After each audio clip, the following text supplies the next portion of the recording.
belongs to them. They have earned it so many times, and every time for the last several years, the majority of these players have gone and represented these two teams. And so to not go feels like the end of an era almost in its own right. Well, it is now time for us to get into pick and ban for the first game of this best of 5 series.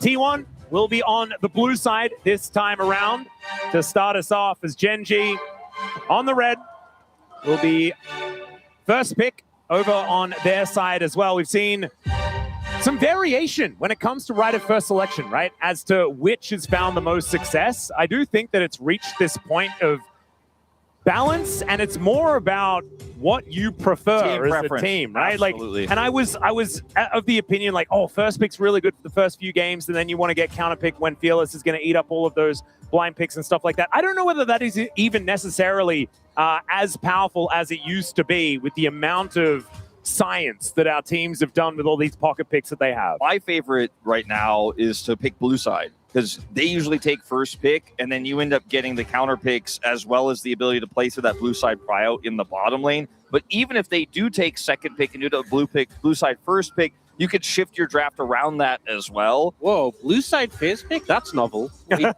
I know. That's crazy. But we're going to be checking out our little train here with Kundori on it, wearing the Teemo hat. Yeah, the mascot. Daejeon, yep. They have a ramyun as well that they made, Daejeon, recently with this mascot, and I've been trying to get my friends in Daejeon to get their hands on it. It's apparently really hard to find, so I'm hoping that I could get my hands on it pretty soon here during MSI and taste that one. But can you put a word in with Shadow for me too? Yeah, I'll try. I've been trying. Okay, I've been trying to get that ramyun unlocked. Hard to find. If anyone else has any orders, just make sure that you just send Wolf a DM, and I'm sure that he'll get you hooked up. And also, if you're into pizza, he does make some of that as well over here in Korea at the same time. There's a little bit of a delay getting into this pick and ban, but we'll be there as soon as we possibly can. As thankfully, we didn't actually have anything in the draft just yet, so we don't need to worry about going back and restarting things, because nothing had actually started yet. I am just a little bit curious, because we had that, we talked about it with the space before, the homework copying. Yeah, we got a little bit. Ziggs, Rise drafts. Yeah, with the Jason to the Ezreal, Karma, Sion. I'm wondering if game 1 is going to open in a similar way, and we're going to get like the 3rd series in a row where game 1 is kind of so both teams are going to be playing Ezreal Karma. They might try to. Maybe we get the Ezreal denial from the Karma pairing. That's a good point. As here we are finally on to our pick and ban here for game number 1. T1 on blue side, first pick for Genji, and the Varus we're never going to see. This is where Hanwha Life Esports had the initial Camille pick, though, right? And that's where the woes for T1 kind of started draft-wise, right? Was right in the T1 were able to bring it back a little bit, but this for me is a bigger look, a bigger temperature. After some pretty rough reads a few days ago, what's the new prio? Well, the new ban is going to be Cassiopeia, I would assume. As Rumble's still available, of course, as well. Genji are always going to ban the Bard against Keria. Well, it's interesting, actually, because they had Bard ban against them 100% of the time. Now banning Bard in this situation, which is understandable being against Keria, but I wonder how much they shift that and try and get the Bard themselves to Dura later. As well, the Jace ban too. So T1 says, look, we've done those drafts, both of us. We're getting out the way. We're not going to have a repeat of what we saw there, but it does mean, as you said, Cassiopeia, Rumble, Jarvan, all big picks are available now. And we're going to see what Genji going to take fifth. Ross also has been jumping up in priority, and he's available too as a pretty safe blind pick. The thing is, it's really hard with the Cassio available, and we just never see it, right? Like, we've seen Rise first picked all the time because the Orianna Cassio are always banned away, but the Do it for Insect will be the first pick. Do it for Insect. There we go. Thank you for bringing him along, Chijik. We really appreciate it, because his champion is played in the very first game. With no Vi here, locking the Rumble doesn't feel like a sure thing, because you're playing Doran Rumble into Keen Sante probably in that situation as well, which is pretty scary to think about. So I think the Cassiopeia I much prefer. It looks like that is what they are going to lock in here, which also weakens a Rise pick for Chovy. Yeah, I think it's good into the Lee Sin. Obviously, a lot about his mobility and dashes. Good into the Rise. Rise Lee Sin being very popular. They might go to something else, but that does weaken the Lee Sin a little bit. We've seen Annie Lee Sin, but Cassiopeia is still a very good lane into that pre-6 at least. And now for T1, a pick for Ona might just come through here. I mean, they've got Cassio Jarvan. Feels pretty good if they do want to go there. Obviously, they can lock in a bottom lane here if they would like to, but we don't often see that until games like 3 or 4. Owner doesn't prefer the Jarvan. We've noticed that this season, right? He had a negative win rate on it coming into this weekend and has otherwise avoided it. Generally speaking, he's played less Jarvan games than most of our top junglers right now. So instead, he's looking for the Trundle pick here, which is curious considering how much Lee Sin can circumvent those pillars, but there might be a larger reason here as well. This already feels like a very control-based composition from T1, even just with these 2 early picks. But the Trundle's interesting because we saw it initially as a counter specifically to Xin Zhao in the meta. Then it moved up to being a bit more like, oh, well, if they have Sion, we can see it played. Now they're coming out this early. On the other side, Genji go for Ambessa Galio. So Galio, a pick that does have setup for Lee Sin. Not the most fun, though, playing Galio into Trundle Cassiopeia. This is not a great time. No, and we just saw Faker do this, right? Into HLE, and it did not go very well at all in that particular matchup. Zeka kind of having a field day. Cassio went completely ballistic. So this could be a little bit of a risk here in game number 1 as the Vayne is the answer into the Ambessa. I thought it was almost 100% always going to be a ranged top laner here into this Ambessa. Could have been the Gnar, could have been the Vayne. I mean, in a crazy world, it could have been the Tristana, but this was left available, and T1 already have so much consistent damage with Cassiopeia. Now they have 2 threats, and they'll have a third with Pays later on in this draft. And I think for Gen G, you really, really need to now have a lot of consistent damage for Ruler. Moving into the second phase, though, T1 likely to target that, as they'll take away initially here this Rakan that pairs well with the setup for Gen G's draft. Yeah, I really like the Rakan ban because he can play so well on the flanks and threaten getting onto this backline, even though he can have a tough time into Cassiopeia. With how the draft has played out so far, having this triple melee topside into Cassiopeia, Trundle, Vayne, you're going to need to get on that backline, those backline carries. That's going to be the goal for Gen G. And Gen G's bans are things that will stop that, make it even harder. Things like the Poppy coming through as a denial away from Carrier here. I think both teams are pretty clear goals so far, but I think Gen G are the ones who really need to bolster what they have so far to get on top of these key carries. Yeah, I think a powerful bottom lane is going to be pretty important for Gen G. We need a lot of damage, and yes, the Nautilus is going to be a big one. Maybe something worth banning away here for T1. They do want to get rid of it. I just think obviously has a lot in his quiver. If Gen G go for Nautilus, it can't be Nautilus Misfortune. You know, you need a little bit more consistent damage, especially against 2 and eventually 3 consistent damage threats here for T1. If the MF combo doesn't work, you will always just get rolled over by the follow-up damage you'll never be able to compete with. Poppy going to be taken away first, so we'll see what this final ban is now for Gen G. Bottom lane, so unknown. I like the Ashe ban. Works really well with the front line they have. I think Ashe as well has that longer range engage. You don't have to run into the Cassiopeia to get it off. They banned the Lucian, interestingly enough, in this situation. I was wondering if a Lulu ban would end up coming out. That's what I thought. Yeah. Because I think if you deny the Lulu here, it weakens the Ambessa pick for Gen G, and Gen G need that consistent damage pick, like, for example, Yunara Lulu. But T1 always have the first pick priority here so they could grab it for Keria. Instead, it's just going to be Ziggs. Pretty weird Ziggs angle here in a triple DPS composition. It's kind of cool, though, because they already have an 80 carry. I think the theory is they have enough DPS, and Ziggs is very good at controlling melee short-range compositions. You have the minefield, the satchel. He's going to be hard to reach if Hayes is playing it well. And if Ona's playing it well, the pillar can be amazing in this composition. This is so much a control comp for T1, and now Gen G have to find a way they can break that open. So if it's going to give them movement speed, it's a good matchup into the Ziggs, does give them that sustained damage. Ooh, I don't know about this. Yeah, they go for the Jhin as well. We've seen the Jhin as follow-up when teams are diving in, and that is what Gen G needs to do, but I think there's too many things Jhin has to kill. He doesn't have enough bullets. You know, there's three. There's going to be 5 champions, and he's only got 4 bullets. I think Keen is going to be so important in this draft, regardless of what the support ends up being here. He is going to have to do a ton of damage. He's going to actually be having to help kill those backline targets. And if he's behind, this gets so tough to play out. And they're going to go for the Camille support again. I find this draft here for T1 to be really strong and a much better read than what we saw on Friday, but it's so unusual. Speaking of unusual. Wait a second. Who's playing Jax? Who's playing Trundle? You know, Carrier has played Jack support in solo queue. I mean, they're just doing a top lane matchup in the support role. Supportal combat has never been this brutal before. And they're going to lock in the Shen instead. This is a carrier special, and he has certainly found a lot of success on this one in the past. A different look, but the thing that this Camille gives Gen G, which is really important, is the Camille Galio combo.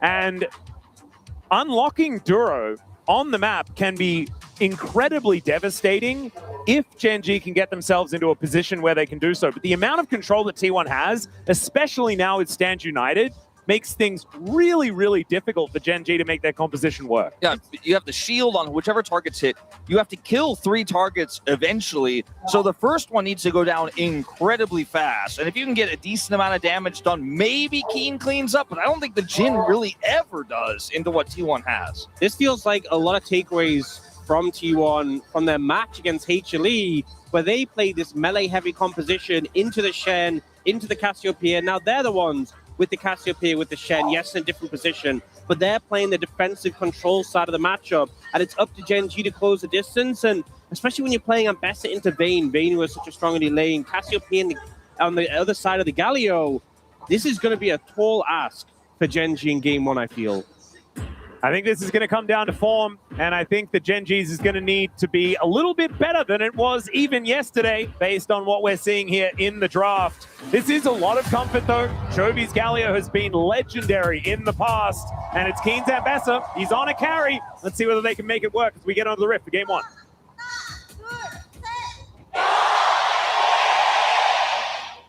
미니언들이 생성되었습니다.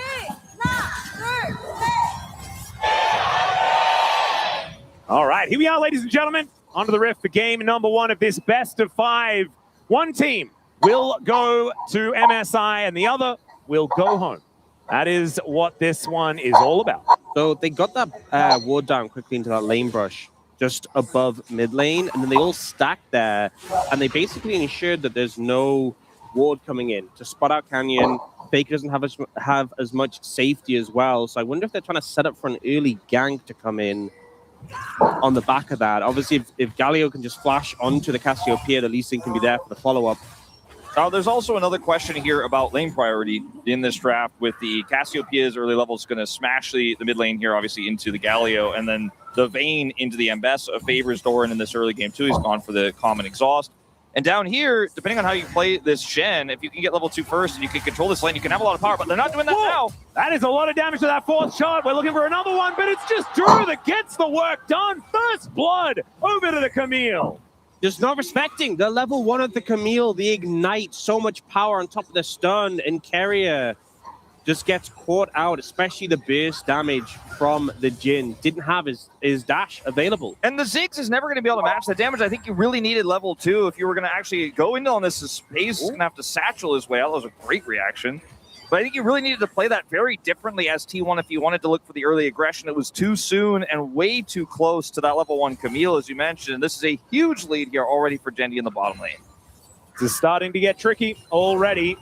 Duro thinking about going for a back, but he is not going to be allowed to. As we check in towards his top side, this should be a matchup that Doran will eventually have a lot of control in. Certainly in the early levels will have a lot of control in, but it's still Ambessa, right? As Chovy, not going to have a lot of control in this one. There's a taunt, though. Shadow Dash from Carrier as they pull Duro back. They look for Carrier again. And now Arula needing to grab this kill to try and equalize. He'll find it as Paze runs out of buttons, and this Jhin is becoming a problem. What feels great here is that Rula gets the kill in this situation. Carrier was the one who got the kill onto the Camille. They also commit the Ignite from Carrier there and just end up trading 1-for-1.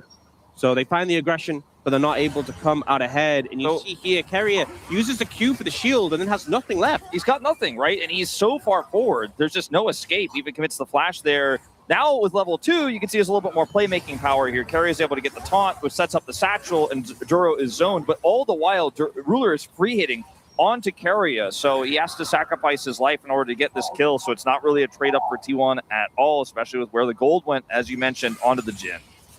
Well, now we're having a check-in on this mid lane. You can see Chovy is about 11 CS behind. Faker having a really good time as the Cassio on this one, and he was the one that was bearing the brunt of this on the other side last time he played the matchup. and so probably very happy to be slithering around instead of being the Galio. I think Galio definitely picked more for composition rather than for lane, though, so we'll see what Chovy can get done as he is able to leave that laning phase. And Canyon, I think we're going to need to have a microscope on in this game. I think that this Lee Sin needs to be so proactive when we get to especially the mid game, but even hopefully earlier than that. Camille sneaking around here, by the way. Great pathing from Duro.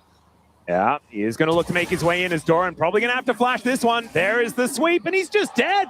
Doesn't even use the flash, just knows that he's going to go down a 2-1-1 Camille now in this game. Look at the vision setup that Doran had. He felt totally safe. He has so much information, but Duro's just able to skirt all of it and get over there, and he just did not expect it. Yeah. He's currently 100% everything participation in this game. I will say, good from Doran to hold the sums because you still had the hook shot from Duro. You don't know that he necessarily used it to get over the wall, so you have to be patient.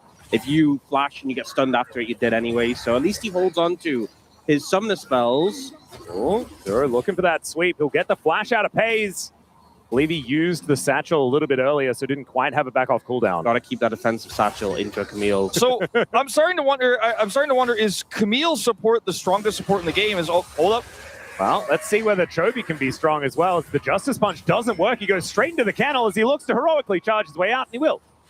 But is Camille's support the strongest support in the game, or do LCK teams not know how to play into Camille's support? I mean, we've been playing into it for years. I know, but Camille support game earlier this weekend where it did not go nearly as well.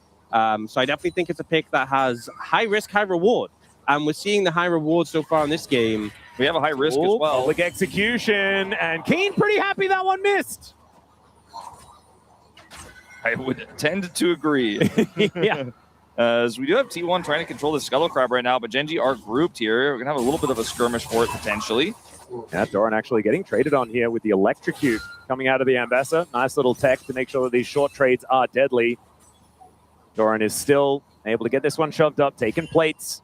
Does have a little bit of a CS lead. It is going to be a gold advantage over to Keen, though, based on that assist that he was able to pick up as Carrier and Duro both parked in this top lane. Both teams are just trying to surprise the other, but they're both aware of what's going on, and so I don't think anything should eventuate from this. Doran holding onto his ult right now and the exhaust, so has a lot of power, but his health is fairly low here, so risky to commit. I think this is not going to end up being anything. Owner is coming up right now, however, and is unseen. Wrapping around the backside here as the Ziggs is very self-sufficient without the support, but Ruler has Prio on the bottom side. Let's see if Owner can find something here. Yeah, they're just... both of these top laners are just trying to act. You know, it's just a bit of an acting class towards this top side. Like, yeah, no one's here. No, we're just laning. It's normal. It's fine. Everyone knows everyone. Everyone is 100% aware. Yep. Yeah. And so the acting is, like, you're aware that it's acting, but maybe it's good anyway. As Pays and Ruler, like you say, just very happily farming off against one another. And this is kind of why you pick the Jhin, is to allow you to kind of equalize the amount of left alone to do what you want. And it's why I kind of like this this Camille support angle. Even if it is a Jhin, it's not something we necessarily see paired alongside it as much. And of course, the combo with the Galio. Yeah. Chovy did have to use his ult defensively earlier, and obviously Duro doesn't have his yet, but when that combo comes together, pretty devastating. We're seeing so much more, I feel like, this weekend since the patch hit, of just our supports abandoning lane and being super far behind in levels.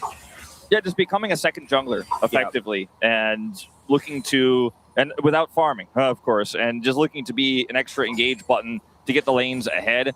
And when one support roams, you have to match, or you have to dive that lane, right, and look to punish the AD carry. And with the Ziggs, it's really difficult to punish him because he has so much wave clear, he has his ult. So we're just going to see the Camille, who wants to be more aggressive anyways, lead the charge, and it's just a follow here from Carrier all over the map. But haven't really seen any ganks since those early ones because everyone is so hyper aware of who's missing. And right now, you can see they're very aware, T1, that they cannot actually get control of this bottom side, so they'll look to trade Dragon for Grubs, but there is going to be some extra plate gold going over. Can they kill Keen, who has no flash here? He has his ultimate. Well, it can be hard to outplay it, but with 3 people, it might work. There's a heroic entrance as Chovy's going to join in, and that will be enough to defend their top laner. It is going to be Grubs taken here by Owner. The Dragon just secured from Canyon, and Genji retain that slight gold advantage that was built by the bottom lane earlier on, nothing has really changed too much. I think the stabilization has been commendable here by T1. Oh, they're going to try again. Well, if at first you don't succeed, see whether you can do it with the Camille there as well, as he does have the hook shot. Mega Inferno Bomb able to lock down the Ambassador, but it's 2 already on the floor. As Ona wanting to go back, they're trying to get this reset, but Pace taking so much damage from the tower, and Duro is massive on this Camille. This ends up being a pretty big fail from T1. There was a... Oh, they're collapsing. Oh, there's in so much trouble. There's a Galio coming as well. The little Ziggs does avoid the Sonic Wave, but he walks up. And so I think that will have sealed his fate. And it's going to be a safeguard over, wanting to deny Chovy an assist. So it's going to be a solo kill over to Canyon. He'll lock that one down. A 1 for 3 in that situation. T1, the ones making the proactive play, but they get punished massively by Gen G. And the thing is, the initial dive was prevented by Chovy, but they went back for it again to try and make it happen. I think the cost is so dear. I think the rationale behind this play is Chovy's TP'd mid. We need to make something of this. He's ice skating. I think the rationale is Ziggs can do better than a Jin pushing that bottom turret because he has a short fuse. We might be able to get a lot of plate money here. If we can kill Keen, the value will be immaculate. But Keen is able to survive here, right? Duro does so much work, and eventually, yes, you get Keen on the follow-up, but the turret ramp is insane, and Pays is a Ziggs, right? Like, he doesn't have consistent damage, just wait for his cooldowns. That last turret shot really seals their fate, and because it takes so long and they can't get this kill on the Duro, it gives plenty of time for, yes, the Galio teleporter, but he's coming up, he's walking up, here comes Canyon, and Pays just doesn't have any outs. The wave was so small as well when they went for that. It was definitely a rushed play. They're like, we need to get this kill now and get out, and just weren't able to disengage. You saw from Carrier having low HP, he went in with that taunt knowing he was just dead. There was no way he was getting out. And I think the game plan was 1 for 1, but did not factor in the extended turnaround from Gen G. We do now have level 6 being hit by Carrier. Duro's about to come in. Big playmaking tool for the Camille, but the ult from the Shen is so much value. Certainly is. And Duro's sacrifice means that even Ruler is level 9. Like, everyone's level 9 on Gen G's side, outside of Duro, who hasn't quite hit Hextech Ultimatum, will now finally do so. And that is a huge cooldown that they now have access to. Keen looking for Doran, will be able to find him here. Bone plating does go down, but now Canyon's in trouble. The bouncing bomb somehow misses, but the Mega Inferno Bomb is not going to. That's a bigger circle. And so the Lee Sin is going to get pushed away. Not a lot of still trying to figure something out. And not a lot of setup here for Ruler to actually try to continue anything here, even though Keen has his ultimate. He's isolated on top side, so it should just be the scuttle control. And now they're going to look to try to cut Keen off, but he has flash and ult, so I respect the gusto from Carrier and how proactive he's been here to try to get Doran ahead, but I don't think there's an angle here. And Canyon's very aware of this. He's already heading back top side. They're going to see him on this ward, and I think that's the end of that, surely. But Duro's here as well. You really got to be careful if you want to commit. Could backfire in a huge way, as T1 have spent so much time and so much resources trying to get this Vayne ahead, but he's 0-2. I feel like at this point the supports have spent more time top than bot lane. Yeah, this is the new lane swap, I think. We've just got completely different mid laners and bot laners. Okay, Duro looking for a bit of an angle here, but we know that Carrier is waiting in that brush. He comes out. The double taunt is fantastic, but the bombing execution is also very good. Doran goes down. It's a 1-for-1 so far, but it's support for top lane. Ona flashing away. Canyon follows. He'll find the Tempest Cripple and the double kill as the teleport comes in from downtown as Faker swoops in, and we'll be able to at least keep Carrier alive. The teleport's so late that ends up coming through for T1, not able to turn around the play, and the target selection was just better from Gen G. They take out the sustained damage off the Vayne immediately and then work through the highest priority targets. In this situation, Carrier does end up getting what could have been a great taunt, but unfortunately Keen buffers it with the ultimate, so he doesn't get CC'd. He's able to catch onto the Vayne. Vayne goes down even with the Shen ultimate, and then you traded, as you said, top for support. And from then on, they just have way more damage. They focus down Ona, and then Carrier there's no way he wins this. I want to point something out that's been going on for a while here in this game. Pays has not completed his role quest, and Rulers has been done for a very long time. You look at the CS, you look at the KDA between these two top laners, but Rulers already generated 500 gold the advantage, a lot of that in his earlier completed role quest, and that is going to be something he's basically always going to have. Pays will never be able to catch up on. His role quest is still not finished, and this is becoming a larger and larger problem here for this Ziggs that they tried to get ahead. They tried to get those plates on the top side. It didn't work out. And Pays is just not in the game state he wants to have here heading into the mid game. And now looking for a second dragon here is Gen G. It looks like Canyon will be able to lock that one down by himself, or maybe with a little bit of help from Chovy, who's going to rotate his way up. They have a lot of deep vision, though, and I think Gen G will be able to very comfortably pick this one up for free. Earth, Wind, and Fire. Absolutely beautiful as we get a Cloud Soul. Thanks, T1. They are very reliable when it comes to Cloud Souls, and they're getting it out of the way in the very first game.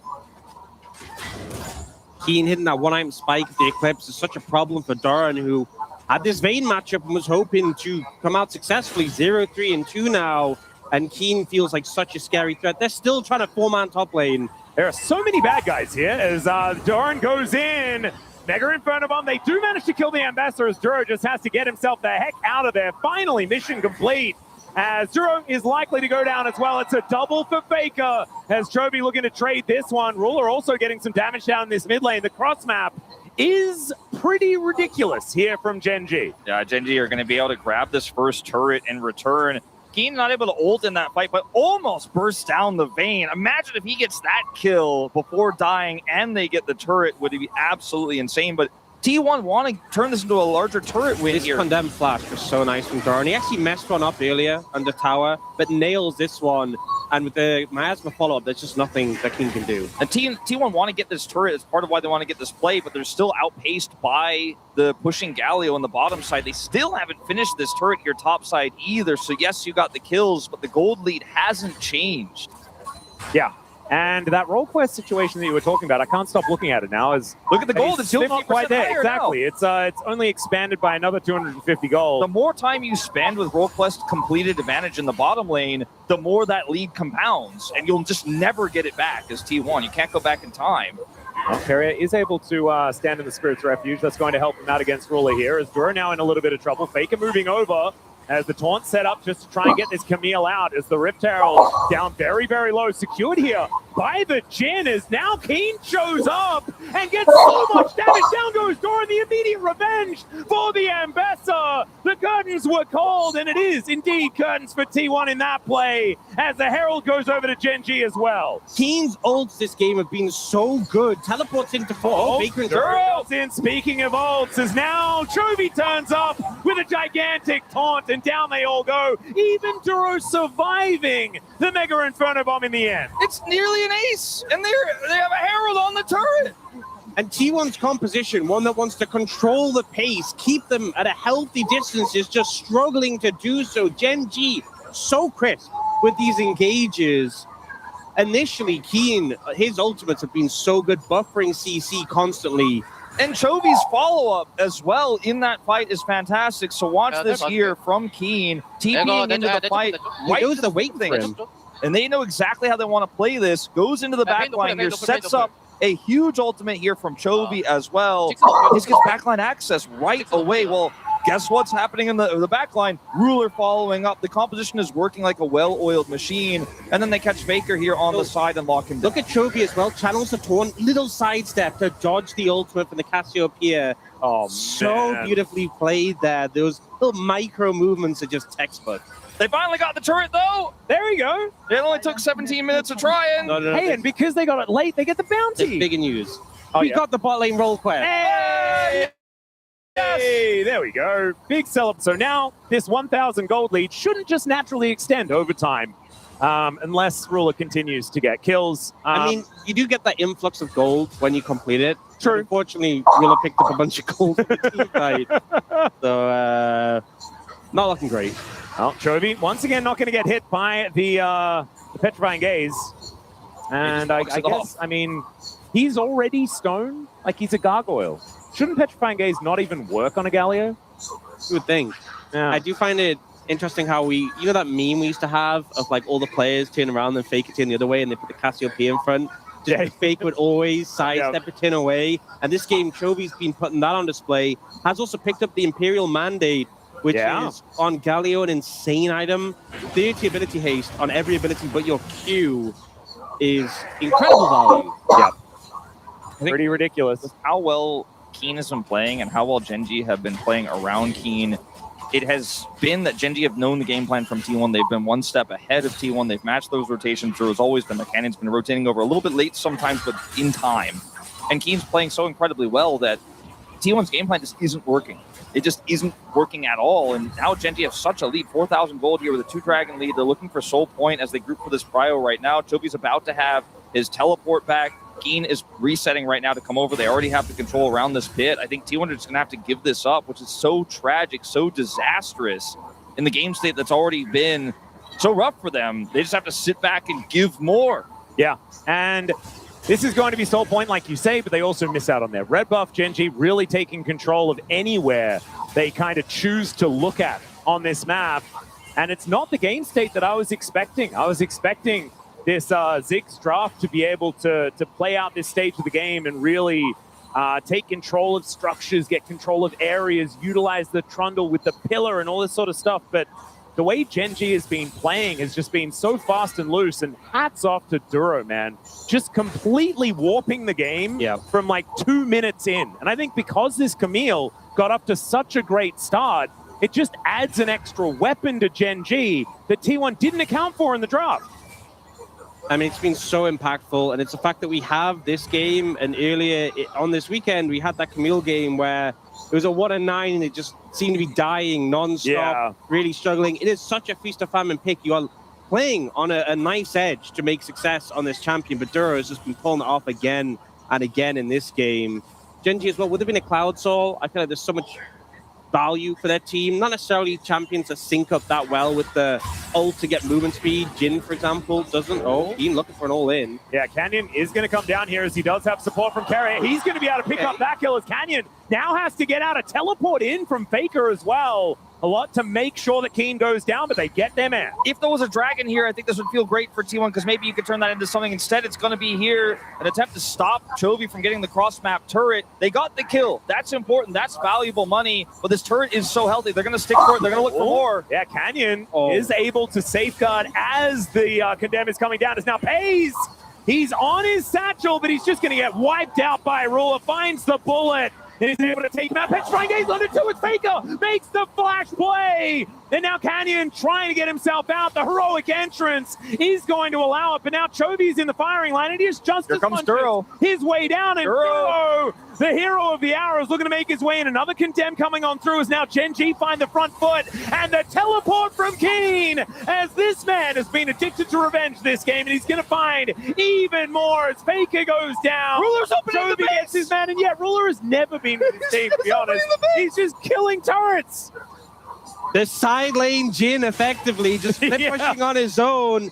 T1 think they found a successful play, but they want more out of it, and Gen.G punish them for their greed. In this situation, they turn around this play well. Keen very confident in the 1v1, but it doesn't end up being a 1v1. The exhaust comes in, the Channel comes in. The Canyon disengages this play, though. Ziggs typically very safe, but the flash from Duro means he can't satchel to interrupt the hook shot. Yes, once nothing he connects, he's just stuck. Down here, they want more, right? There's a lot of greed, but there's so much control here for Duro. This ultimate buys a lot of time, and that's all they need to do is to buy time for the larger team fight to come through. And Gen.G play this so incredibly well, right? They play it slow, they don't overforce, and then the TP comes through. Keen shows up after respawning here, and T1 are just outgunned, outnumbered, and the play took too long. And this is a timer that I think T1 would have, in the past, been right on top of, you know, playing around when Keen is going to be back up again, when can he punish? And that's when we back away. It's almost like T1 playing with a little bit more desperation that we've seen otherwise. As Gen.G now is Soul Point, minute and a half left on this Cloud Drake. They are in a pretty desperate situation. This series is do or die, and right now this game is not in a great spot. Gen.G, 6,200 gold lead. Baron's up, Dragon's in a minute and a half. They're looking for Faker here. Well, he does have Owner as support. And so Chovy not going to be quite as tanky as he otherwise would be, but I think they're just going to flash on it. They look for the angle onto Faker. Petrifying Gaze does connect, but Canyon still resonating strike comes in. Double knock-up as a heroic entrance comes down just as much for more CC. It's Keen is there for the cleanup.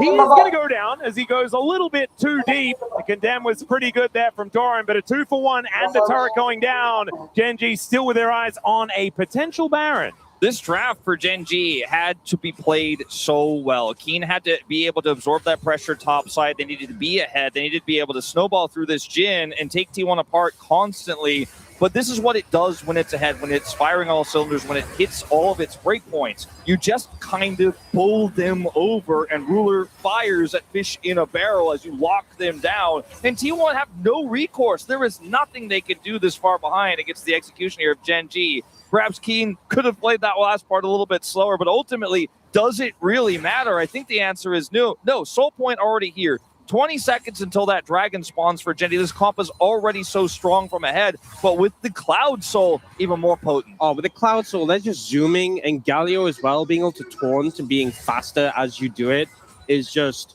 that 15% movement speed goes so hard when you're trying to connect on the targets. They're going in for this TP. T1 want to contest this, but they're so far behind. This needs to be flawless from them. Yep. Teleport does come in. There's a deadly flourish onto Carrier as Canyon just gets on top of him and Chovy knocks him down. Now Ona's going to need a fantastic smite, but it's Gen G that are looking for the team fighters. In goes Keen. He is going to give me Petrifying Gaze though, and now able to dash his way out. Still taken down by Ona, who is doing battle in the back line. Still going to be taken. He did buy a lot of time, but Pays is still dead. The Hextech ultimatum saved for this Ziggs, and now Gen G pick up the ace, and they can do anything they want. Duro does nearly 3,000 damage This in that is fight. carry. He's doing so much work, saves the Hextech ultimatum till the end to pick up the Ziggs. But here, this pick on a carrier, the Deadly Flourish lasts long enough for them to just go in on him. He can't taunt before he goes down. And then this flank from Duro, even though Faker gets a great ult to peel away, it's still so hard to reposition from here, and Chovy just beelines immediately for the Cassiopeia. And they're missing the critical Shen ultimate in this fight, and the pick to kill Carrier was through really basic abilities. No expensive cooldowns were used, so it's really easy for them to follow. And they haven't broken open the base just yet, and the Dragon does go over to T1, so there's some small, very microscopic silver linings here. I just don't think it gets better from here, as Canyon could do whatever he wants, seemingly. He's got GA as well. Yeah. 2 levels up on Owner. Like, legitimately 2 levels up. Canyon. He's going to get hit by a Petrifying Gaze. That GA may not last very long as he does safeguard, gets the kickback onto Owner, and will keep that. Oh, never mind. Okay, still holds onto it. Calculated, I guess. Chovy is now here, so the Lee Sin is going to be okay. No flash, though. Some aura farming, I guess. Yeah. Not necessary at all. Oh, there is a taunt. Looks like Carrier's one is going to be working out okay, but the Winds of War do damage now. Riftmaker now done for Chovy. And even though there's a lot of support items, like kind of for Chovy, he's still doing a lot. I think what those last 2 attempts from T1 indicated is that the damage just isn't there. The fact they couldn't even get Canyon into his GA, and Chovy just seemingly not taking any damage right now. We've talked about a split pushing Camille in the top lane, but how about a support Camille at level 11 threatening an inhibitor turret in the mid lane, and now the inhibitor.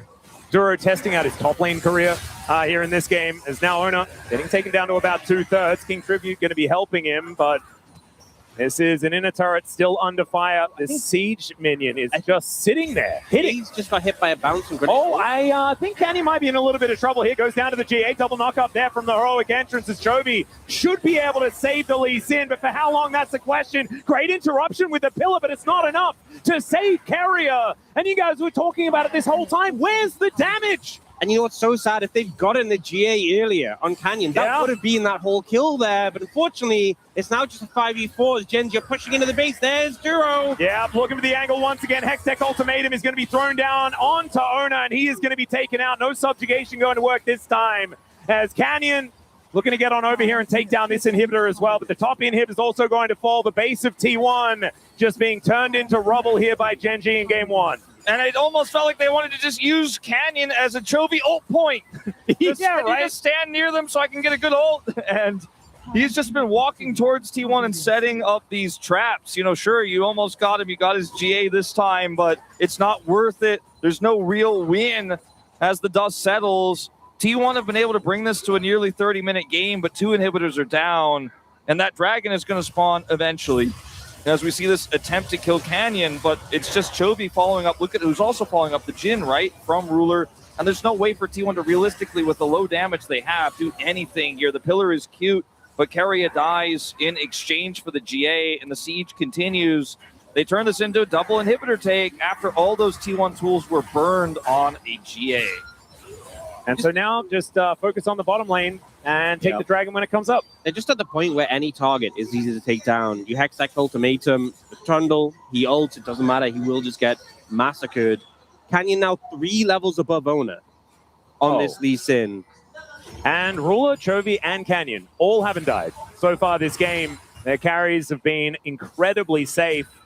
Keen and Duro just absorbing as much of the pressure as possible. It's pretty textbook here from Gen.G in game number 1. One of these mid laners has a completed Rod of Ages, but he's over a level behind the opposition here in Chovy. Oh, man. Let's not look at that one, though, because Canyon is almost 3 full levels. Yeah, he was a moment ago just 3 levels, on the casual, like you're kind of cheating, but now we're looking at almost the full 3 XP bars. And now it's 8 seconds until this Cloud Soul is available. Gen.G will be booking it around this map, and it's an 11,000 gold lead. If ever there is a time for the T1 magic to be employed, it is right now, and they're going to need so much of it. I'm starting to wonder if it's in game 2, actually. It might be the time. It would be great if we had it then, too. If they wanted to win game 1, though, they're going to need a lot right now. And let's see what happens with the siege on the bottom side as they're all grouped up right now. Baker a little bit extended. Oh, public execution will be avoided here, but the Petrifying Gaze also does nothing. And Carrier, oh no, he didn't sign up for this. Well, actually, he did. He pressed on the Cassiopeia, and he's going to go down as well. That's going to really create some problems as Gen.G are running so quickly, and they are looking for this last inhibitor and probably some Nexus turrets afterwards. This should just be the game if they just keep the push up here. Triple inhibitors is a death sentence, and Gen.G, this sidestep they keep getting on these Petrifying Gazes has just been insane. The microwave from them. Oh, Q going to get picked up here. It's the back onto Pace. Canyon finds it one more time. Keen's going to go down, though, and now Doran, with that ulti running, looks for the angle, gets a double kill here, as Ruler's going to be taken out for the first time this game, and Canyon gets on top of him. Down goes Doran. It was some heroics in the end, but I don't think it's going to be enough to win them this game, but maybe they won't lose just yet, as Carrier... Yeah, going down. Faker with a full health bar, looking pretty good. But Chovy looking to get on top of him. The taunt is not going to work. Petrifying Gaze onto just Chovy is not enough. And now it is just Owner against the world as Gen.G move in with their army of minions and look to take game 1 here.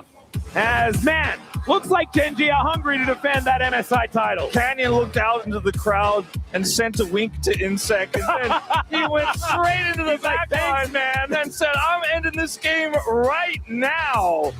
And that was the end of that as T1 had a heroic defense attempt, but Gen.G so far ahead, over 13,000 gold up. Just take out the Nexus. An oppressive Jhin Ambessa game here, and the multi-carries, the Cassiopeia, the Vayne, and the Ziggs, right? That was so safe. It looked like they were going to be able to zone with. Just fell so far behind, the composition could not function, and T1 fell apart.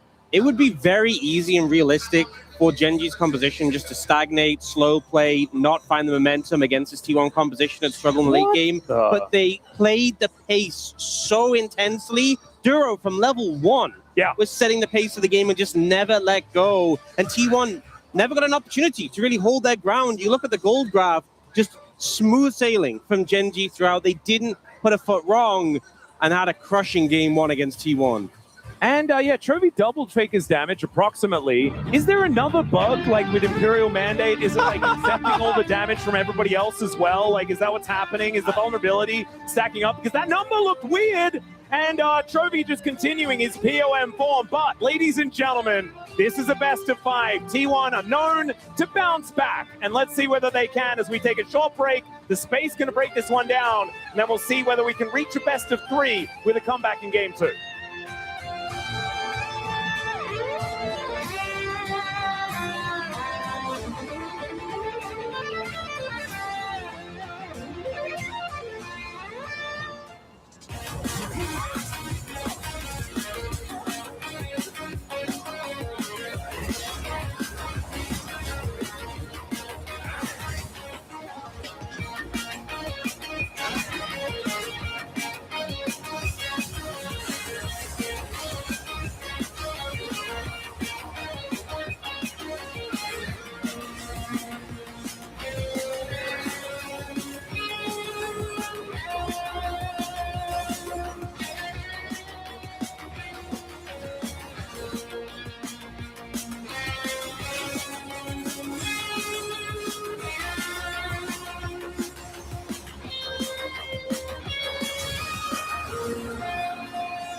that game number 1. It is feeling a little dire for T1. However, the reality is Gen.G still has to win 2 more games to claim that ticket to MSI and to Daejeon in a few weeks' time. So still some work to do, but still looking great for Gen.G thus far.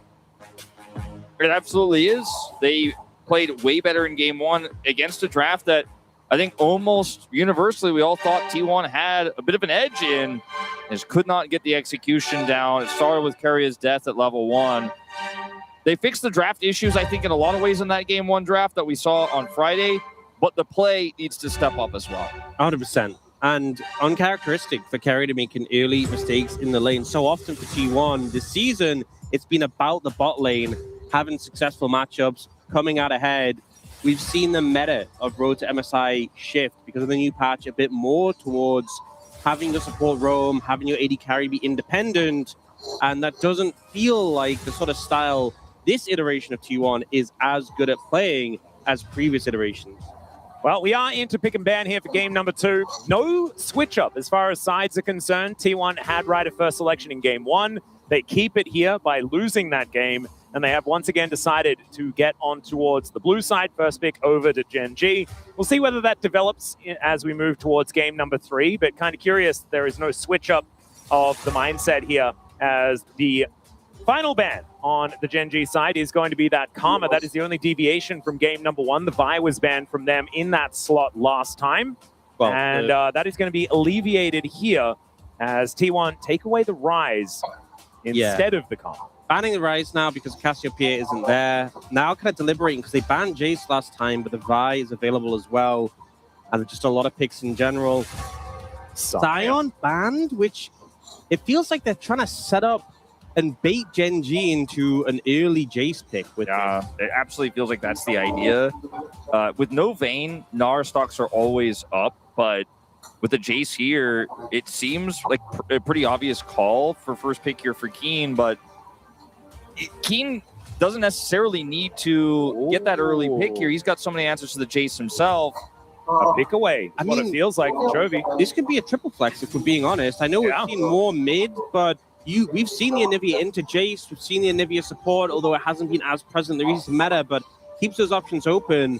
And also, if we do end up getting T1 taking the Jace here, Cassante is still available. Keen Sante still there. So if they were trying to bait Gen.G into taking it, they have not gone for that bait. That's the thing. I think with Doran playing Jace, you feel like Keen has more answers than the other way around. So it feels comfortable to go for the Anivia first. Vi picked up early here might mean something like Vi Ari. Vi Lissandra probably not feeling as great with the Anivia matchup. So we'll see what Faker has decided to go with here. Could also be Annie, but probably not. It's a little bit less common with the Vi.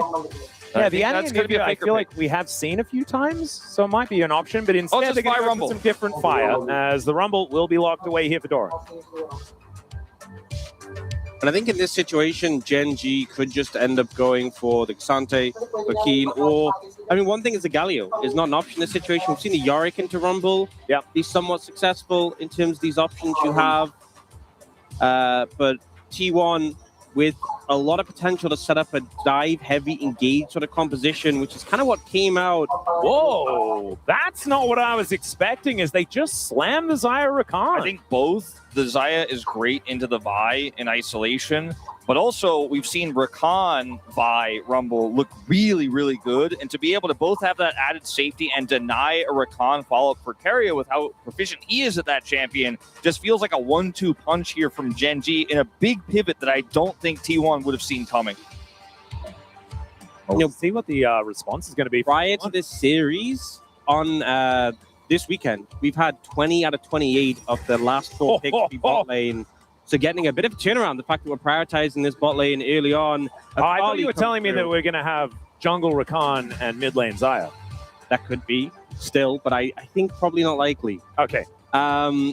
Akali comes in for Faker, so committing heavily to this dive-focused composition. And we saw game 1 be Gen.G wanting to lead the charge, get backline access, and T1 have more control. It feels like this the script has been flipped a bit in this one, with sort of opposite themes coming through. Yeah, the idea here for T1 is to try to deny all sorts of peel because you are all winning now on your burst and your setup here. That's why they take away the Wukong, could just cyclone through team fights and disrupt everything T1 is trying to do. So that makes a ton of sense. So what their final ban ends up being here could be the Cassante, right? But you don't necessarily want to do that when Ornn is also available and Keen's champion pool is so massive. The Yorick is still looming, as mentioned before. And the Jarvan is still available. Yeah, Jarvan also so good here. It's kind of crazy that it hasn't seen any priority at all throughout this series, as it has been first pick in a whole lot of them leading up to this on this patch. Nefiri going to be taken away first. Yeah, I think it makes a lot of sense. We originally saw Nefiri come out as a Vi counter, and it's risen in priority, but especially here, it would be hard to pin down. It's probably just maybe even an Ashe ban, right? Because it's so much single target lockdown already. When you have the Ashe comes through, the Vi follows up. I wouldn't mind a Sivir either. I think Sivir is kind of okay here, especially when they do want to just run at them.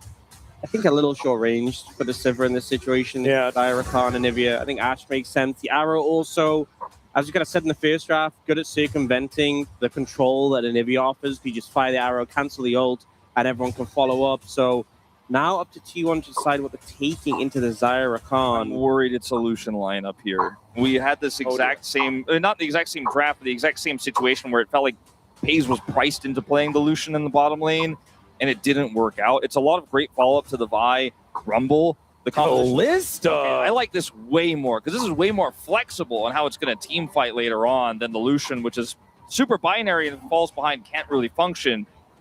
I mean, it's a similar story with the Kalista, who is largely aimed towards the mid-game, but the mobility is going to be there. It's just what Gen G is now going to augment this composition with in order to make this Kalista's life hard. What about Maokai would be one of those. Or even Poppy jungle could work here.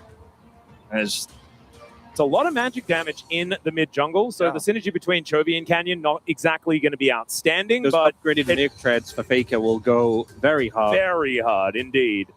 But now a top lane pick for Keen. We're expecting the Cassante, but maybe something with a bit more damage could work out here. Yeah, you might have a pseudo tank already. Might need an AD threat, so they end up going towards the Yorick. That does provide a good amount of AD damage, even though there's a decent amount of magic from the Yorick too. And it is looking just to be the Kalista Renata. I'm coming out of this one and once again feeling like T1 have the edge in terms of draft. This time it's Gen G with more the control element, trying to keep that backline safe. But T1, I think the bot lane matchup is so tough for Ruler and Duro to deal with. Kalista can just skirt around the grand entrance, the feathers, the mid jungle as well. So much potential to get on top of Chovy, and Merc Treads are just going to make that mid jungle so hard to match into when Faker gets them upgraded. Hard to stun him, hard to get damage down with that free shield. Now, for me, I look at it the other way. I think that Gen G has so many forms of peel. Between the Xayah ultimate, Rakan can peel. Chovy's got Egg, right? There's Nature's Grasp, and even the Ghoulie Wall can be utilized to try to prevent that follow-up, so it can make T1's composition a little bit more disjointed. That's why I like the Kalista, though, because even though Kalista doesn't always do well if she doesn't get ahead early, they've got a good lane for it. And it also does consistent damage in team fights and can be cleanup that Lucian often struggles to do. And the Kalista obviously has a lot of additional power around Fate's Call. Not to mention, FaZe actually has the kill record at MSI on Kalista. Yeah, I was going to mention that as well. He is really good at this pick. With how game one went and how defensively Gen G were able to basically weather the storm and then turn into an oppressive comp, I worry that might happen again here with what T1's put together. We'll just have to find out. I do feel like there is a lot of cohesion between the champions here on T1's side, but we'll see whether the players can mirror that as we get into the Rift here for game number 2. 미니언들이 생성되었습니다.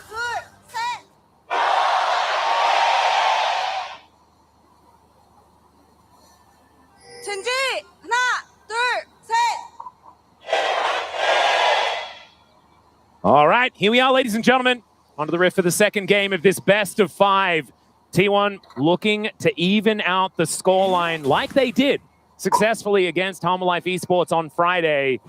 And Gen G wanting to move to match point, try and stamp their ticket towards Daejon already. This is interesting. We're seeing from Chovy, the Deathfire Touch, we normally get Electrocute from our Anivias in the mid lane. Yeah. We've seen a little bit of both, but it definitely has been more electrocute focused, especially in matchups like this where you're laning into someone who has electrocute and you want to be able to match that extra burst damage. So I do find that quite interesting. I think it has to be said that Faker's Akali has been incredible this year. Especially in best of fives. Yeah, it is just a thing of beauty, and I think there's a lot of confidence in this draft for T1 as a result of it. A lot of comfort picks here, including Doran's Rumble. So, this is a draft that feels like it is incredibly T1 build, right? It is a draft they have such good mastery of. So maybe that'll be enough to get them across the line. As we expected, and as everyone knows, this Kalista lane is going to rule the day here on the bottom side in these early few levels. It just shows how much comfort T1 has on the rest of the map that you don't even mention the Kalista Renata for Pays and Carrier as well. Like, there is ultra comfort here for T1. I think it's a great mindset to have moving into a game 2 after you lost pretty convincingly in the first one, right? It's like, let's get back to basics. Let's do stuff that we really know. And so far, so good. Interestingly, the Pays not going for the cleanse, and a lot of time you see barrier for the early trades, the tempo barrier I've seen so often. The cleanse value pretty high here, and particularly because Ruler's taken exhaust. Yeah. So if you had cleanse for that, would have a lot of value. Olin comes in here. Yeah, that's the heal out as Ruler and Duro holding on to theirs. In fact, looks like they will not need to expend it. T1 will chase them down. You've got a Maokai in the area, spotted on a ward. Actually, Get back away. The position there from Ruler was really good because Pays was trying to hop around the feathers, but they were against the walls, so he had nowhere really to go. They have such an advantage right now because they have heal. The exhaust makes it difficult to all in with bailout, and Maokai's here. So actually, they regain control really quickly of this bottom side 3v3. And I kind of want to go back to the draft again. I know we've been talking about it a lot, but talking about this series as a whole, I feel like the value of the Xayah Rakan pick away cannot be understated, because Carrier was unbelievable on the Rakan pick. Duro had a great game on it yesterday as well, don't get me wrong, but now you've denied that from T1 to have that comeback game where Carrier really pops off on this champion. Obviously, he has a lot of others, but it's just another reason why I kind of liked what Gen G did with their bottom lane early pickup. I think 100% Carrier picks it up if they don't take it away there for the Rumble Vi. We've seen this so many times by Rakan, but with the Rumble on top, it's just so easy. T1 are utilizing this early prio here in the top lane really well as Doran starting to finally chip away at this first plate. But otherwise, it's all quiet on the Rift. Ruler and Duro got through the toughest part of this early laning phase. We'll see what happens when we start getting to these first few objectives as Dragon spawns in 1 minute's time. Yep. So far, just some more laning to be happening here. Ruler trying to get some of these feathers down, successfully does so. Once again, not using his own skin, which kind of makes me a little bit sad, but going for the Skinergy there alongside Duro this time. Gotta have the matching skins. That's the most important thing. Yeah. That's all right. Chovy and Faker just going to be laning against one another. You can see this time around, Chovy having a better time in the early laning phase, but that is to be expected in the range versus melee matchup, as he's just flapping around, having a good time. Not going to quite find that Flash Frost, but not going to be the end of the world. So Faker throws down the Twilight Shroud, and will just now look for a little bit of a reset angle, potentially clearing out that wave comfortably. There's a ping coming through. I think T1 are looking to invade here. They have Prio in the bot lane, or at least get some vision down and find Canyon. Now, they will be able to find him there with the Scryers. He's looking for the Grump, although might actually forego that. Ona moves over towards this first dragon, a very early one, as it only just spawned. Canyon coming down, throws a sapling in that brush. Doesn't exactly know where Ona is, but has a sneaking suspicion. Ona has double smite, so he can smite the beginning of the dragon and finish with smite here, so he can rush it very quick with the prio they have, and I just don't think there's any time to muster a contest. Chovy's already packed in mid lane, and this should just be break secured.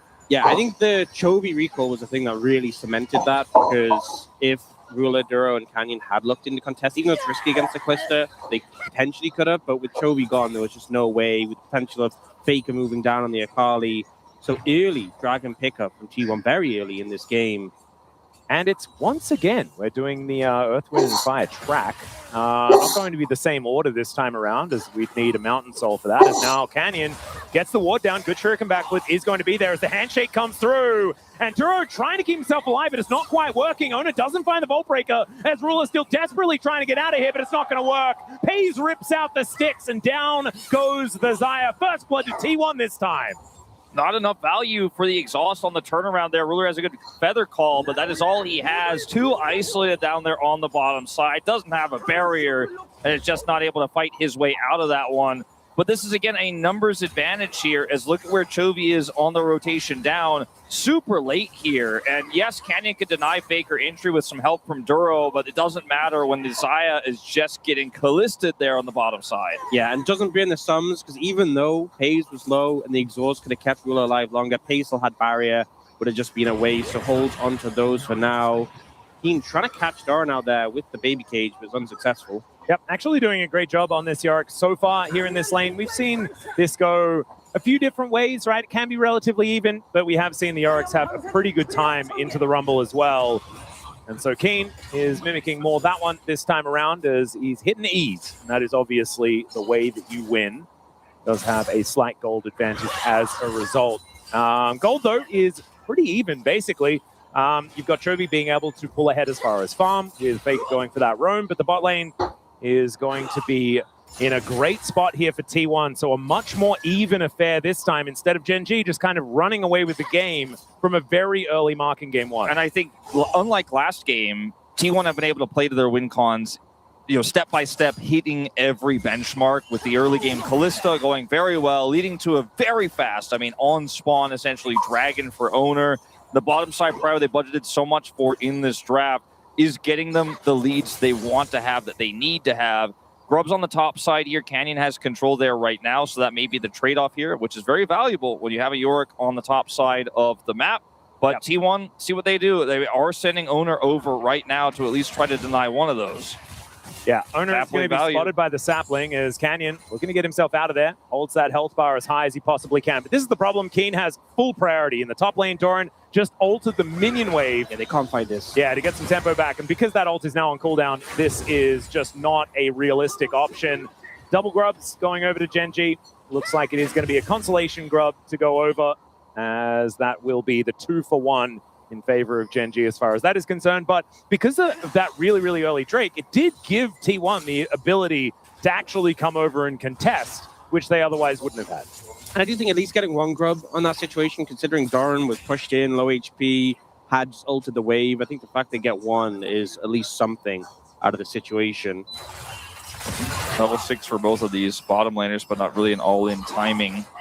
Duro and Ruler do have the wave advantage right now. Canyon does have Nature's Grasp and is somewhat nearby, so certainly could be an opportunity if they could bait T1 in here, but I think this is just going to be a little bit of a look-in. Like so often, the hallmark of Maokai has just been that ult bot lane. As you walk in from the side, it covers up the lane. That's been such a common play. Faker... Oh, stun going to connect the flash forward from Chovy as Faker is going to get out of there. Holds onto the flash, though. So Chovy with a little bit of an overestimation of his damage potential. Doesn't have electrocute proc in that final shot. If you look at his items, he certainly doesn't have a lot of ability power right now either. And I think Faker does like catalyst. It throws a little rocket in. I think Faker at this point was just able to realize there's not enough damage there. He doesn't panic and he walks it off. Yeah, it doesn't burn his flash or ultimate. So Faker feeling really good about the situation now with Chovy being down flash. If Ona wants to show up mid, Chovy could be a target, or for this Dragon in 30 seconds, if Gen G want to contest it, then mid laner will be vulnerable. Well, let's see whether Owner can get over there and lock this one down, going for a reset prior. If that is going to be first item collected, then that is going to be a big advantage for the Vi, and I hazard to guess that the Sundered Sky is coming in. There it is, Rageblade also done for Pays, as Doran throws down the equalizer once again. Man, he has been defensively equalizing all the time this game, as the Maiden is going to be taken out. Not protecting her that well. Canyon's showing on the top side here, so I feel like T1 has kind of free reign to set up for this Dragon. Yeah, and I think that Doran's going to just escape here, likely. Sapling will just barely get him to have to stay. They need to get something crossed if we're going to give this Dragon up. It's double Dragon here again with very valuable elementals. That's a teleport to the top lane from Carrier, though. He does have the unsealed spellbook to allow him to get up there, but still, Owner is sticking with this Dragon. I think that's enough. That unsealed spellbook pick gets him the defense there, denies Canyon, and they get double Dragon into Chemtech Soul. That feels so rough, the fact that it's the double Dragon that you secured, you put the priority on it early, and then it's a Chemtech Soul, which doesn't bolster your composition. It's great for Callista, though. It does help out Callista. That is true. Especially with Bailout. it's for sure not the one you were hoping for with this heavy investment towards the bot side of the map. Yeah, and Gen G are going to double down on this top side as Ruler is looking to grab some extra plates. Pei's doing the same thing in this bottom lane, as we can see here, just ripping through these plates himself. Things very even as far as farm is concerned, but that first blood going a long way for this Kalista, now augmented with a bunch of extra money as he takes crockery from these structures. And Ruler is now going to have to back away, scries some stuff first before he does head back home. First items, though, have been collected by both of our 80 carries. I think going back to the Chemtech soul point for T1, it's not necessarily about the soul you're looking for. It's about how much you want Gen G to force fights for it when you're at your strongest in mid-game with mid-game Akali and mid-game Kalista, right? And that's where you want to be forcing Gen G in those uncomfortable fights. And Gen G can look at this and say, you know, I will give you soul point if we don't like that fight, because we're going to scale up with our Xayah, with our Anivia, and we're going to be more powerful later. The fact that it's not a Hextech soul point, for example, gives Gen G the ability to say no. Yeah, and I think that's what feels so unfortunate about this, because T1 right now, they have a significant gold lead here, but they need to win team fights with that gold lead to hold on to it, to maintain that advantage. And if Gen G avoid those fights, that's when it gets a little bit trickier.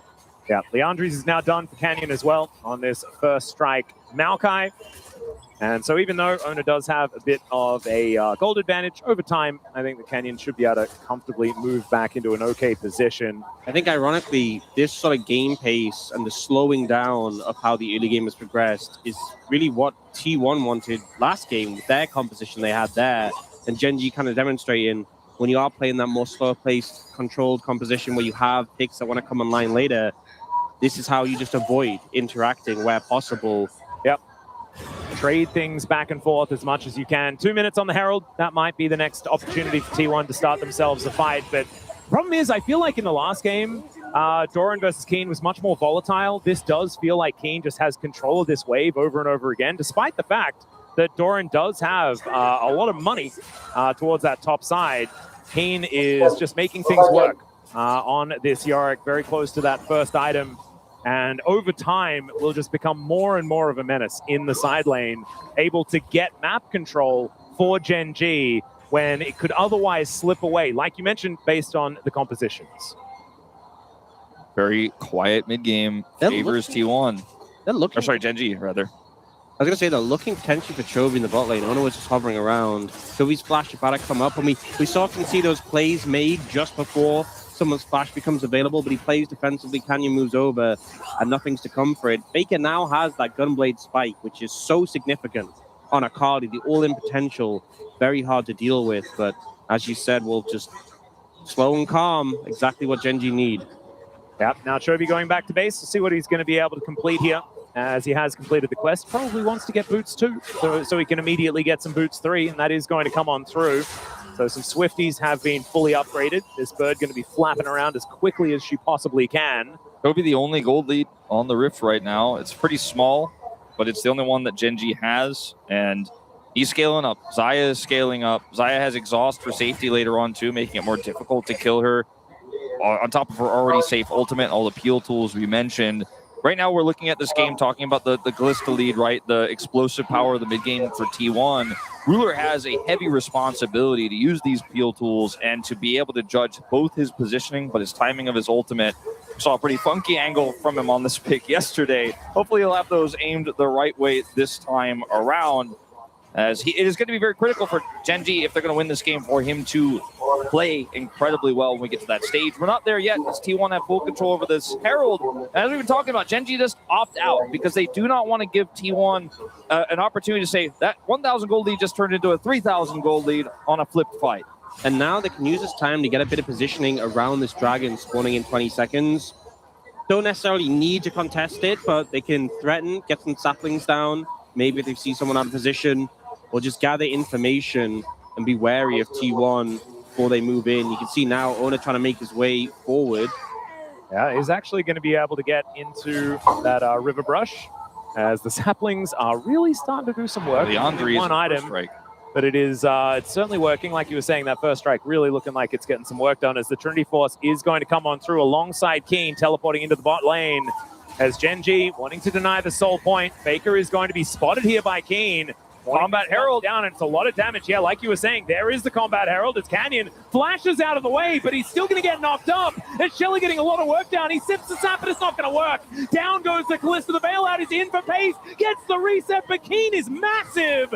Duro and Chovy on the other side of the fight. They're in a lot of trouble. And Owner is going to let his fist do the talking. Still Keen is in there, trying to take him down. And the egg, will it stay alive? The flash out from Chovy. He is able to keep himself up. And now Keen in a 1v1 with Faker. He finds another Morning Mist. And this Yorick is a behemoth. Keen is just an absolute monster. I think the two biggest things for Gen G that kept that fight even was his Yorick just running around, smashing skulls. With a maiden! As Blade Caller as well had so much impact. A fight that T1 definitely felt like they should be winning with the Combat Herald as well. But in the end, it's Keen who comes in strong. And they're going to get a refight for the Dragon. Yeah, good handshake there from Carrier as Doran's looking to move his way back, but he hasn't been back to base yet. And these ghouls, man. I think this is just Gen G's Dragon. There's just no two ways about it. T1 not able to make it happen here. Yeah, Owner was not on the Krugs, by the way. He was like, no, guys, we're not doing that. Initially, I thought with this fight, Gen G had maybe overstepped, right? They didn't have to fight for this. They had been so measured in all of the other fights leading up to this. But they play it out so well. Combat Herald comes down. Canyon backs away here. Flash buys him some space, but then you see what happens with Ruler on the right side of this fight. Ult comes out. Good pullback. Look at that. The double there. Denying pays the bailout. And then from here on out, yes, T1 have the numbers advantage, but they don't have a great way to deal with Keen's sustain as he just rips through this fight. The egg buys time. I think Gen G judged that they had enough here so well. It was on a knife's edge, but they played it confidently, and they barely walk out ahead. Also, that ghoulie wall position, so Ona couldn't flash over the actual wall, was so good.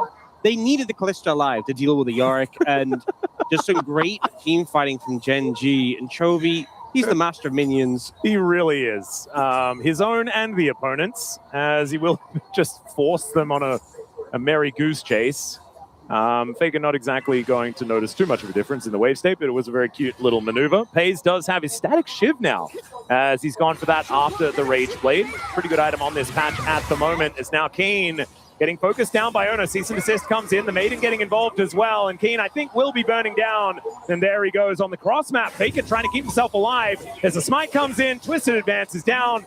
And Faker no chance of getting out of that one with Duro joining the party. Oh, a turret has already gone down here in the bottom lane for T1. It's going to take Gen G a lot of time to get one in return. And Ruler's not going to be able to defend himself here alone. So there's going to be some tough calls made for Gen G. They are going to commit to that topside turret and trade, but T1 can match that and actually look for almost a second one here, as well as mid-side prio. So T1 getting a lot in this instance here on that initial pick. And yes, Faker dies, but T1 are still getting more. Also, it's a 3-0 Yorick that they managed to take out. So T1 making a good practice play, even though Gen G, once again, cross-mapping, going for the trades. T1 are the ones who end up getting the edge in this situation. That being said, Doran stays for the tower.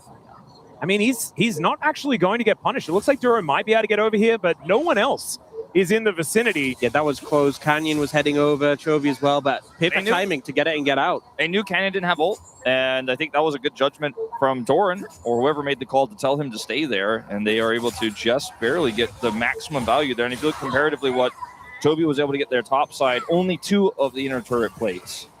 And now, I mean, Doran has 2 items. He is very, very scary on this Rumble and has a slight gold lead. And after that last team fight, I was expecting Keen to just run away with this game. Things a lot more even on that top side than we expected. Still T1 with a slight gold advantage as the Baron has spawned. Keen going to get his hand shook. Looks for the ghoulie wall as it is often about Keen getting killed and then going on a rampage afterwards. Not going to happen this time around. So a bit of a difference between this game and the last one is occurring once again. As Doran comes on over here, watches as that plate falls down, but is able to incinerate that minion wave. Get a little bit of tempo back here for T1 as they move to 1,000 gold in the advantage. So much of Gen G's agency is on the Nature's Grasp cooldown, whether it can be used defensively to secure an objective or to siege and look for a pick. Ruler is doing a lot of damage. These 2 items now completed. It's getting a little bit scary. One thing that's a real conversation. Oh, Faker. Yeah, might be in trouble. Goes into the Shroud. The Keen is moving down. Nature's Grasp is going to collect him. And now he's going to ult to try and get himself away. The rest of T1 are going to show up, but he gets the ultimate to get himself out of there. Still won't have that if there is going to be a fight coming up. 1 minute until the Chemtech Dragon is going to come on in. And Genji maybe looking for this outer turret mid lane, but even that feels a little bit too scary. Some big tools baited out there by Fake and able to evade it without evading his flash, which is pretty good going into that next fight around the Dragon. I will say one thing is that normally we've had Blade of the Ruined King built early on Callista, giving you extra sustain, but going the Shiv route that applies those on hits, obviously very powerful, but you don't have as much sustain into this Maokai. Whenever the saplings hit, it feels so painful. That poke, very relevant, especially when you're trying to move up and contest his vision. Especially when you don't have a tank to eat the saplings, to clear vision, and to go through those brushes. It might often just be Vi or Carrier's job here to eat that damage so you can go into the fight at full health. I do think the Shiv is incredibly valuable at getting Prio to be first on objective, because that's what T1 needs. And so while that trade-off is big, I think it's the right call here for FaZe. Is Canyon does have his ultimate backup. They have this defensive setup here where they can use the ult to deny T1 access or look to force a fight if T1 want to challenge. This is a very tough moment for T1. It might be the beginning of the sunset of this composition if they fail this fight. Well, Faker makes his way over. His ulti just came off cooldown, but once again, Keen is going to find him. And oh my goodness, these Qs are doing so much work. That's ult bin by Faker. Yeah, he's out of there already. Oh, Keen is doing such a good job of just keeping this Akali accountable. And with Faker baiting his ult to get out of the Ghoulie wall, T1 pull away from the fight. It's 2 dragons apiece, even though the Chemtech Soul isn't the biggest win condition. It's slowing the game down once again. Genji, they know exactly what they want out of this game. Absolutely. That positioning of the Ghoulie wall there for Keen was a game changer, but the fact that they were first on the Dragon was essentially checkmate because T1 could not approach. It was just way too risky. Maokai and Nivea first to the play, it does feel very unfair. When you got a Rakan there as well. Yeah. And if you want to try to get on top of that AD carry, he's got ult, flash, and exhaust. So, and very Graves Keeper at like 1 billion health, in a very good position as well. Feel like Keen really having a great day so far today. But T1 hold on to a gold advantage. They got those first 2 dragons. So the fact that Genji have taken the last couple doesn't mean quite as much, especially in combination with the fact that it's a Chemtech Soul. So not exactly the most sought after. But I do think Genji utilize it pretty well. Kobe just got his God of Ages level up, so he's now level 16. 2 levels above Faker, and has that rank 3 ultimate, which is a big problem for T1. And where does Faker lane as well? Because laning into this Yorick just feels impossible for basically anyone. But the Anivia is difficult to deal with as well, like you were mentioning, that level advantage. He does set up here so easy if they want to trigger it. Ooh, Faker looking for an angle, but once again, the saplings are going to find their mark, and it's the slow that's the most devastating here, stopping the Akali from getting on top. And they're just buying time. Like, Ruler's IE is coming up soon. Yeah. You know, that's all they really need. And with 3 minutes till the next Dragon, he should be able to have it for that. And I don't think T1 can look for a Baron start before then either. If they could get Vision, if they could get Prio and try to look for the double smite with Callista Rend, maybe getting the Baron could be what keeps them in this game. But otherwise, their clock feels like the hourglass is running out of sand here. And you see how they try and collapse in on mid when Genji are pushing up, but with that mid tower still being there, they can just retreat back. They're never diving in Anivia Maokai on the tower, and instantly the pressure negates. They're trying to break out of this setup that Genji is playing right now. The Yorick, as you said, in the side lane, such a major problem. And I do think that the sun hasn't set on this T1 composition just yet, but they're going to need to make something happen. They're going to need to find an avenue to get this fight working. Maybe that classic T1 Baron is going to be the angle. Look at Ruler doing blue buff right now. They're just giving him all the money so he can get that IE as fast as possible. Understandable. And the only big advantage here in this game is Ona over Canyon. And I don't think Canyon really minds too much. He just wants to press an ultimate button and CC a few targets, and then maybe even go down. Ona will be imperative, will have the GA coming up pretty quickly. Now he's on Wolves. Ruler is just hard farming right now. Got red, got blue, got Wolves, got wave, and he's just rotating around, taking all the gold. Ooh, and I think they're just done for FaZe, though. Yeah, that's true. Maybe an angle. Now just looking for this outer turret in mid lane. Ruler going to burn down the flash out. And the cease and desist not actually going to be pressed here as Jovi now potentially in trouble. Faker liking this matchup a lot more as there is the perfect execution and gets the egg but he's in range of the turret and is not going to be able to take down Chovy on this Anivia just yet, but gets him ready for the next bout. Ruler decides to flash instead of ult, which I think is correct because it's more value for a potential fight he thought T1 might look to take after his flash was burned there. He has IE now. He doesn't have his flash. Surely Wall comes in, and Keen says, well, I think I'm going to have to get out of here. FaZe was on his way down. I don't know whether they would have been able to kill him, to be honest, but good respect. I think the Callista is the one pick that has to sustain damage to actually cut through this Yorick, and it's why... I mean, we haven't had many fights this game. We haven't had many actual 5v5s, but if Callista is alive, that is the only person who can really shred... I think Genji are doing Baron. Like, they are like, I have Maokai ult, T1 cannot get there. A positional prio, we talked about it so many times. Ruler doesn't have flash, but it won't matter if they can never touch him. This ward is pretty ridiculous, though, from T1, as Chovy going to get engaged on. He flashes out of the way. There's a Nature's Grasp. His owner separates himself. The hostile takeover, gigantic, but once again, Keen is going ballistic. Pay's trying to dash around the fight and does Mega Cone his way out, and it's T1 that find every angle, and only Canyon is left alive. T1 punished Genji for going for the aggressive Baron. Chovy was on the front line with no egg, and they immediately target him. A's kiting like his life depends on it, and it absolutely did. Watch Owner when he goes in here as well, as they initially catch Chovy, flashes on him, despite the charmed defensive attempt there from Duro. Jovi's taken out. Equalizer here, decent. Even though the feathers come through, Paze is able to fight his way out, kite his way out, get the bailout rolling. And that's the T1 magic right there. Genji, I thought that was checkmate. They got Maokai. They have so much peel. Ruler has ult. There's no way T1 get in, but they make it work. And Owner has a clutch play to follow up on the catch onto Chovy. And now they're going to look for their soul point here. Finally, after picking up Baron, and now they're 3.5 thousand gold ahead. Paze's Callista is crazy. He's got QSS online from that fight. T1 really in control. We were worried maybe the sun was setting, but it's certainly burning bright right now. And also now, Faker, level 16 with Flash. Chovy and Ruler, no flashes available, only Duro, and Genji has his. If someone oversteps, missteps, Faker can just take them out. We saw how much damage he did earlier to Chovy to force his egg. Yeah, and then the whole game might just be over, right? T1 with Baron and access to the base could just mean that this one is just going to be gone, especially with Doran and Faker doing a lot of turret damage as well if they are left alone. And not to mention, of course, Paze, who is just an absolute machine. Still, 4,000 gold isn't insurmountable, but it is starting to feel like Genji are falling that little bit too far behind, right? This is the kind of snowball that this T1 composition absolutely wanted to have. This is the momentum they were lacking for most of this game, that really a composition like this once, and Genji had been able to negate and shut down. And I think what's going to be a little bit frustrating is the fact that the Baron was started by Genji. I think maybe the thought process was we can force a teleport here, and that can be enough. And now Equalizer coming down on the tower. Yeah, handshake is good. Featherstorm going to be invested here by Ruler. That is a big cooldown, exactly what T1 wanted. Yeah, and I think with Owner charging his Q and his ult available, if he doesn't press R there, he probably just dies, and letting the turret go is the correct call. But now he has another safety tool lost, and T1 still have a whole minute of Baron here. They want this inhibitor.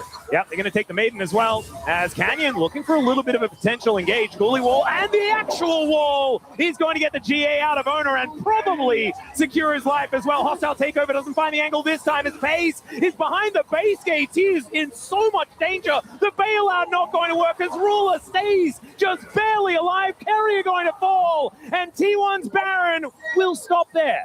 What a beautiful play from Genji on the punish. The wall was great. There are so many things they can build. What game is this? And Ruler is able to just realize that as long as I walk away here and they can't get on me, the bailout doesn't go through, then it's over as Paze tries his hardest. But initially here, it's the catch on to Owner. They get the root, Coolie wall, and regular wall. Dash is interrupted, as you say. And then Paze is like, I got to get in here and carry this fight. But they get the charm on him. They put him in the bouncy castle. When the bailout comes through, Ruler pieces out. You know what? Says, you cannot kill me. You're not going to get that extra auto damage to look for the Ren to finish. I'm going to say it. Say it. No, he didn't. He didn't need to do that. They could have just let Ona die, and that wouldn't be good, but it wouldn't be that bad. But they No, but you know what happens? Paze keeps a friend. Okay? Owner's like, thanks, man. You didn't have to do that. You know? He really didn't. And now they're still buddies. That gold, just the spike up and the immediate spike down. I just think that there's a feeling or a tendency, especially with a lot of our LCK teams right now, this road to MSI in particular, including our play-ins, of desperation, of feeling that your comp needs to win now, that has led to leads being tossed away. And they had such a proactive moment that they had the GA. They thought, okay, we should be able to siege this up. Let's get kills. You get the inhibitor, but you get kills. You actually just win the game right there. And I think their eyes were too big for their stomach, and the punish was so swift from Keen and Chovy there. And FaZe felt like he had to salvage it. He felt like he had to do that because if they lost that, they lose too much control over the map. And then Gen.G stabilized again off of just one pick, and they thought, we have to force.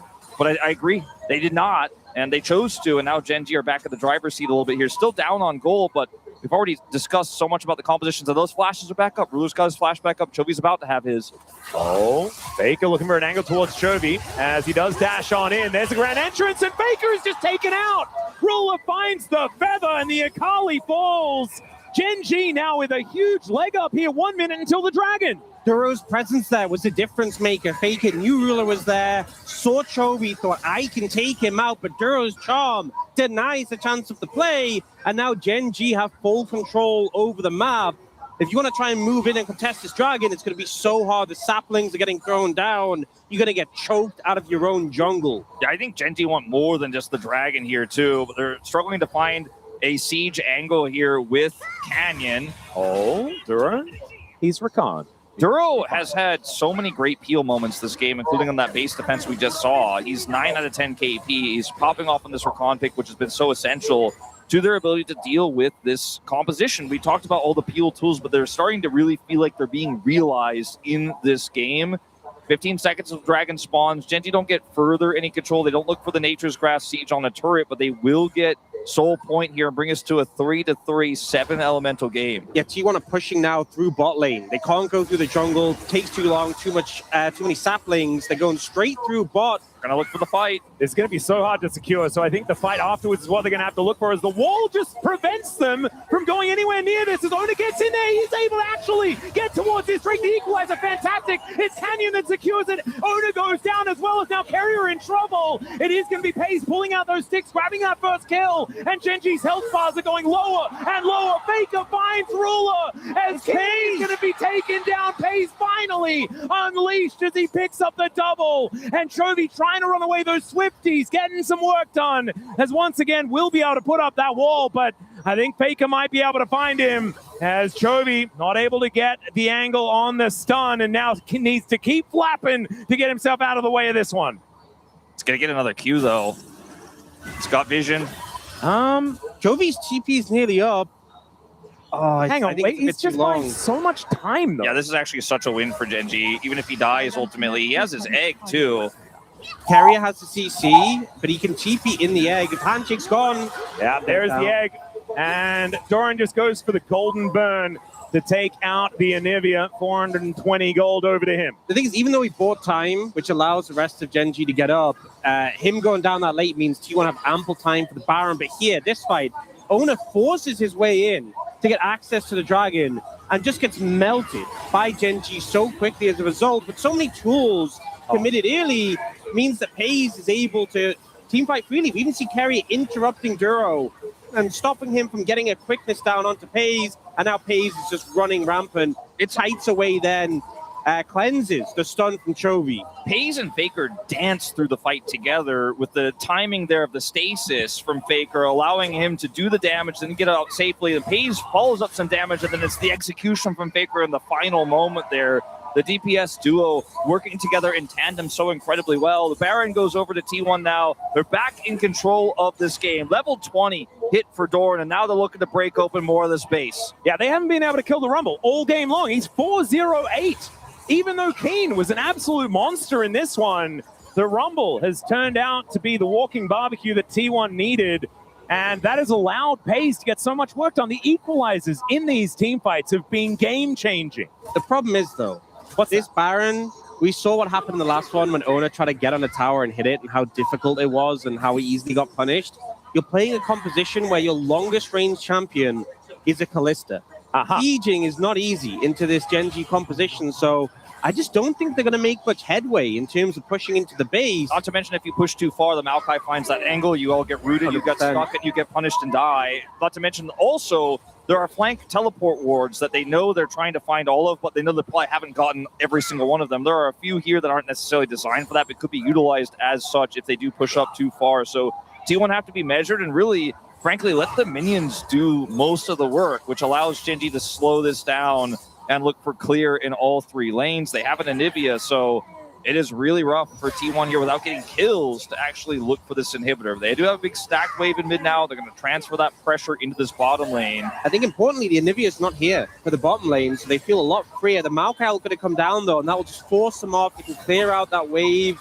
That is still a decent amount of damage on Ona. The equalizer comes in, and that's going to be a lot as well. Still, Dura going to be there to try and help keep his teammates' health bars safer.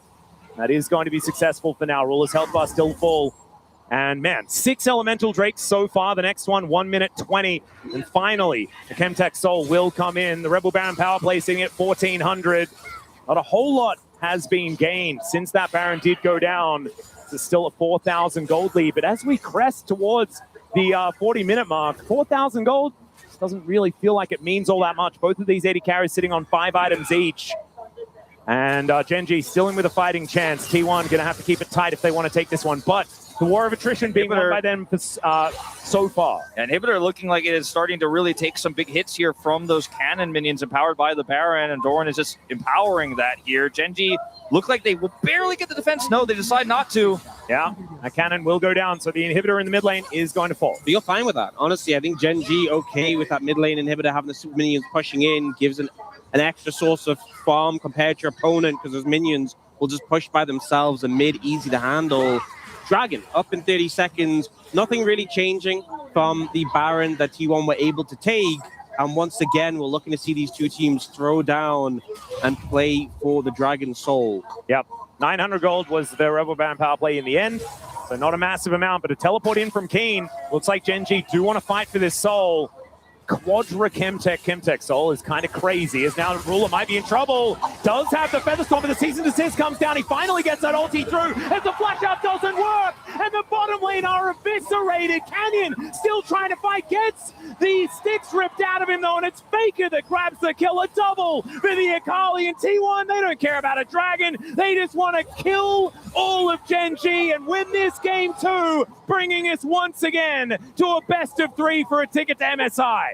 Keen does end up getting a kill onto Doran, and Chovy is buying time, but that mid inhibitor is open, and Pays is going to end this game. There's no way Chovy can get back, and I think we are going to a 1-1 series They're here. just escorting him, keeping him under lock so he can't get back to base. They'll push through with the super minions. He will eventually go down, and T1 will equalize the series. A beautiful game from T1. There was a hiccup, a couple maybe, but they held strong, and man, Pays on this Kalista. What an incredible performance and a huge turnaround, honestly, from everyone on T1 in this game number 2. They have really made this series look interesting now. That is a momentum shifting, a series momentum shifting performance from Breakdown of game number 2, and yes, it is a best of 3 from here, what we've all been used to throughout the regular season of the LCK. This one will result in a ticket to Daejeon, and for the loser, they will just go home, go for a bit of a holiday, and not exactly feel too psyched about it, as being the MSI representative is something that both T1 and Genji have been very used to for the last few years. Let's see what this draft is going to bring us, gentlemen, as I believe once again Varus will be banned. I think so. Bold claim. Yeah, I have focused on a few different champions here. I think the Jarvan, the Xin Zhao, the Ezreal are going to be big picks here, because as Engage starts to go by the wayside and we have less and less Engage tools, you know, when you have a pick like Ezreal, it's so hard to lock him down. It's so safe. And when you are able to get your hands on it, you have so much agency moving into this third game. The Lissandra pick that we did mention, I think, is an interesting shout out. I think it's definitely one that we've been seeing a lot, but it needs a strong jungle pairing, and so many of the classic ones are already gone. Well, the Orianna going to be taken away here, of course. Cassiopeia is fearlessly banned. So they don't need to worry about that one. The Karma could be a ban here. The Rise still very high priority, and that one is what's going to be taken away. In the last game, this was backed up by a Scion ban, but the Varus is still up, and so probably going to need to be taken away by Gen G unless they want to leave that as a ban that T1 has to go towards. Your first pick, then just make T1 ban it. You're already absorbing the Bard ban, so I feel like don't do a favor for them. They ban away the Karma instead, denying the prospect of Karma Ezreal. We saw the last 2 days, and I imagine a Varus ban here. Could get really interesting if it's not. And where does the Varus then go? Because we've seen it banned in every single game for what feels like the last 6 weeks or something like that. Some certain amount of time. I think you hold the flex for. Oh yeah, you have to. But where do they eventually then decide to put it? As it doesn't matter, it's going to be banned away. Yeah, you don't have to worry about that. They really made me nervous because I said the Varus ban was going to be the one thing I knew was going to happen, and they waited until the very final ban. I wonder if we saw a lot of these engaged compositions in the last 2 games. I was thinking the Annie might rise up in priority. We saw an early pick from it from the other day. With these junglers being thinned out a bit as well, Annie Wukong feels really solid. The question is T1 going to deny it, or are they just going to let it happen? That's the question, because if you take the Wukong away, then you're effectively saying we're going to have a little bit of a weaker early jungle into the other meta jungle picks that are available. So it comes at a cost, and if you leave it, then Gen G get Annie Wukong, and the composition is simple to play. Looks like Owner's ultimately going to decide to take this one away from Gen G, and we'll see what Faker wants to play into the Annie right now. We've seen a little bit of Aurora as the counter pick. Maybe that's the way he wants to go, but Pei's taking a page out of Gumayushi's book here with a Senna lock-in. All right.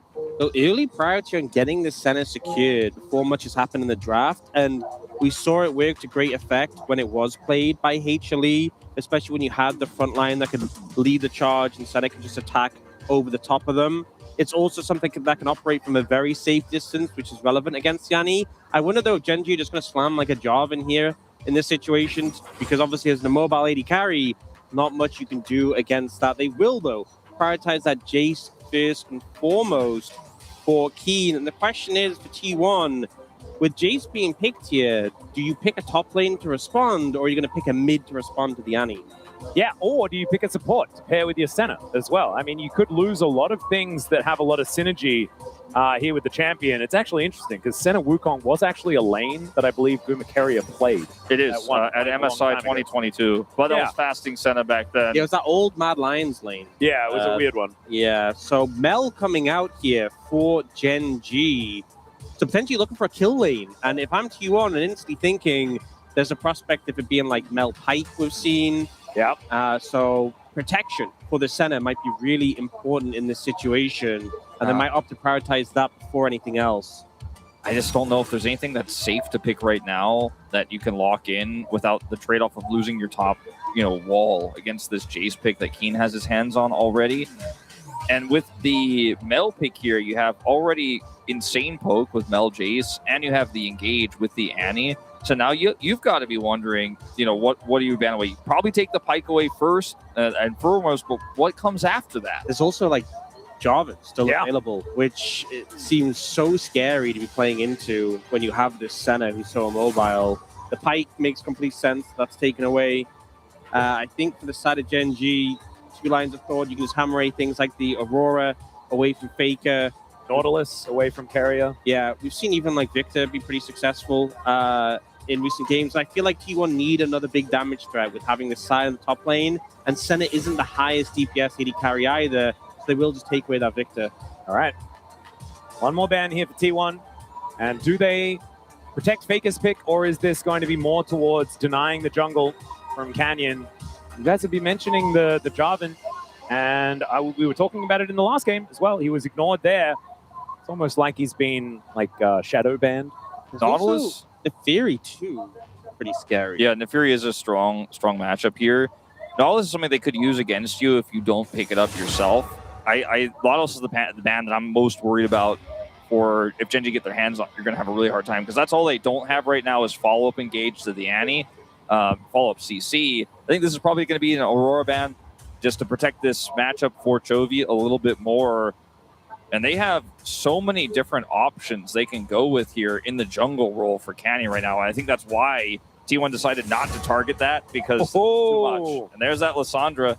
Yep, shout out to Wadid, He was saying that the draft was going to revolve around this one. Not going to happen in the second round, as Faker is going to have that one denied. And I do think, I'll say it, Faker's Aurora has not been iconic, right? Yeah. It's not his best pick. I was going to mention And it, but I also didn't want to mention it, you know? Genji have made that clear in this last Lissandra ban that they're not as worried about it either. Well, let's see where he does decide to go instead. It's going to be Carrier on the cow. The Carrier Alistair has been an absolute menace so far, and it's so similar to what Mata used to do. But now where it was just give me the cow, I'm going to win us the game. You've now given the information to Gen G about what your support pick is so they can respond. And Faker already knew the matchup. So perhaps just trying to buy time to discuss and see what they're up against before making that final choice. So they might have put the Jace into the jungle and then they're putting the Zehen top. Or vice versa, potentially. Canyon was playing a good amount of Jace jungle in solo queue recently, and specifically the Zehen here. So you make sure you're not matching the Jace into Sion, and Zehen into this lower damage composition full of a pretty bulky front line is going to be so hard to There's a lot of things to hit. A lot of things to hit. It's been the Poppy support is the option for Duro. It's been such a classic counter pick, too, the Zahin into the Sion, because it has the free early game. The Poppy... It's a great choice here as well. There's so much range, but also hard to engage in this comp for Genji. It's ended up being a brilliant draft. Let's see what Faker is going to play here in response to all of this. This is going to be the crux of this entire composition, what holds it together. He's got a lot of thoughts. I think they picked the Alistair first because he wasn't sure yet, and this is going to go down to the last second left. Olaf! Okay. So Faker has played this before. I was actually there. I'm not sure it's Faker. But it could be Faker. I think it's Doran, and they're putting Sion mid Sion. Because Jovi's just never going to be able to cut through or really have pressure against the Sion. And the Olaf, you can actually have kill pressure. You're no longer given a free lane to the Zen. That's very tricky. A great call out. Although, well, this reminds me, was this the first MSI that he played Olaf mid and just ran down his opposition? I think he's currently 1-0 on the champ, and I think that might be the only game that he's played. But we'll make sure that we get everyone on there. This is off the top of my head from a very long time ago, and he's not even going to play it. It's going to be the Sion in the mid lane, and it will be the Olaf towards the top side. So a very standard mid Sion here for Faker.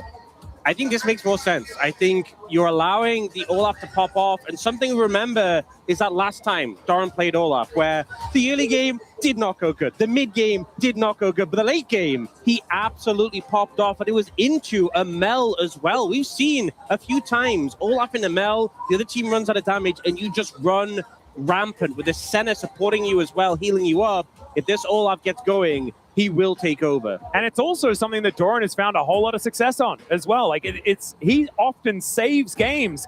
And if this early game goes horribly, it's not then smooth sailing for Gen G because Doran has had comeback games on the Olaf. I think this draft for T1 in the early game is incredibly weak. We'll see how they pilot it here as we jump into the game.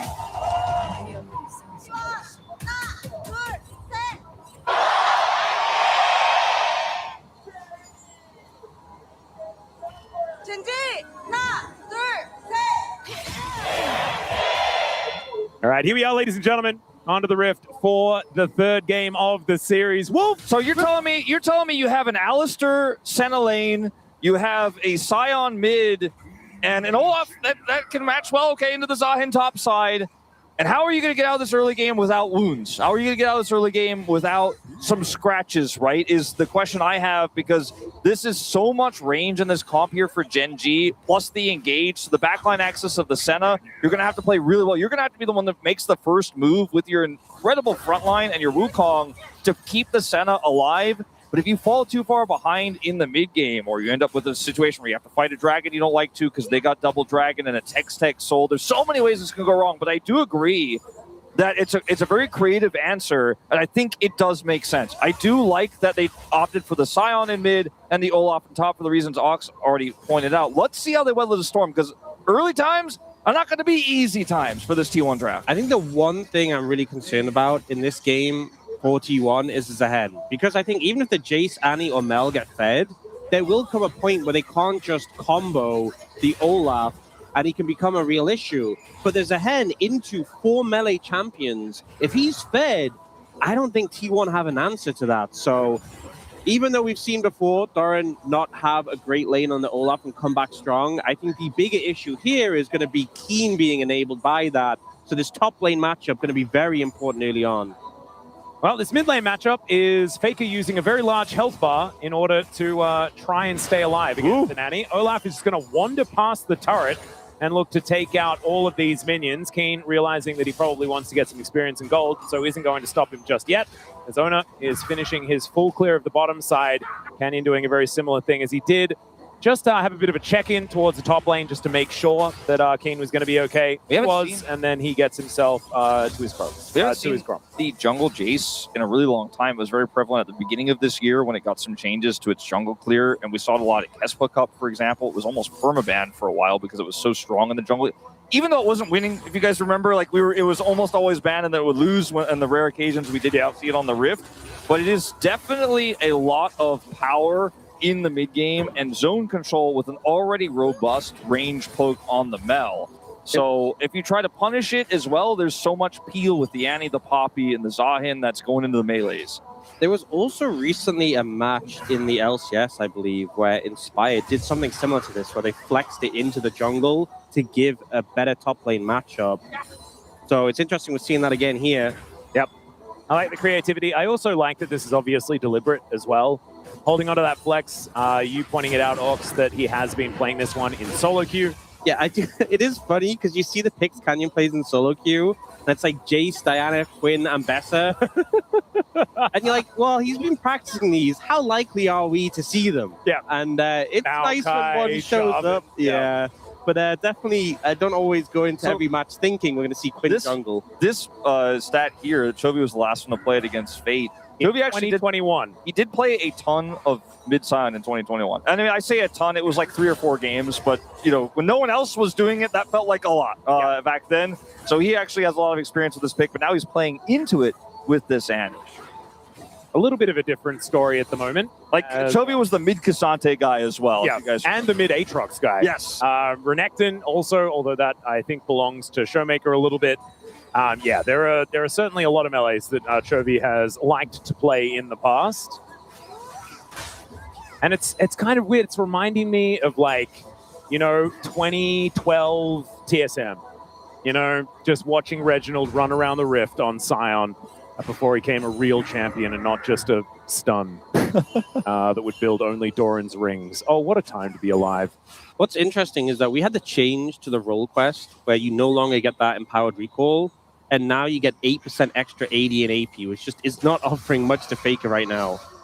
Oh, Ruler is going to go for a little bit of a merry jaunt here. Finds a snare onto Pays, though, and Canyon going to show up with a shock blast. There it is. Well, that's the thing about Jace jungle is he doesn't have that great CC setup a lot of junglers have, but he can at least just kind of hang out and get some first strike gold. If he doesn't see the angle for the kill, he just shock blasts in and at least collects some money for his trouble. I think what's nice is at least the lanes have a good amount of setup. The least is Keen in the top lane, and he at least can flip them back, and it's a longer lane. But mid and bot lane, there's a lot of CC to work with, which I think is kind of important if you are having that Jace jungle. Otherwise, it is just that farm into first strike poke. Yeah, and we saw even the Mel can you do Senna setup for the Jace potentially if those rebuttals do come through. Well, Chovy does now have the bear in hand. Faker can go back to base and then ulti back if he would like to. Only taking a bit of damage here from Canyon as the decoy comes out. Doran coming over the top though. Keen is just following him down, and we can see the top lane is incredibly even. Cute little Bramble Vest here from Keen as well, just to try and nullify a lot of Doran's power. Will put him a little bit behind his Trinity Force, but definitely picking this one for lane is going to feel great into both the Wukong and the Olaf. And in fact, building as much armor as you can is going to be a great move into T1 just in general, because I do not see magic damage, at all. The Sion shield explosion. Sorry, I apologize. Wait, Alistair's got a little AP ratio, He's going to go static shiv. Hey, there you go. Actually, never mind. Static shiv. That's massive. Okay. I will say there is at least armor shred that's going to help. Oh, they're going for a play. Yeah, Ruler's going to have to flash as there is Faker finding the unstoppable onslaught. Knocks Duro to the sky, but doesn't have a whole lot after that. Still flash available here for this Poppy. Might actually have to use it over the wall and does so as Ruler finds a snare onto Carrier, who just uses his headbutt That was out cute. of the way. That was very cute from Carrier there.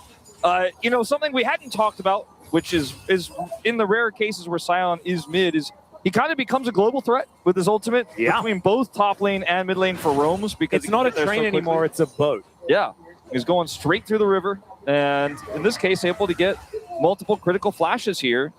So that is a big win for him. You can see the lanes, though, in this early game and the jungle, with that first strike coming through here, are naturally ahead. Genji, without any kills here, have picked up a 500 gold lead off of their early lane advantages alone. Let's see if they can push that advantage into some of these real objectives here. Oh, there's an interruption from He Duro. really wanted to channel that. Yeah, he did. Adjusts his microphone and then gets back to pressing Q, and absolutely does so. As Faker at 500 health. Bount has the same amount of health as Chovy, is what it feels like, even though he is sitting at about 20%. Just Sion things. That's only going to get worse as this game goes on, as Canyon going to be starting off these grubs, and there is no monkey in sight. They have I think he should be able to take this. They have control vision on the entrance there. They have vision on the dragon as well, so he feels very good about this. Oh, that's a bear. That's all. That's my play-by-play, by the way. Oh, okay, yeah. That's a bear. That's all there is to say. That's pretty unbearable. It was a bear. I apologize. I'll try and be better. It's all right. Faker down to about 300. Lost the cannon. He's fine.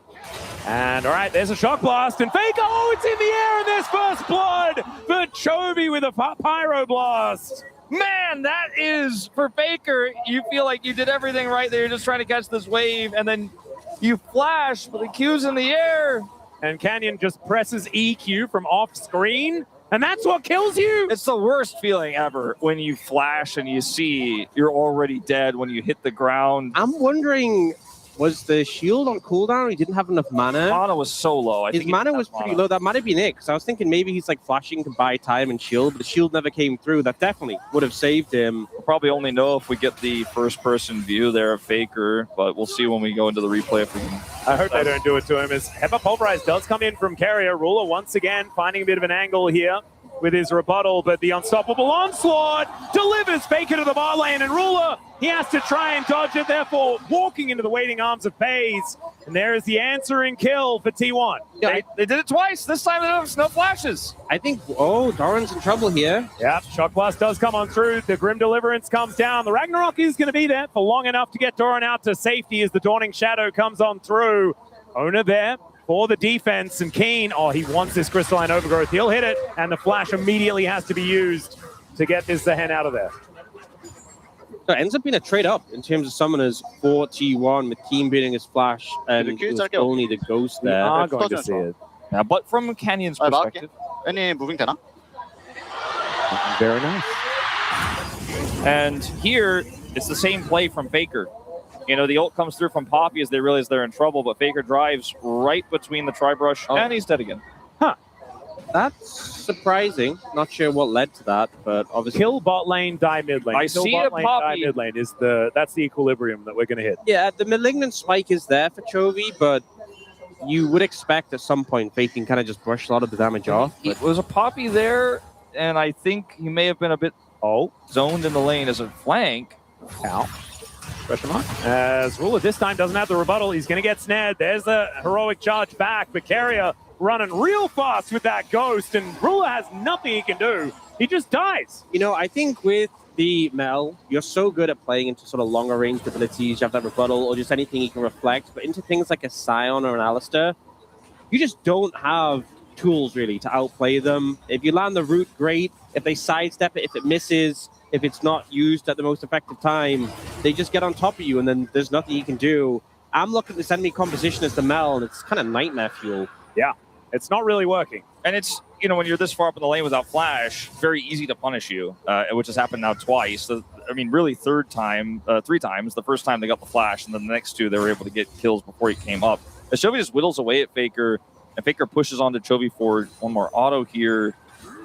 Just tries to charge Q. I don't know. He really likes pressing Q. Yeah. His shield was on cooldown as well. Again, in this situation, he used it early in a trade, so didn't have that available. Nice sidestep there by Carrier, and then holds the combo for the Steadfast Presence from Duro. And there's a short combo at the end just to catch out Ruler. Really well played to set up that one. Pays now with the static Shiv, especially when you're playing into a mage in the bot lane. Having extra wave clear that the Shiv offers goes such a long way. Obviously, this is the standard build to go the static Shiv early on center, but it's definitely a big pickup when the enemy Mel has Ludens already. I'm starting to very strongly feel like Doran is going to have to do some heavy lifting in this game because Faker is so far behind. And the Senna is ahead, but that doesn't necessarily translate to a big mid game or anything like that yet. She needs more souls. No. Canyon's here again. Oh, not one more time. Kobe holds the flash, decides he doesn't want to go for it. And so now Faker going to have to try and keep himself alive. Channels another Q, and now Ona makes his way in. Canyon flashes. Dawning Shadow comes down, and there's the flash from Ona to follow, and down goes the Jace. Ona here to save the play, and now Carrier will find the flash from Chovy as well. This Triforce spike on the Wukong, you can see after the initial flash, they weren't sure if they wanted to extend the play, but Ona's like, no, I have the damage, follow me. And he absolutely did to take out the Jace and Chovy, having a flash as well, punishing the attempt to threaten Faker's tower. And the thing is, so in terms of Faker's position in the lane now, he has upgraded Merc Treads. He's going to get the Koenig Rukin soon. He'll feel much better then, but I'm a little worried they'll just switch lane and put him into an AD champion after that. Yeah, that's what I'm most concerned about. I mean, there is a, the bottom laner obviously is also AP in the smell, but the Zahen lane can work really well. He actually went the Glacial Shroud just on that base, so got a bit of armor first. But yeah, damage comes in from that Shock Blast, the Magic Shield doing nothing there. They go for the push in, and then this time Faker has the shield available, so he can ult freely with the initial peel and the flash. Faker turns back, Ona's like, no, I have the damage, I have this spike, and Chovy having to flash away as well. This is a small win here for T1. Really evens out the gold quite a bit. But I think they need to do more to protect this Senna through this mid game than just, to be able to get this gank onto Canyon and Chovy there.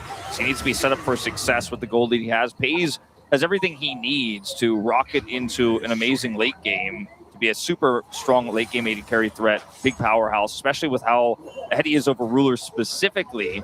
Ruler isn't going to have as easy of a path there. But that means the front line needs to play well. And when Faker's behind, it means the Olaf and the Wukong are going to have to pick up the slack. And if they can set Pays up for success, I do really favor the game state here for T1, but it's yet to be seen.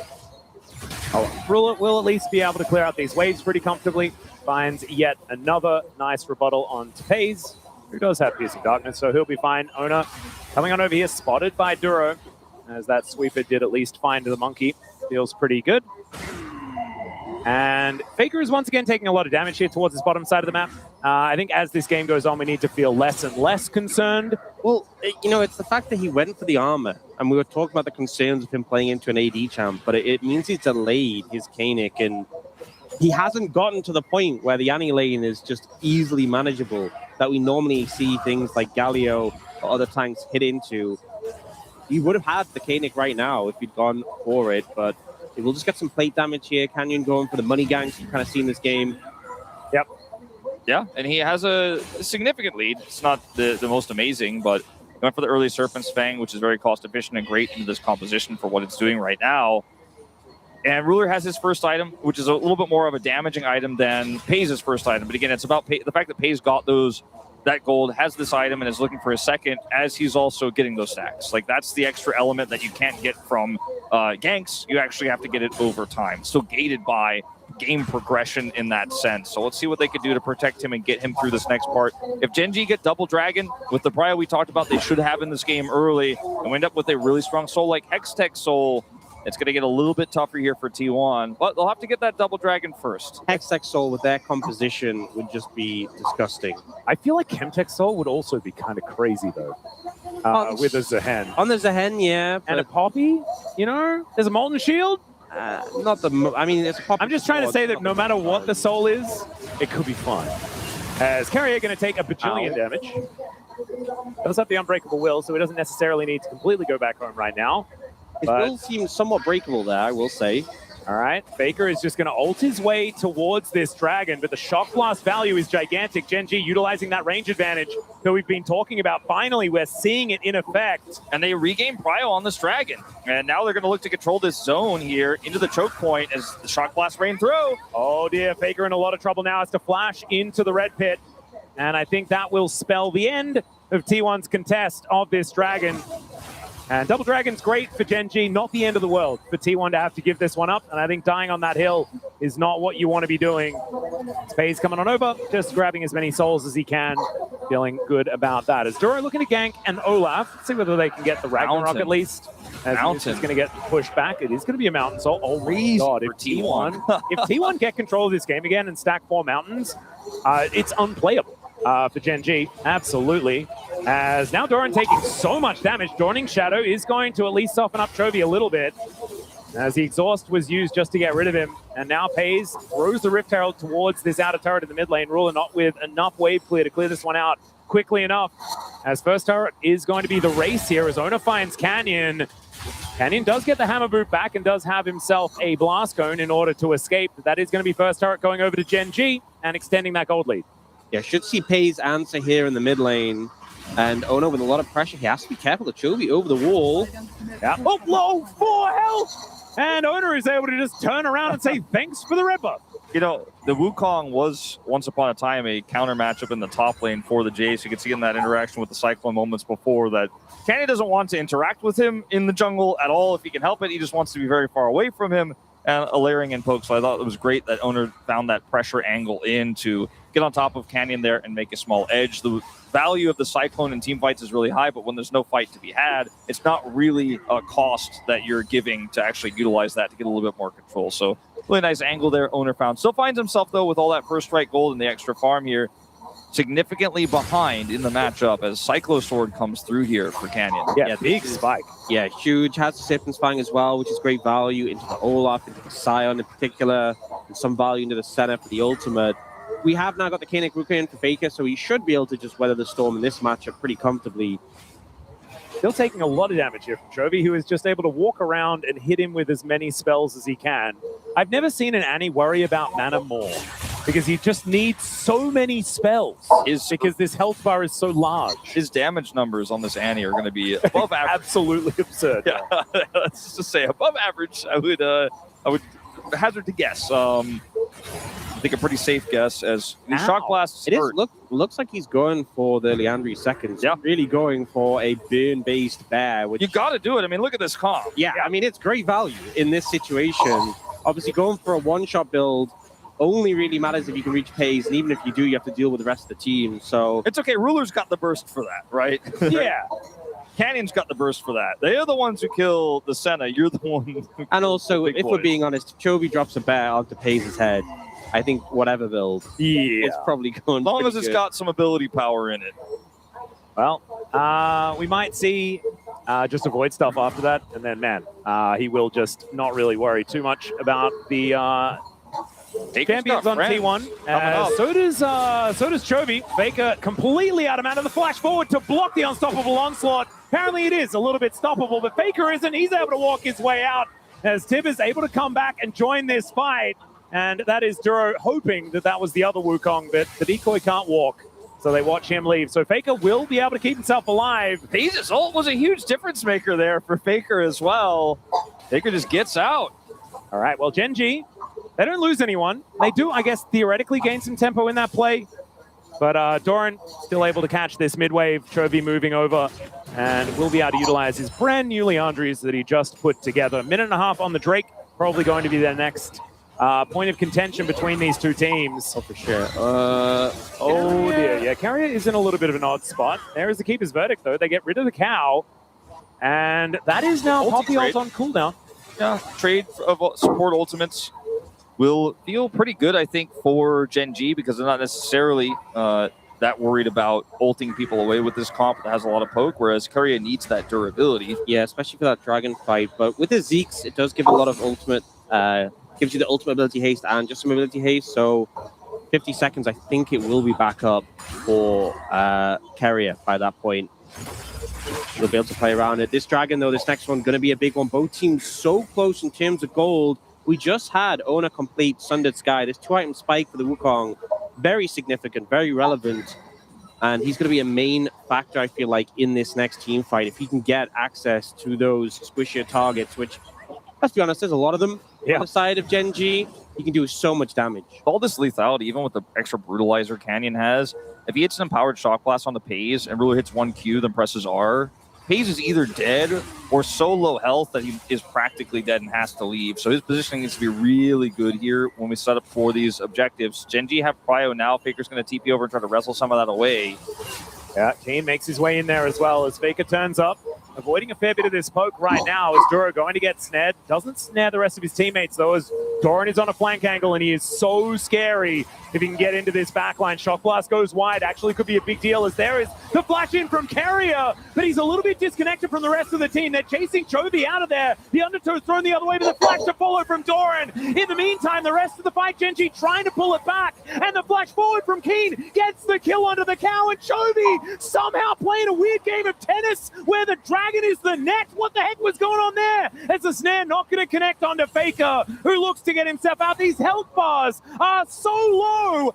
How is this just a 1-for-1? T1 get control of the Drake and just leave it there. Goes so well for T1 because Doran occupies Chovy on the backside of the fight. Chovy never gets access to come in. And I was watching Carrier's ult. As soon as it comes available, he just goes in, pops the ult, has the Zeke's AoE on them as well.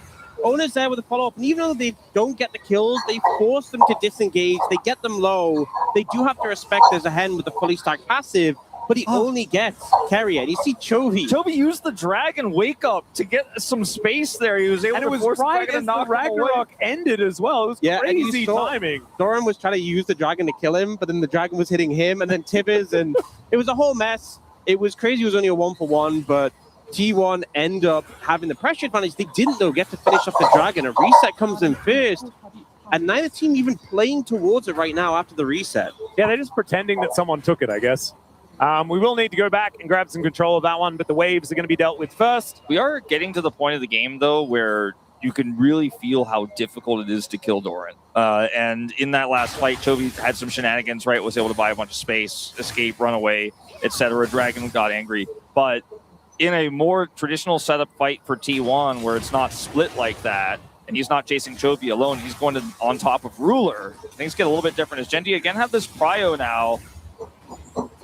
Well, into the pit goes Doran, but he immediately gets pulled back, taking so much damage. Dawning Shadow keeping him alive, but he will be taken out. They traded for Ruler, but there's still a lot of damage left here for Genji. The Grim Deliverance from Keen. Carrier right in amongst it, but he's going to be taken out. And now it's Owner that's in there doing battle. Finds the Poppy, but that's just the support.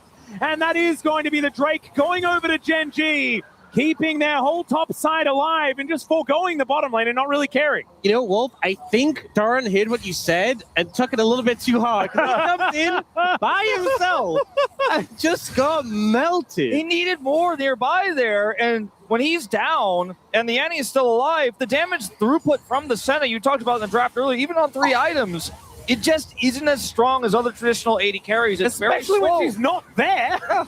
It's not there in the beginning of this fight as Doran goes in and just gets melted.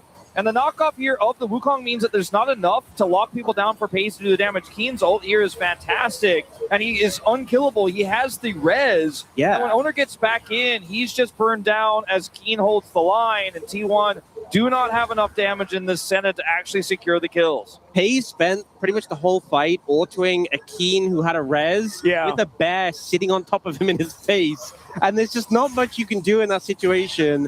Doran a little bit over-aggressive in that situation, and it allows Genji to get that 3rd dragon off the game. Damage dealt. Yeah, Chovy's done a lot of damage. I wonder who that damage has been dealt to. It's so fake. And the thing is, like, I think Chovy deserves a lot of credit for doing a lot of damage in a lot of games, right? The Galio was such an incredible thing, but, like, he was just hitting a Scion all game. Now he's got the Leandri's burn on it. The Mulligan's burn is there. I mean, it's he's wearing a lot of masks, as we can see here. I think that the main thing, though, is that Chovy is able to do a lot of damage to this bulky lineup, and they have Soul Point now as well. I mean, Genji are not going to be taking damage if they manage to get themselves a Mountain Soul, and then the setup for the Elder. I mean, I don't know whether T1 will have enough time to get this center scaled up, you know, to have that advantage. As the unstoppable onslaught here from Faker is optimistic, as Chovy does have those Swifties. The rest of T1 looking for an angle, but Owner's approach is going to get denied, and I think Faker is just Gonna go down. Trophy comes on over, does have a Q, but it's Canyon that grabs the kill. The rest of T1, Baron's up. Baron is at least able to take this turret in the bottom lane, but he's got a teleport in hand. Baron's up, and without half of the front line, I think they just focus him down again. If he decides to show up, he is going to come here a little bit late. Genji playing this slow. Duro on the flank. Yeah, Keeper's Verdict going to be a big deal, but it's on cooldown. And again, he's looking for it. Yeah, Flash not quite available just yet. Aizen is going to stop that one. Carrier in so much trouble. Genji looking for the turn. A better Baron play than their last one, we have to admit. Oh, Doran gets one here. With the wrap around. And Chovy is going to be able to find him with that stun. He has to throw down the Ragnarok, but using it defensively. He doesn't get a lot of time. And Keen wants that angle. Owner is going to find him. And it looks like Keen is going to get dissuaded, and the Baron will be foregone for now. I think, honestly, T1 pretty happy with how that panned out. The fact that they were threatening that Doran flank, he obviously gets focused down, but unable to catch him out because of that little TF Faker. Ends up going aggressive. They want to make a proactive play, but the double TP instantly turns things around, and T1 decide they can't follow up with this. Not to mention the Keeper's Verdict, which denies Carrier from being able to stick around and buy space for a potential Doran TP. Because if this starts to go better, Doran TP's in to match, and then maybe they could have found something there. But like you said, denying the Baron felt like best case scenario for T1. They're able to do that, because if they lose the Baron there, they lose the Soul as well, and that means Mountain Soul goes over, but they were able to fight tooth and nail to hold on to that one. And the only gold lead here is Paze, right? He's getting bigger and bigger. He's post 70 stacks here on this Senna, but the rest of the team is so far behind that it doesn't necessarily matter. And we mentioned this so long ago in the game, is going to be a big responsibility for Doran to maybe be a frontline so that Paze can actually go with him in terms of target selection. Doran gets on top of somebody, Paze layers that damage with Faker there. They just haven't been able to set up those phalanxes for the Paze. They haven't been able to find the right targets, and it keeps being someone from T1 goes in and gets burned down. And Paze is like, I'm trying back here, but I can't quite get it done alone. 50 seconds until that dragon spawns here, and T1 absolutely cannot give this one up. And we get the rapid fire for Paze, a big spike, being able to play around that just ungodly center range. So hopefully on the back of this can get a bit better target access following up on the setup from the team. And on this Drake fight, it looks like Shadow Flame not quite done yet. For Ruler, he really wanted to collect that item. I mean, Chovy has 3. His shred is ridiculous now as well. As Duro not too worried about Carrier. Even with the goal lead for Gen G, I think just on item completions, T1 have an edge right now. GA came in for Owner as well. These are some really good item spikes to have, but it's going to come down to execution at the end of the day. Yep. I think this Keeper's Verdict is going to be such a big deal as well from Duro. Keep your eye on him, see what this Poppy can actually accomplish here.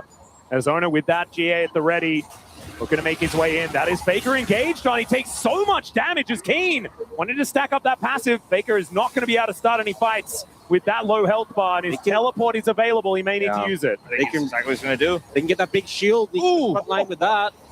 They're just going to focus the Dragon now. They've done enough work here. Carrier getting low.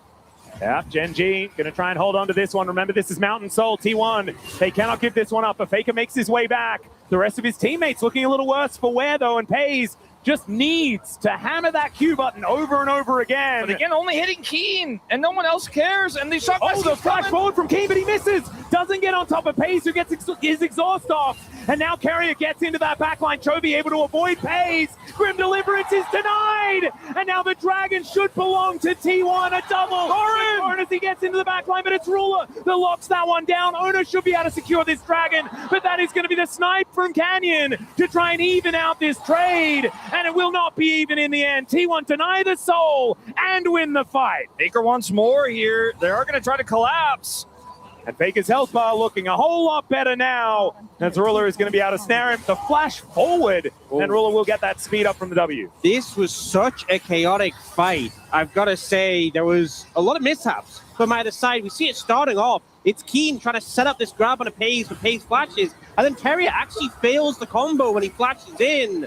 But then Doran gets access. And Doran gets exhausted, but it doesn't matter. He's in ult, and he's just running through this team. The Keeper's Verdict can't impact him either. And even though he goes down, he did enough. And it feels like for the first time in any of these Olaf fights, he was able to make the difference, buy the space to allow Paze to follow up on those prio targets, and they make it work. They get the first Dragon of the game. They put a huge dent in the gold lead. The stacks are rolling, and Paze is deathless on this Senna. His positioning has been very good, and finally, Doran sets him up. He is very big.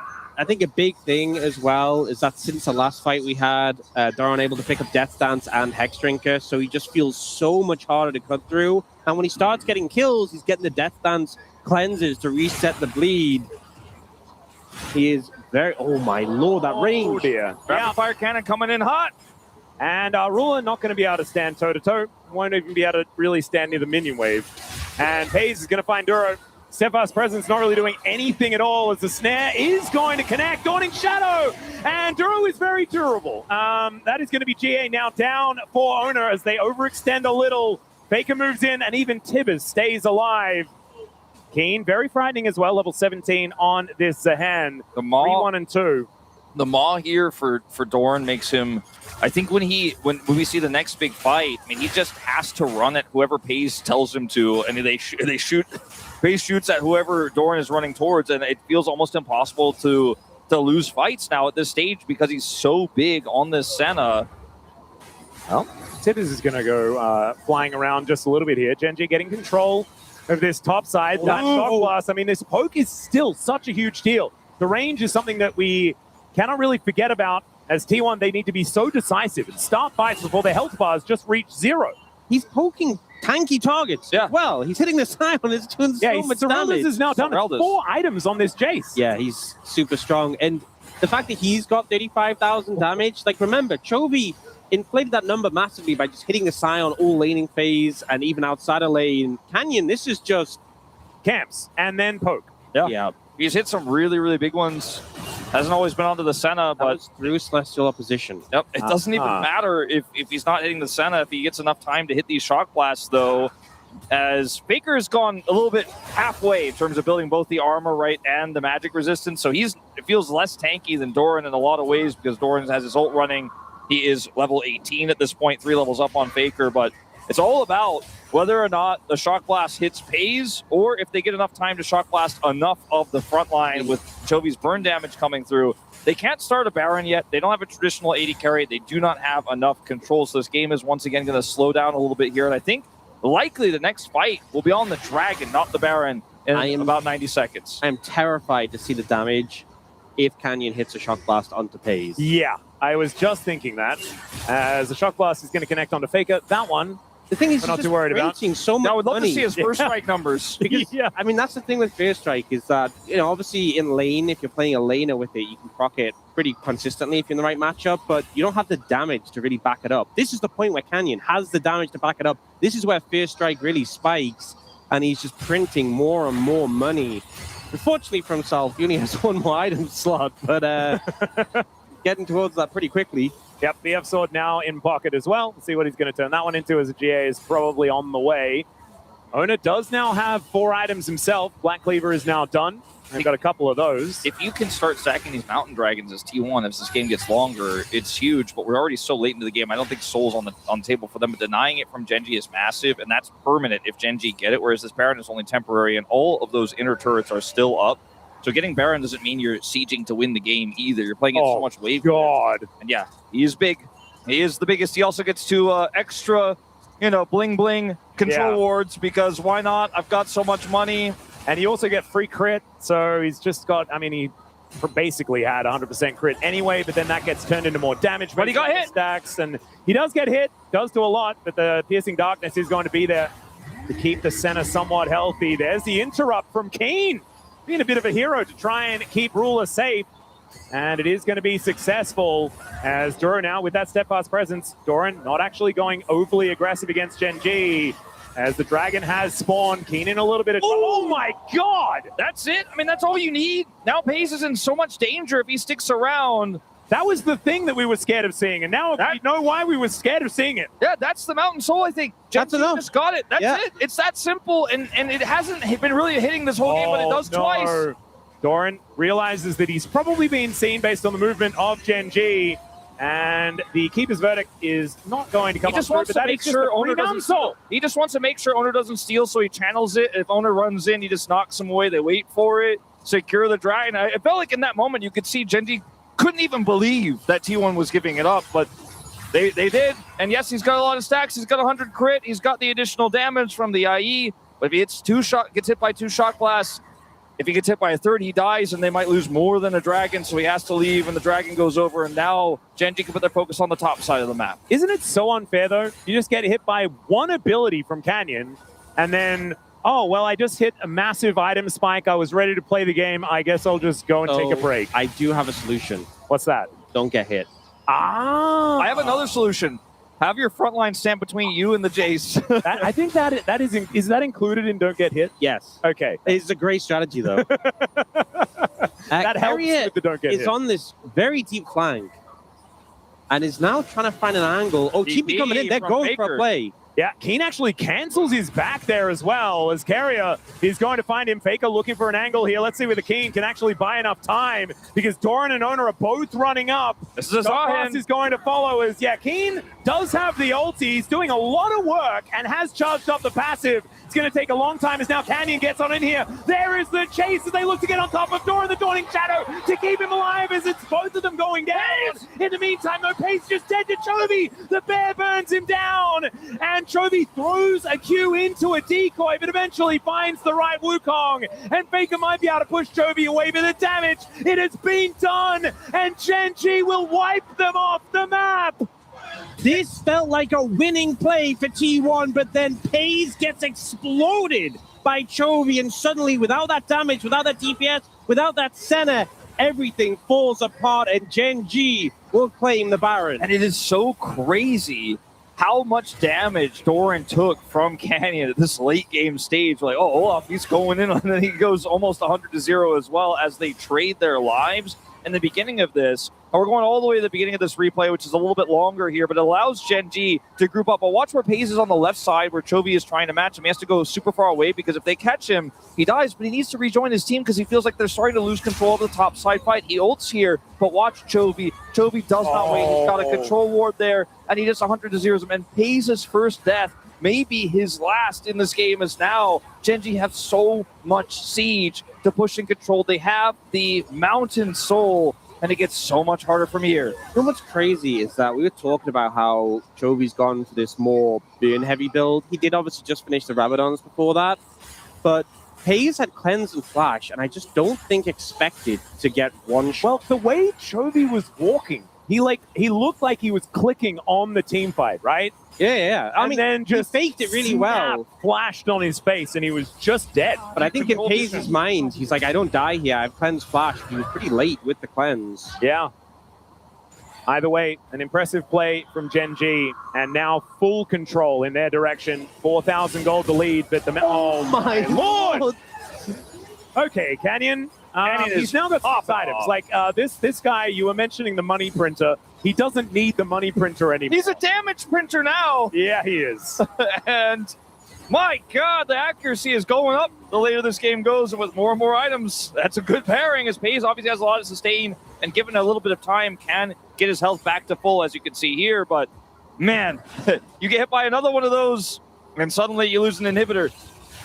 Well, you've got Ruler now trying to push this one in. Does manage to take down the inner turret thanks to the Crystalline Overgrowth. That is going to be that gold lead extending a little bit further. The top wave has not been tended to at all by Gen G, and so they're going to be pinging that one out now, looking for a reset, buying some items, and then going for the top lane push. The key. But this Baron is... I don't think it's going to break open the base or anything like that, and the Elder is what we need to worry about. The key is the Elder, right? And they're going to have... If they don't get any inhibitors, they should have some prio and they should have some control, but it's not as good as it could have been. But when you are the team that has this much poke and this much turn with the Annie, right, the Zahin that could charge on you, it's hard to be the approaching team. And Doran, when he presses R, the timing of that, how he does it, the fact that he doesn't have Ghost now, but he will have it for that fight, these are all really important things. And T1 still have the opportunity to turn this game around after what looked like a potentially game-losing catch there onto Paze. They still have one more shot at this despite everything. What's really important is normally you fight at Dragon, you burn your summoners, they're up for the next Dragon. But we didn't get a fight at Dragon. It was a Shock Blast onto Paze that meant there wasn't a fight. They used their flashes after. So going into this Elder, there's going to be a lot of summoners not actually available yet. You can see Paze's flash 3/4 of the way. Dragon's up in 50 seconds. There's so many of these summoners that will be down. That's going to make it such a tense setup. Another Shock Blast is going to connect. Not on Paze this time, so it's not as much of a jump scare as the Red buff will be secured. There's Now looking for Faker, who does have to use the ultimate. so much control is Genji's right now. Like, they're pushing them back. Faker's pushed out, doesn't have his ult now. But T1 have to contest it. They have to. They have to, and they don't have great tools. Keria is going to use his unsealed TP to get back into the mid lane here and join pace. They can push that prio and look for a wraparound. But this is do or die, and Genji held all the cards for this really critical objective, a game-winning one. And the thing that's really frustrating here for T1 is that one of the biggest counters to Olaf is just getting burst down. And Genji's composition does that. Like, that's its whole job, is to burst a target and take them out of there. They even have a Mel for execution. And so I feel like what we've seen from Doran in the past on this pick just feels way less possible unless he finds a beautiful angle to avoid a They're looking for him. They don't know where he is. They're like, where is this Olaf? I want to see him. I need to know where he is. It's behind them. Just TPing for the shield right now. Oh, it doesn't actually have it. Oh, he doesn't have those? Yeah. As all right, Keen could be in a little bit of trouble. Grim Deliverance is available, so he will be able to keep that one alive as the Pulverize comes in. T1 looking for the angle is Keen. He gets the Grim Deliverance. He manages to keep himself alive, but everyone is going down lower, and there is another snare. So Keen is dead in trade for Ona. The flash out from Duro might be able to keep him alive as Faker just being that front line, and T1 now have control of the Drake. But with no jungler. There's no jungler, and they have to deal with a teleport back in. With the health bar coming back, I mean, Canyon here is not going to be able to secure this without his teammates, so it looks like we're just going to have a bit of a reset here on the jungle for top lane trade. And the big thing for me in this one was Duro's ult, because this play started off favorably, 4-1, but Doran gets ulted out by Duro from the Banana Brush, and then as a result, they just don't have the Olaf. Imagine if he's running the backline now, how different this could have been. It probably would have been the end of the game, I think, in almost every situation, but the fact that he's not there is that we get another free fight here. There he is now. Yeah, he turns around, but he's spotted so incredibly quickly. Chovy looks for the angle. The hell power of this Olaf is going down, but it's not going to fall. And Chovy dies. T1 fine, 2. Ruler is still alive, still has some damage, but Canyon will hit the deck, and that is 3 on the floor. T1 able to march up this bottom lane if they want to. And that's the late game Olaf comeback. You were talking about Atlas in the draft before we even got in the game. We've seen Doran do this before. In our minds, we're wondering about the simulation of what would happen if he was in that back line. And then we saw it before our very eyes. Ruler, the last to fall here. And I think T1 have pulled themselves to match point. They've managed to do it once again. Doran on the late game. Olaf comes in clutch. And this was not an easy game. This hasn't been an easy series. But T1 are looking to go to match point. Keen trying to defend. Yeah, trying to kill the minion wave at least. But it's going to be very difficult. Doesn't get that passive. And Duro now with the Keeper's Verdict. Can he get rid of them? The answer is no. And he hits a few minions away, but that is about it. Not enough. And there are 7 seconds on Chovy, and I don't think that's going to mean anything at all. T1, 1 game away from Daejon. As out of the fountain goes Chovy, and back again he goes immediately as T1 will walk off the stage after drafting a very strange draft and making it work at the very end. They were the heavy favorites against Hanwha Life Esports. Everyone thought they had the momentum. They didn't have the draft reads there. Fast forward to today, we're seeing tons of draft creativity. Makes you wonder if they were hiding it just in case. And then today they come in as under across League of Legends over the last 3 years. Will they continue it here with 1 more life left to go? Let's send it back on over to the casters for game number 4. Make it 5! Thank you so much, gentlemen, for that breakdown of game number 3. And yes, we are here for match point for T1 as they look to punch their ticket to Daejon. And one thing that Daegon said really stood out to me, and that was these teams are going in as 2nd seed. And I'm just kind of terrified for everyone that's in like the MSI play-ins, because this is going to be a tough task. It feels like we're kind of sending another 1st seed because these two have been to the last like 3 MSIs together, you know? Yeah, it certainly does feel that way. T1 end up on blue side again here with this choice here of Genji of the first pick. So we'll see what they want to do with this in this draft as we get very, very deep into Fearless. A lot of people do prefer the counter pick, but not Genji in this situation. So it makes you wonder what that first pick they're really gunning for is ultimately going to be. When Engage is starting to become a premium, that could be something that they've got their eyes on. Well, Varus going to be taken away second here. The Rise is the notable ban that has not been taken just yet. And Genji, will they be banning that away? Do they want to get themselves a Karma? Or do they take away the Karma here and allow these Engage supports to sort of roam free at this stage? Interesting, some of the picks have been really high prio in the LCK regular season. Obviously, the patch has changed, but I was going to say Caitlyn, Jarvan are picks that have been largely overlooked throughout this weekend and are coming in as these late bans. I was thinking maybe those are the sort of picks that Genji would opt to prioritize coming out of this draft, but not going to be the case. Karma, though, left available here for Genji to take if they want it.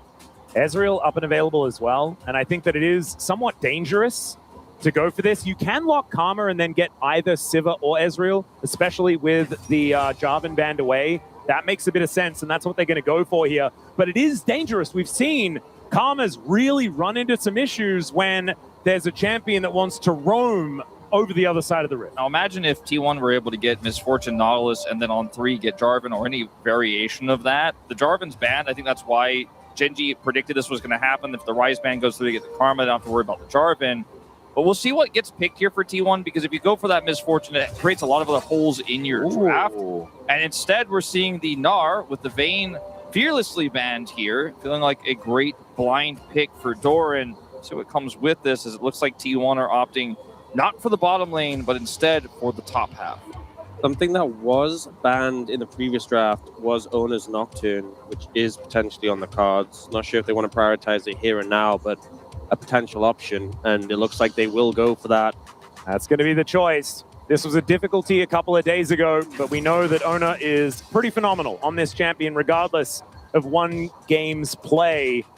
And let's see, Genji not going to have that Ezreal denied. They can go for the Karma Ezreal if they would like to, or they can focus on getting some counters out onto the map, as Karma can pair with a lot of different things that are still up and available. There's been a lot of weird stuff picked in the 80 carry role, as Canyon thinking about the Xin Zhao. So Xin Zhao Karma, I think it's phenomenal combination. Yeah, it's just going to be the Xin Ezreal. You could have considered a Sivir, but you really don't have to right here with how much power there's already packed into this bottom duo.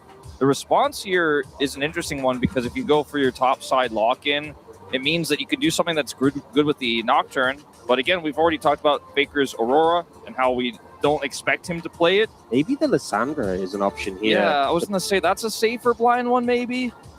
You have the bans afterwards, so you can kind of... And it's already so late and fearless that a lot of these mid laners have been trimmed away, so I think they can make sure that the solo laners have a good lane. We'll see how much priority they put towards Faker or Doran in terms of these bans. Yeah, few options, as Keen has had a lot of things that he's liked to play into the Gnar. Kind of expecting that he probably wants to just play Renekton, like kind of everyone. But we've seen Twisted Fate in the top side of the map, and could be used as a flex pick as well for Genji if they would like to, although they will be locking in both of their champions at the same time, so things should be a little bit face up. Nautilus, I think, has to be banned by Genji here, as the Sylas ban is great for the Gnar. Oh, that's such a good read, actually. Yeah. There's some amazing ults. It almost looks like you could see Ryu's reaction to that. Like, dang it. A little bit frustrated, but they were able to read that one. Nautilus feels so good with T1's draft. Because I think Lulu as well is kind of absurd. Yeah, those two, because you can make a Lulu scaling lane there. Nautilus allows you to just chain the CC together, and ultimately they'll ban Sivir instead, which is quite interesting. I think maybe scared of a Sivir Yumi that we've seen sometimes that can sort of just survive the harass with the stain from the Yumi, the spell shield, and scale up to be pretty monstrous with this team composition. They end up taking that away. There is still the Ashe Seraphine on the cards. So I wonder if Genji are at all concerned about that. There's that TF that we were talking about, and I'm actually assuming that that is a Keen ban. I think we've seen TF into Lissandra in the past. T1 we're like, are they going to ban mid or ban top? And they're kind of hitting both bases. Yeah, exactly. Both of those picks could go in either lane. Yeah. Yep. Dudu, of course, making the Sylas into Gnar famous this season, as it has been used in the past as well. I mean, there's potential for a lot of different things to come out here for Keen in the top lane. I think this is because the Nico Nocturne combo is so threatening, and obviously they're playing the Ezreal relatively safe AD carry, but playing into Lissandra, Nico, Nocturne is just nightmare fuel, literally. I mean, I think that Genji could still play Renekton. It's a little bit tricky here. There's obviously the ability to play Tristana, which we've seen in the past, which gives you an additional AD carry threat. And I mentioned earlier, they left the Nautilus up. So I think just MF Nautilus, yeah. Yeah, You're right. it is definitely something I expected to see banned, and we didn't see that. We saw the Sivir, then we saw the Nico. They pivot, and it's going to be Inara Lulu. All right, well, Chovy has your Lulu. If they do want to pick it away, that's going to be where it has to go. I don't know whether that is going to be the case. I don't think so. And Faker has had a lot of experience with Lulu mid, as it's still one of his most played champions, even though it's fallen out of the meta a very long time ago. He did have to play it many, many times. That's the Aurora that you were talking about. But that's a game plan. Keen is one of the picks we've seen from Keen and they lock it in. Keen and Keenan are the two players in our region who love to play this into the Gnar more than anyone else. It gives you a lot of extra scaling damage and a global threat. Just makes it so hard to sort of skate around the battlefield as a Yunara as well. But also gives a second very real threat to Gen G. So regardless of what their mid pick is, there's so much single target focus from T1, and you're going to have the Gangplank as a second target you have to take down who has those oranges to cleanse Alessandra ult, for example. They go for the Ahri, not a matchup that typically you would see picked into Lissandra, but we have seen it was specifically Lissandra Nocturne played into Zeka's Ahri earlier this weekend, and he managed to evade a lot of the threat quite effectively. In this meta, I'm never a fan of Zilean. If you res your AD carry dies a second time every time. We've seen Zilean work well, I think, in solo lanes and in other places with different drafts than this one. I wasn't really buying into that hover. I think always it was always going to be Lulu, and Carrier Lulu wanted to, give the fans a little bit of hope that he was going to play one of his weird things, but that's just not going to happen. I mean, with Nocturne on your side, and the fact that this lane is incredibly powerful, it's just such a brain dead choice. Like, anyone could make this choice. Everyone would make this choice. Not saying that Carrier is brain dead because he made it. I mean, anyone could make this choice. And Keen on this GP gives you a little bit of extra explosive power, but it is also a pick that can be vulnerable into this comp and can be pushed on inside lanes by this Nocturne. I like T1's draft more. I think they got a lot of meta picks here that work really well together, and Genji kind of found some answers that aren't that convincing, but at least they found some answers to what T1 put together. But T1's draft is proven, and Genji's is not. I think in terms of the cohesion in team fights, T1 definitely have it, but I'm a little bit concerned about you have a Nocturne into a Xin Zhao, going to have more early pressure. You're playing into Ezreal Karma, you're playing into the GP, the Ahri. I feel like the early pressure is there for Genji. Can they snowball that into an advantage that will win them the game? Yeah, I do think that there is a winning lane in top lane for T1, but outside of that, it should be a lot going in Genji's way, unless Faker can get the better of Chovy, who kind of self-counterpicked himself in this one.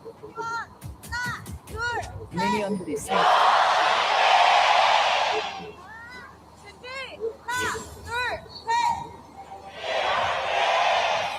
All right, here we are, ladies and gentlemen, onto the Rift for T1's match point. Genji, they can take us to Silver Scrapes with a victory here.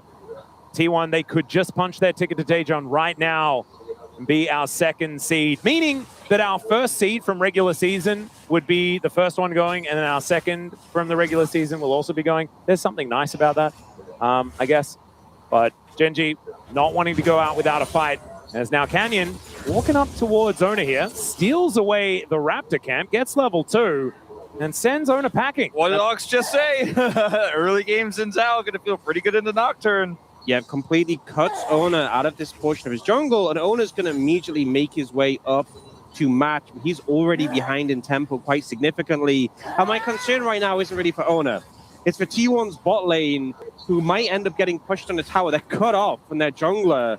Could we end up seeing a potential level 3 dive come in? We've seen it before plenty of times this LCK season. Yeah, it certainly could happen. And they set it up with a level 1. They cleared the ward. They did everything right. They had all full information about what T1 was starting here, so they knew they could find and interact with the Nocturne and set up for that potential dive here. Level 2 reached for Ruler and Duro on the bottom side as they continue to stack this massive wave up.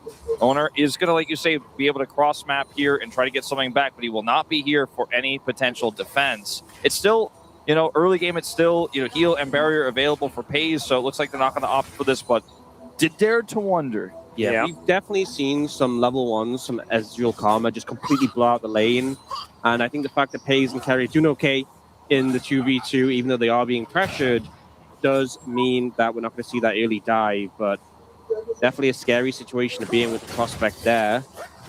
You can see King getting pushed in towards his top side. It's not fun in the early levels, absolutely. But can certainly get better as the game goes on. It's more about the scaling for the Gangplank rather than anything else. And the impact that your ultimate can have globally as this game goes on. As Carrier going to get poked down here by Gen G. And this has been afforded to them by Canyon. That one play around the Raptors gives them full bot lane control. Dean just trying to bide his time here in the early parts of this matchup. Start to get a few more points in his abilities as... Nice job. Wow. They're going to connect there. Electrocute goes off for Chovy. And Faker not dead just yet, but is certainly under a lot of pressure here. As Chovy's sidestepping so many of these Qs very, very nicely as well. Canyon was ready to do something on that play, but instead he's just going to look to start these Raptors up and continue the jungle dominance. Ona has no smite. Yeah, so Canyon should be able to take this one if he would like to. There it is. Smite does come on through. As the heal comes down, Polymorph is in. Canyon is going to do the walk maneuver. Greater heals there, the movement speed allowing Canyon to get away after stealing those Raptors. So he's feeling pretty good. And would you believe Ona going straight to Canyon's Raptors in return? Well, that'll do it. Should be able to take those ones down. Keen is looking a little worse for wear, but he gets the cannon. So honestly, what more could you want? It was interesting because there was definitely a resurgence of Gangplank when Death by a Touch came into the game.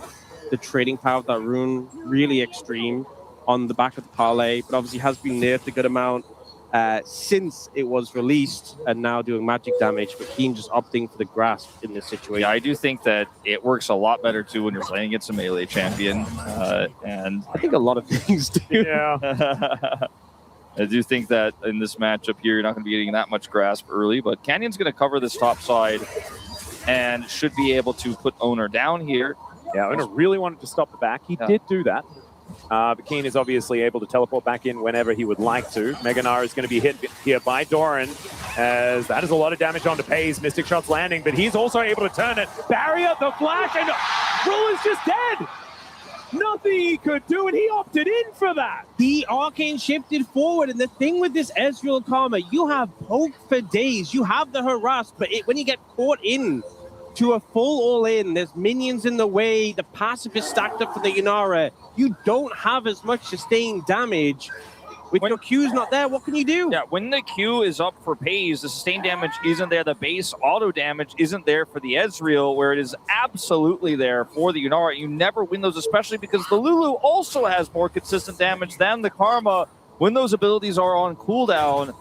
And a massive, massive misjudge there for Ruler and Duro. And Pays is the kind of guy who will opt for those every time. If you're not sure, Pays absolutely is. He's got a call in his inventory. He gets first blood. And this was also a point of power that Gen G had to manufacture in this game. And for an unforced error to push that back in T1's favor without them needing to invest anything more, just a punish means so much. A punish attempt on the root. You know, it's so rare to get a root onto a target like this. And I think Ruler was just like, I don't know, he just fully instinctually was like, well, I punished that. And then instantly just realized, I think, that he had made a huge mistake. All the minions in the way as well, not only blocking the Mystic Shots, but also you just taking minion damage on top of it. Just not the best play from Ruler, and going to put this lane in a pretty rough position because now tier 2 boots completed for Pays. Having early tier 2 boots into a skill shot heavy lane feels so good. Not to mention you stack your Q so much faster with the Greaves here for Pays. Yeah, and if you look in comparison, Ruler doesn't even have a Sheen, which is a big factor in getting those favorable short trades. Now Cannon Barrage is going to try and thin this wave out for Keen. I think was worried about a potential dive opportunity. As Faker going to get spotted moving over towards Canyon now. Chovy obviously able to follow as the Claw gets Faker out of there. And Owner is not really interested in contesting this, although T1 S6 now. moving their bottom lane up, and now the paranoia comes in, and Canyon's just dead. No level 6 available, and he's just going to die. This was so well played by T1. They know they can slow this down. Cannon Barrage is used defensively on top, so they don't have it for the fight. Owner is calculated. The team rotates over at the exact same time he's finishing that buff to hit 6 to ult in, and now he's going to secure this dragon. And I think in Canyon's mind, he's constantly trying to keep Ona down by denying him camps, but every time it happened, Ona just slinked over to Canyon's jungle and took some himself. Oh, Doran taking a lot of damage here from Kane. And the trial by fire is dangerous. The parlay's not enough. And the is Gen G able to get a kill over to Ruler, which is also so important to bring him back into the game. Oh, and now Trophy looking for an angle. Self-ult from Faker will keep him alive. Get that health bar back up again, but ulti's now traded between mid laners as well. It's a nice influx of gold. Keen getting to push the tower in, getting the plate, the kill going to Ruler. But more than anything, I feel like that kill is just a big morale boost for Yeah, I was going to say, the vibes gained back is certainly more important. Absolutely. Owner here is going to be looking to take these grubs away. Doran isn't here to defend, though. Yeah, They're on the play. Just wrapping around, looking for Owner, who still will get snared. When becomes lightning is going to be eaten by the spell shield, though. Yeah, the backup not quite there for Gen G. They forced Owner away, but respecting the fact that Carrier was moving in and Faker was on the map while Chovy was resetting. Look at the replay. Look at this Owner on the left side here. Faker gets out. They're buying time because Carrier and Pays have cryo and rotate over. Level 6 is here for Pays. It's an easy call to make to commit both ultimates there, blow up the jungler, and the fight is won. There's no way that Ruler can make a longer fight happen there. Here, Doran going a bit too far forward, finds himself on the wrong side of this barrel. Yeah, he hops in and then he wards the brush after Keen has switched brushes. So does manage to make his way out initially, but then the true shot takes him out. I think he was trying to hit Faker, because he hit Faker in mid lane as well. And then was very shocked when he managed to also kill Doran. High value, you know, just fire it up through the middle of the map. If you hit, you hit.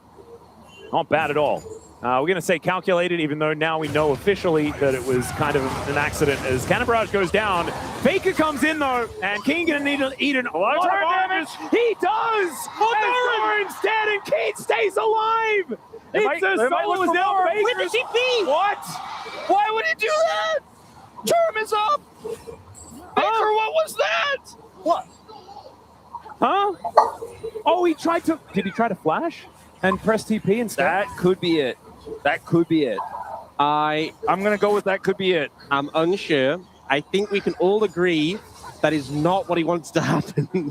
Well, yeah. All of a sudden, this is a game state where Gen G have pulled ahead in gold. Chovy picks up a kill. Keen already got one earlier. He defends the dive there. And all of the advantages for T1 are washed away. Outside of the dragon, of course, which is permanent, but a bit bizarre here is the turret ramp is what really starts to do them in. Yeah, I mean, the instant response from Keen with the ult, and then he has the oranges for the fear. There's no ult from Faker. So initially, the Gnar goes down. I think he just thought that was his best chance of getting out. There's no way he was trying to flash there. That wouldn't make any sense. I don't know. It feels to me like if he just keeps walking. The walk strategy seemed promising there. Yeah. I think it must have been an unforced error, unfortunately, there for Faker. I mean, you can't cancel TP, not for a long time. So once it's pressed, you're just a sitting duck. Yep. So Gen G now with a slight gold advantage, but I feel like both teams, there's been some mistakes. I feel like the pressure of this series has been getting to both of them. Ruler with the miscalculation in the early game. Faker with the weird teleport in the top lane. No one is infallible in this series so far, and this is not a large lead by any means. And I'm looking down at the champions that are ahead. And Yunara being 700 gold up is a scary prospect. As Chovy going to look for Faker here, but doesn't find the orb. It's scarier when you consider that she'll, in 13 minions time, have a Cole's worth of gold advantage additionally over Ruler to push him up to 1,000. So very, very strong Yunara. A lot of great setup. Scary now, though, is Keen has got Essence Reaver, so mana problem is no longer a thing. He can just trade heavily with Doran. He's approaching that level 13 big GP power spike. And at this point, he can just walk up to him and spam Q, and there's not much Doran can do about it. Yep. This is where the matchup sort of turns, and you're probably sitting at home. You're like, oh, well, why did he pick this? He's just been like, getting pushed in lane over and over again. Well, this is why. As now Faker in a lot of trouble, takes the claw, gets to safety, and does have now a lot of his health bar missing. Yeah, you are Lissandra, so you're inherently somewhat safe with your ult and your claw, but he doesn't have TP, so having to back here is really going to hurt, especially with this dragon spawning right now. It looks like we're going to have maybe one dragon apiece here. See the back of FaZe right now as Canyon starts this dragon up, and Gen.G get a huge win here as Faker was concerned about Pryo on the dragon, and he found out he didn't have it. Oh dear. This is not where you want to be backing, as owner is on a ward and is therefore going to be interrupted. That is going to guarantee that this dragon goes over to Gen.G. As teleport back to the top lane from Doran, they are not interested in looking for that one. True Shot Barrage is not going to quite find the interruption there on FaZe. And it is going to be a Ocean Soul. I kind of felt like that was what was going to happen. I believe the first two Drakes, Infernal and Hextech. So they're very cool ones. Hey, look at all the items that just came through that would have been nice to have. Yeah. For that dragon is the Hex Plate, the Kraken Slayer, and the Ardent Censer are all bought as the dragon is taken. We're kind of learning why they didn't decide to fight for that one. Yeah. The wallets were a little heavy, needed to get to the shops before they really wanted to make anything happen. Level 11 here for Doran, as Faker is able to get himself away from this outer turret in the bottom lane. And a bit of a park in mid lane. Ruler obviously wanting to hit that Manamune spike as soon as possible. And there will be a moment, even though the Ezreal is 1,000 gold behind, where he will be stronger than FaZe. And we'll see whether Gen.G can leverage that. Potentially. If he hits that 2 items and this lead is maintained, then yeah, that can be a point where you're stronger. But if FaZe pulls ahead further... Yes. If he then kills all of Gen.G and buys an Infinity Edge, I would say that FaZe would be then ahead. You know what? I would agree. Sometimes it's good to point out the obvious, though. I think there's more to it than which items the AD carries are holding. It's how the fights are set up, who has vision. It's not the items you have, it's how you use them, Wolf. Well, it's how your teammate sets you up to use them when you're the AD carry, because sometimes you don't get to do anything on your own. You have to be given some help, as that was a great charm. Joey's been popping off on this pick into a counter pick. Yeah, that is probably a dead Duro. Yeah, I would say so. Okay. So just in case Duro wanted a flash, he probably would have died anyway, but just in case he wanted to, he didn't get a chance. No. Flash polymorph from Carrier. They're like, we are killing this guy no matter what. And definitely ensured that one. Absolutely did. That is going to mean in 23 seconds time that T1 will have control around this Herald. I do feel like it was perhaps a little bit of an overinvestment, as Keen is going to get ulted and then presses oranges. Yeah, that was pretty bizarre as well there. He is not the target that you want to hit with a Frozen Tomb. Let's just say that. Yeah, a lot of resources expended from T1, and now we have the Herald up and available. Your Lulu doesn't have Flash. You're down 4 ultimates, and they're the big ones, actually, because even though Gnarl is big, it has like a tiny cooldown, so you can kind of spam it. So I think T1 not going to be able to contest this Herald at all with how many they've expended. And not to mention the barrage means that Keen can use it without even joining the fight. And because he has TP, he can join the fight, but he can make an impact without that. Yeah, Gen.G should be confident here. Yeah, and I mean, Faker does have teleport, but Keen has Cannon Barrage. So if T1 are going to try and walk through this choke, they could have cannons. I like this choice. FaZe has made the right choice. He's just going to keep pushing with his cannon wave here to try to get some plate damage done, and he won't be able to do what a Herald does, but he can do a little bit. I think a big factor is T1 posturing just to make sure Gen.G did group up, so FaZe does get access to the tower.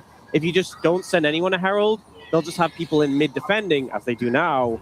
Oh, Canyon. The ult back up, by the way. As the ulti plays a little bit of Nocturne tennis as he does flash his way over the wall, but the eye is going to get taken here by Keen. He's fighting against FaZe, but Carrier's there to back him up. I have a feeling that this gangplank is not going to live, and he is going to go down. That is going to be the kill on Doran, though, as now Faker's in a lot of trouble buying time, but it's a double for Ruler. He finally goes down, though, as Chovy looks for the angle, but doesn't find it, and FaZe kills the rest of them. Quadra kill for the Inara. The huge cleanup from the 80 carry of T1. 7-0-0 now on the Yunara, and Gen.G in shambles after that fight. T1 didn't contest the Herald because they didn't have the ult, but the aftermath as they came up, they saw a window and FaZe was unleashed.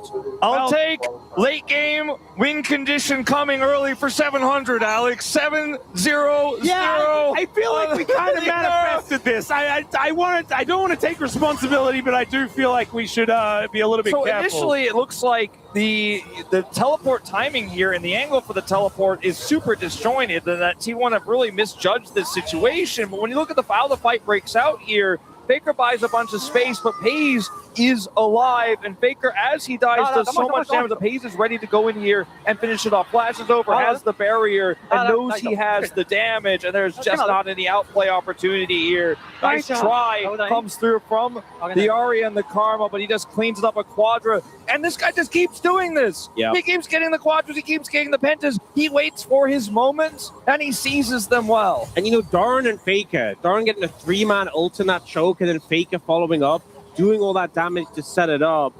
T1 in a winning position right now, but still looking to set up for this dragon, and Genji trying to approach. Yeah, see whether Genji have some fight left in them. Cannon Barrage back up and available. In fact, every ultimate is there apart from Doran's. His Boomerang also running away. FaZe taking a lot of damage here as the Rift Herald. They catch him! And they catch him! Carrier in trouble as well, as he will be taken out by Canyon. And he has the Crescent Guard there as well. They take out the turret. Faker with the self-ult, but he'll just be taken out. As look at all this essence that Chovy's built up from all of these kills. And T1 throw it all the way back to Genji. We've had caster curses, but I feel like this was a player curse. Yeah. I Set did not. himself up so well. I did not take responsibility for this, so That that's was a on player him. curse. You know what? right Maybe there. we shouldn't say anything. Maybe we should just say commentary noises. So we can't be blamed for anything. He was the one who got the kills. He was the one who looked infallible. He was the one who had the great judgment. They had the angle, though. The late Herald drop, and he just completely gets... Wait, oh no. Oh, not able to get there, but that is Ruler that locks it down. Canyon was walking to the top lane. If he'd stolen that, would have been pretty insane. But yeah, Watch FaZe. the thing is, he ults, but he got slowed going into it. So even with the dash, you can't get out. And then he was just already dead, basically before Chovy touched it, but he just finishes him off. The Essence Flux was on him when he got hit by the True Shot Barrage as well. Just everything was lining up. When you get 7 kills on a Yunara this early in the game, it feels great, but there is a lot of responsibility on your shoulders. And I feel like FaZe maybe needed someone to say the Uncle Ben line to him. Yeah, with great power. Yeah. Comes a target on your back, and they got a lot of CC. Yep. And burst damage, as we saw there from Ruler. Well, FaZe is now, he's going to learn from that one. He's still massively far ahead, but he's the only one on his team with an advantage. And once again, it's Chovy is massively far ahead, and so is FaZe. It's happened in the last 2 games at this stage. Last time around, though, it was T1 that were able to get the better of Genji. We'll see whether Genji can play it better this time to bring us to Silver Scrapes. Now they have that third item for FaZe, because until he purchased it, it was like, I have a massive gold lead, but it doesn't necessarily mean anything right now until that item is exactly what you were talking about has occurred, Ox, as well. Realist hit his 2 items, which normally feels great, but FaZe is on 3 because he got 4 kills in that earlier fight. So yeah, not very fair. So I will cancel talking about the 2 item spike. For the Ezreal this time around. It's one of my favorite things to talk about as well. I'm very sad. That's okay. King going to be able to take down this outer turret in the bottom lane. Faker going to return the favor on the top side of the map. T1, a lot of Baron control right now. A lot of vision control on the entrance to the river. Quite tempting to start this one up with this 3-item Yunara, but instead they're going to set a trap. And Genji, don't take the bait at all. You say that. Great charm is going to connect as the wild growth from Carrier. That play was absurd. That is illegal. You're not allowed to do that as Keen turns up. And now the flash out. There's the Crescent Guard as Faker gets into the backline, finds the Frozen Tomb onto Keen as the Gnar comes back, but Faker is already dead. Ruler standing his ground and FaZe taking matters into his own hands, but the barrel is just so big, and it's Ruler's turn to carry this time. Maybe I am allowed to talk about the item spikes, because Ruler's going to fill the third as he picks up the triple. You best believe he was yelling Penta, Penta, Penta, but now they're yelling Baron, Baron, Baron. They'll go for the Baron. A crazy play. It looks like Kerry was caught, but he goes for possibly the most It's so aggressive sick. Lulu play I've ever You're seen. always thinking about the wild growth on the Nocturne, but when here he turns it and Flash self-ults. And then double knock- polymorphs Chovy after, so he can't ult away. Exactly, and owner's there to follow. But then they chase a bit deep with Faker on the Lissandra looking for the triple root here. Everybody's dashing through this cannon barrage. So much damage comes down,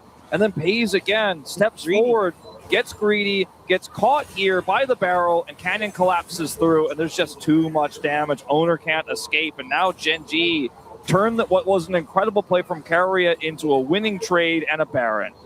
My lord, this series is... And I kind of want to talk about something that you mentioned. I don't know whether you wanted to mention it on broadcast, Wolf, but you were like, this is the first phenomenal series that we've had. no, and it continues to deliver. Yeah, it's like, honestly, after the first great game we had, which was game 2, I was like, well, that was the first real game we had at this whole Yeah, and you're event. excited. You're like, I got my one game. I'm very happy. It's been a great And we got a season. series right, and that's good. I could walk out of this happy, but ooh. All right, Duro doesn't have Flash, so he's very dead. Just going to be taken out. That is going to take some of the wind out of the Gen G sails, as this Rebel Baron power play was already not exactly powerful. So even though they will have him back up for that next dragon, he's the one who needs to be there setting up vision. So it does mean T1 can just push in and contest any of this vision in the dragon area. All right, 34 seconds.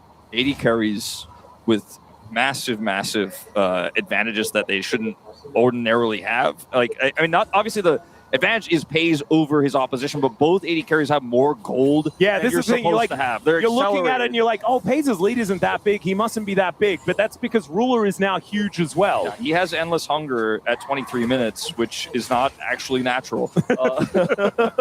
Especially not when his opponent is 9-2. Yes.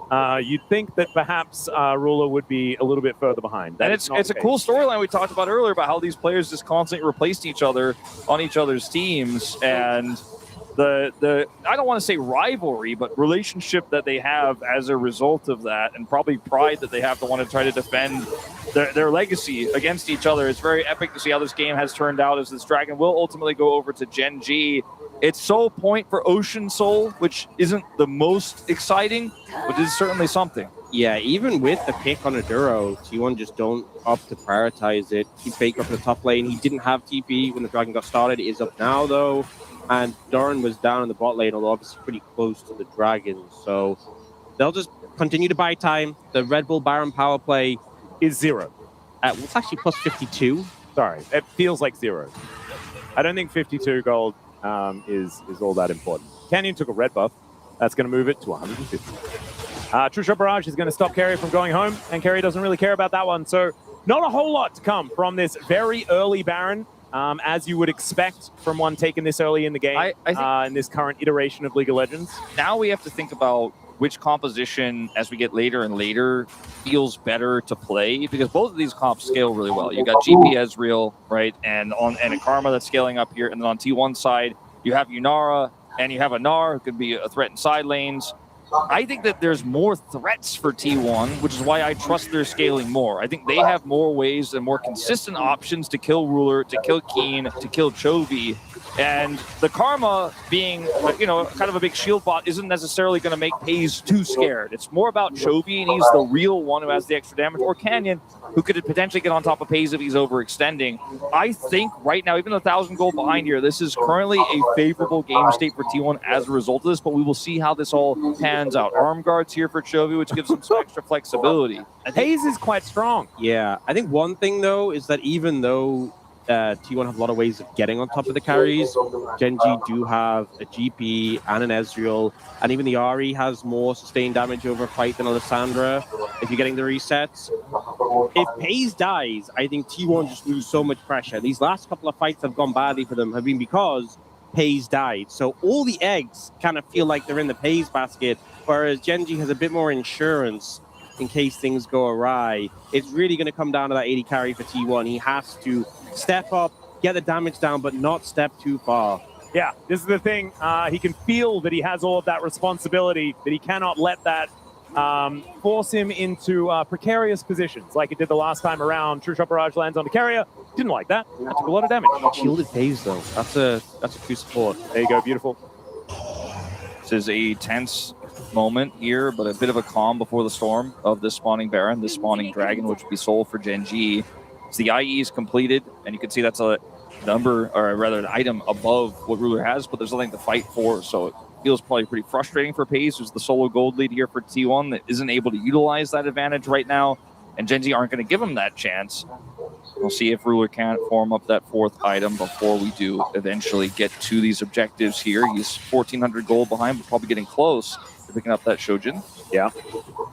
Could be relatively soon, and that one is going to be ready.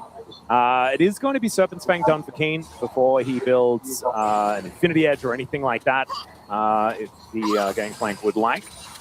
And he's the reducer. He's got the healing reduction, the shield reduction. Yeah. If he hits a barrel on Pays, he's got the health reduction. Yeah, he does definitely have We certainly have had a few, if FaZe gets hit by large damage numbers. Yeah, problem he'd games be now. a prominent focus point in this game. Yeah, they're not relying on consistent CC to hit the Yunara. They're relying on consistent death to hit the Yunara. Death is the greatest CC. It's pretty good. Cannon Barrage is also pretty good CC as well. So I think that Keen his responsibility will be making sure that FaZe has an awkward circle to walk around in that makes him slow and does damage. But just have to see how these fights are going to be set up, because Gen G, oftentimes in these moments, are very good at just building a gold lead. Right now, this 800 gold, this minuscule advantage that they've had, has been held for such a long time.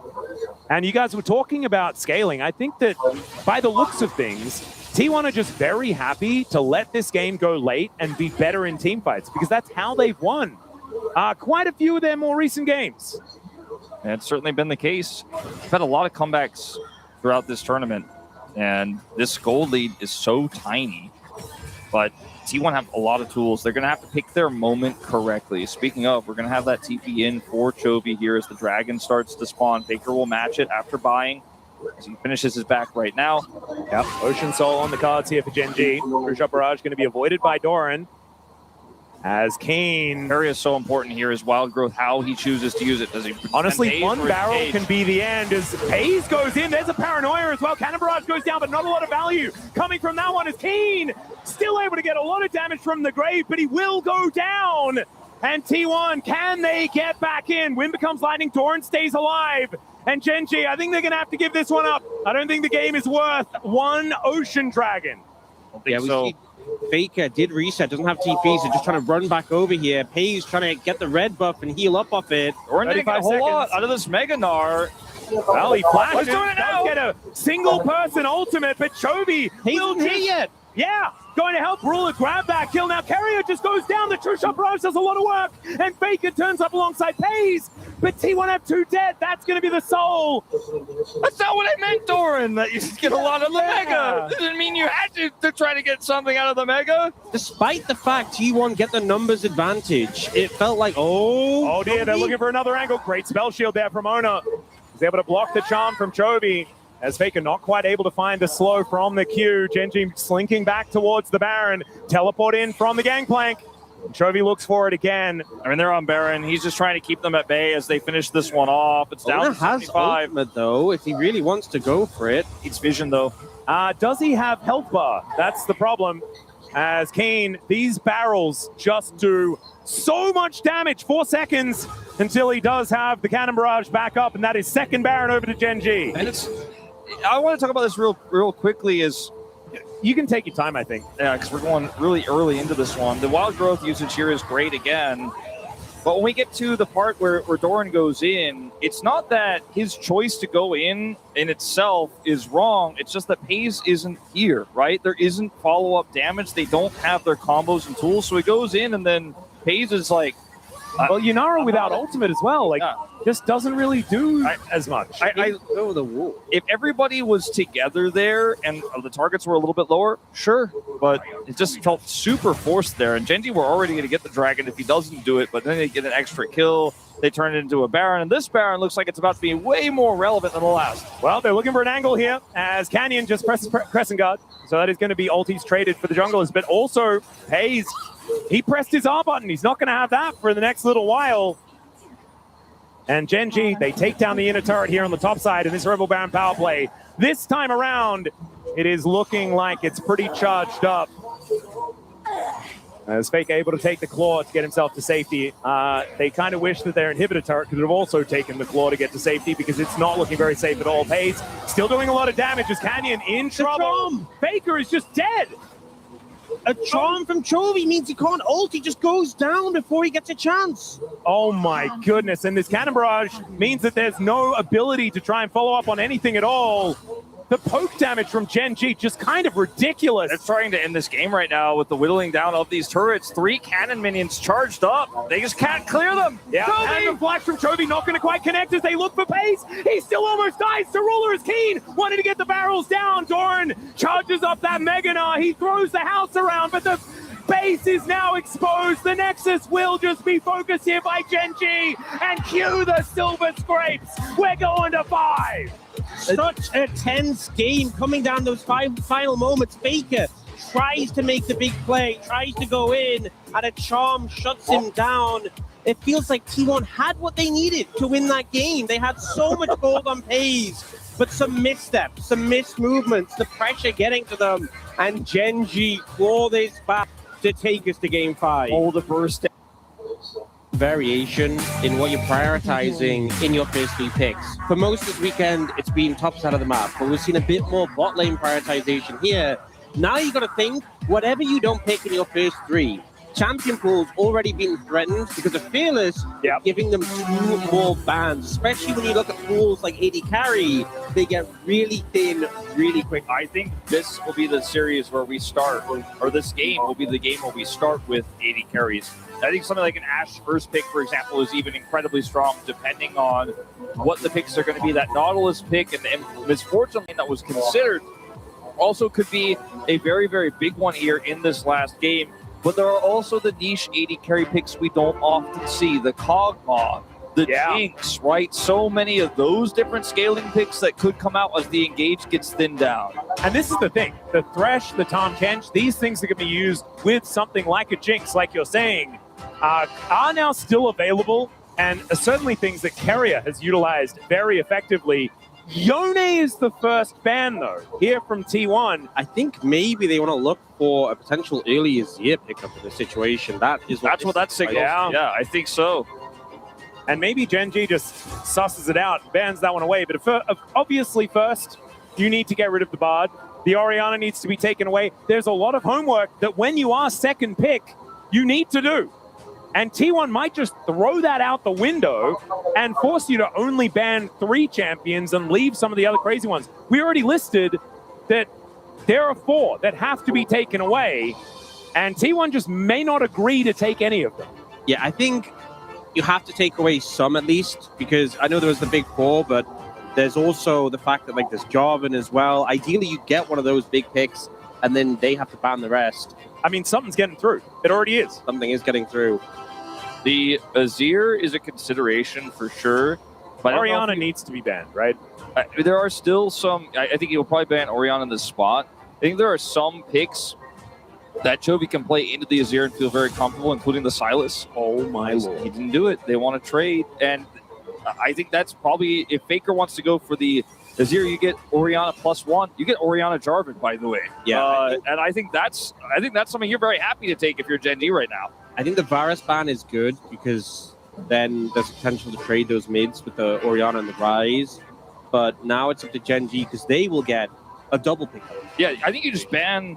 Right now, you ban Ryze. And you say, if you want the Azir, we'll play Orianna Jarvan. If you pick the Orianna, you don't get the Jarvan. Okay, they ban the Orianna instead. Going to be taken away. I think this is a bridge too far. I think that Faker has been so good on Orianna for the last 10 years.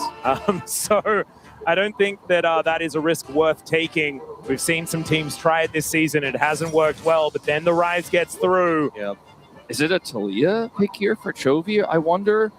What is his game plan? Because he willingly gives this Rise up. Instead of banning it to try to get Jarvan plus the answering pick, what is the answering pick now to the Rise with the other choice they've made? Talia Pantheon, you know? Victor and Talia are probably the big ones in my mind that we kind of have seen playing into Rise and at least having the Victor in particular, successful early game. Wait. Canyon wasn't kidding. It's locked in. Okay, so this is a flex. Yep. Right? And we don't know whether it's going to be Keen, whether it's going to be Canyon. We know that Canyon is the best Nidalee player in the world, probably, or at least the most famous. If the Renekton is locked here, then we'll know. But I don't know if they locked it. No, we won't. There's not a lot left available, I feel like, to pick into the Renekton other than just taking a tank. So they slam it. It makes a lot of sense. I think for here, for Doran, you're probably just taking a tanking into this. There is Cassante and Ornn. Those would be the safe options. I mean, Owner has played a lot of Talon in years past for his meta. He hovers it a lot. Now the crowd got excited about it, but I won't. Yeah, I'm trying not to. Here. The Fury makes a lot more sense. Yeah. I think the Fury... Dogs and cats? Dogs and cats in the jungle? The Fury is not only that kind of remaining pick, but also into the Nidalee, you have point and click on your ultimate that can actually reach your dogs block spears, so you don't have to dodge them. I think T1 pretty happy with what they got so far, and probably just going to pick up a top laner for Doran here. I think something safe, something that can just survive as best as possible. It's never easy to survive against Renekton Nidalee, but to me, Cassante, Ornn are the picks I would be leaning. I vote Cassante. I think it's the safest pick here. Ornn offers you a lot of CC, but doesn't necessarily pair with his draft that well. Or Haggis! The Doran special! Oh my lord. Now Chovy locks Yasuo, and we're going to have the best game ever. Because he's playing Renekton mid, and there's Yasuo into Gragas top lane. No, it's probably not going to happen, but that would be very funny. Chovy, now we'll see what he is going to pick up here as Twisted Fate. I'm not actually a huge fan. I don't like this. I understand the thought process. You want setup for spears, you want roaming pressure to play through sides, but we have seen Twisted Fate struggle so much in an Neferi. And there's not a consistent damage threat in the mid lane the same way there is a Rise there on the other side. So you can definitely lock him down. You can get him in position to die to Canyon. And this is not a composition built for longevity. Oh, no. I know that. I lost my hair because of it. This exact combo, it was Showmaker and Canyon that were playing together when the Renekton Nidalee was locked in that series.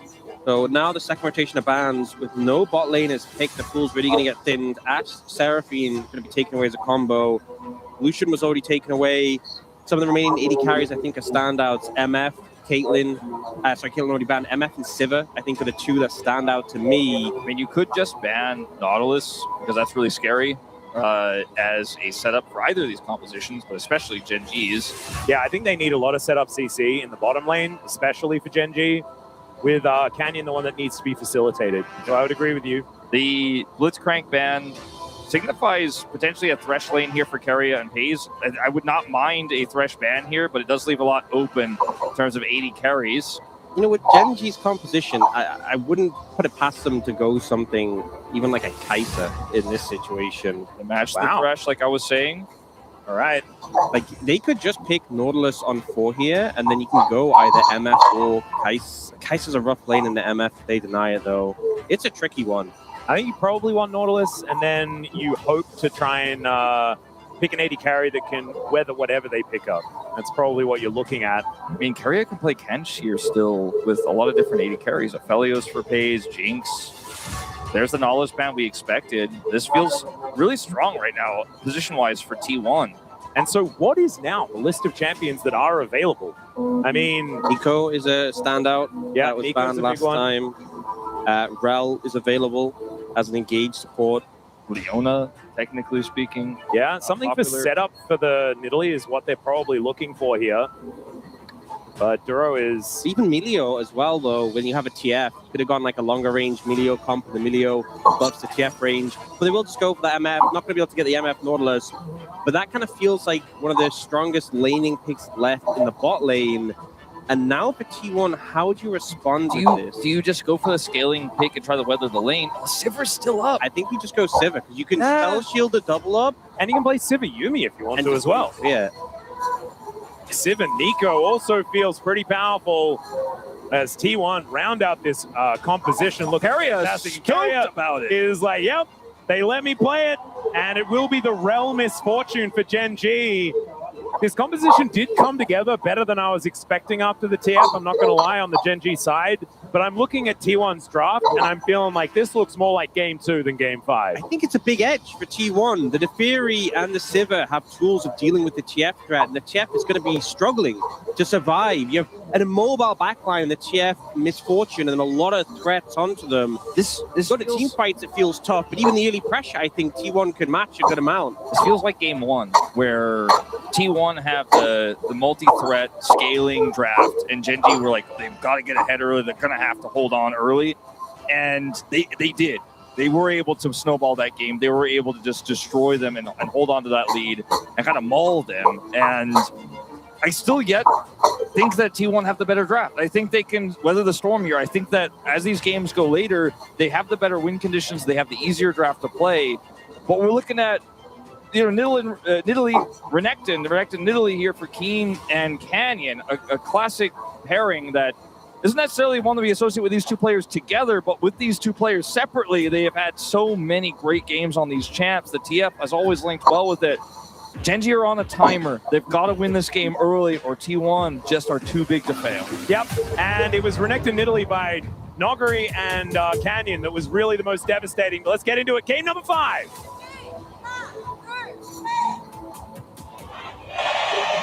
미니언들이 생성되었습니다. T1 하나, 둘, 셋. All right, here we are, ladies and gentlemen. Desperately, our MSI defending champions are trying to get themselves a ticket, while our world's defending champions are looking to deny it from them. It's an absolute treat here that we get game number 5, but it is still going to be such a shame that we have to say goodbye to one of these teams. I mentioned it earlier on in the day. I want to reiterate it. It's going to feel weird not going to an MSI with both T1 and Gen G there. That is just the reality that we are in with the power shown by Harmon Life Esports. We have had a grueling series here, and I think it has led to a lot of errors. Like we saw in Game 4, both teams making mistakes, but still some clutch plays from Gen G brought us to this 5th game. That fan sign we saw during that final cheer from a T1 fan said, "I canceled my bus. Please just win. I'll find my way home somehow." That is so good. Wait, if they lose, are they not going to be able to find their way home? I hope they can find their way home no matter what. There's a lot of great public transportation here in Korea. So yes. I think they'll be all right. They do have some options, but that is a brilliant fan sign. As it is certainly a day that could have gone a lot earlier and has certainly gone the distance. I feel so blessed that we get the full value. Oh, it's nearly gank. Okay, looking for the angle here is Faker. Gold card. Ghosting away, and there's the flash. Gold card come through. The spear will connect, but Canyon not able to get the empowered pounce, but still Faker is running for such a long time. And it means that Chovy is able to have so much free time with this lane. Faker is running the wrong direction, remember? He's going to get so the execute. will not actually get the execute. Look for the... actually, no, does decide to do that. He probably could have just gone for a recall. We know, obviously, that Canyon is on his Krugs. The thing is that I think the execute is safer, and you're only losing like 4 seconds. Yeah. On the And if you timer do there. try and channel it back, you're definitely getting speared. Yeah, so I think you took the safer option there, able to get away, and didn't even burn his flash, is the big thing. Held his flash throughout that, Yeah, and it ends up roasted. paying off. Yeah, massive move there from Faker. Now, is Canyon Yeah, pretty good that's- at Italy? Don't get me wrong. This is all great that Faker didn't have to flash. He gets away, but he's still losing a lot of power in this lane. Lost a lot of experience. Chovy is a full level up on him right now and has a wave of extra experience or a wave of extra CS. So still a huge win for Gen G at the end of the day. Chovy expended his slash, but I think well worth it for what he got in exchange because he has teleport. He can take this quick back here and try to further the lead. Yep. Keen trying to deal with Doran. We know that Doran's Gragas has been such an incredible clutch tool in the past. In fact, It was the reason why T1 lost to Gen G a couple of years back on this very journey. Yeah, and he's got the MVP instead, and Ox and I argued about it. I'm still mad about it, and I think Chronicler still thinks the Pays should have got it. And I still like, I just hope that one day he realizes. Guys, let's not bring it up. Well, I mean, the POM vote is coming up soon. Yeah. And honestly, Pays had a really good series, so he might be able to get it. And Doran and Pays are back on the same team again. So that conversation is relevant. Okay, Ox? It is, somewhat. All right, we're taking a lot of damage here. We'll get snared by Carrier. Make It Rain does stop Pays from making an entrance, but this is T1 with a lot of control here of this lane. A lot of damage taken. Wow, Pays is so far ahead. Kind of crazy. 2 waves, something like that? Plus Cull. And I think it's the power of the Bailey support here for Duro just kind of getting poked out by the Carrier Nico here with the Sivir clearing those waves. Oh, Gold Card just going to be snap locked here by Chovy. Faker getting ran down momentarily, but not able to do enough damage there to really threaten him. Flash still in hand for the Rise, as even some popcorn chickens denied. And even Canyon got the shot on Doggy. Yeah, he's just hitting doggies with the spears. Even sets up the cannon. Thank you very much, Canyon. As Chovy is going to be able to shove this wave in as Faker does go back to base, but he is going to miss a fair bit of this wave. It is a cannon, so they're not going to miss all of it or anything like that. But some plate money going over to Chovy and a slight lead here for Gen G, despite how terribly things are going in the bottom lane. So ultimately, we're a 700 gold lead for Chovy now. Before we're starting to really talk about the extra passive money that's going to be coming in. It's come in already, but it will continue to come in over the course of this game. It will get larger and larger. Yeah, pretty good situation here if you're a Gen G fan. I think important that this is the manner they played it out, because I feel like the 2v2 mid jungle is actually tricky. If they go for a fight after level 6, I think Owner and Faker would be in a very good spot to take it, but they haven't done that. They've gone for that early gank that set Faker behind. Chovy able to find success there with Canyon backing him up, just keeping the Rise down, because when you have double roaming ultimates on these mid laners, whoever's in a position to move is going to feel much better on their team, reap the benefits. Oh, we can see a lot of the reason why the Nidalee is picked is so that you can just really get through your jungle as quickly as possible. Owner has been very good at keeping up so far. Canyon does hit that level 6, though, as he does claim the top scuttle. And we'll now look for a little bit of a reset. We'll obviously be able to get around the jungle and hoover things up very, very quickly. But T1 not wasting any time. They are now on this dragon towards the bottom side of the map. And Canyon went for a reset, is now just looking to head towards his blue. So another very early dragon, although not as early as that one previously, will be claimed by T1 to get a little bit back against the flow of play. Dragon secure here immediately. Not in a farm lead or anything like that, but does have the scuttle top side here to try to play through with this Renekton. In 70 seconds, those Grobes will spawn, and maybe they can get a little bit of power there. Pretty quiet early game. Yeah. And I feel like this bodes well for T1. I see Renekton Nidalee, and I'm like, you want to get things done in the earlier stages. But mid-game is probably where this game is going to really take a turn. We haven't seen a Destiny Gate yet from Chovy either, so if things get a little bit weird and wonderful as the ulti comes through from Owner, there's a Realm Warp as well. The Gate, the Destiny has come on through, but Canyon didn't have a pounce to get over that wall, and now Carrier is the target for Chovy, and Canyon just looking to pounce his way out of there. The dagger is going to miss, and I think that Canyon is able to get the Primal Surge. The blast goes not enough, and first blood will go to T1, and Fake is the one that claims it. You see how as soon as Owner sees Canyon there, he's like, we can make this play, Fake is going to back me up. He ults immediately, and although the chase is extended, a big reason for that is Faker holds his flash, does not want to commit that resource because he knows they can get the kill without it. And as a result, not only does he pick up a kill to help him get back into this lane, but he remains potentially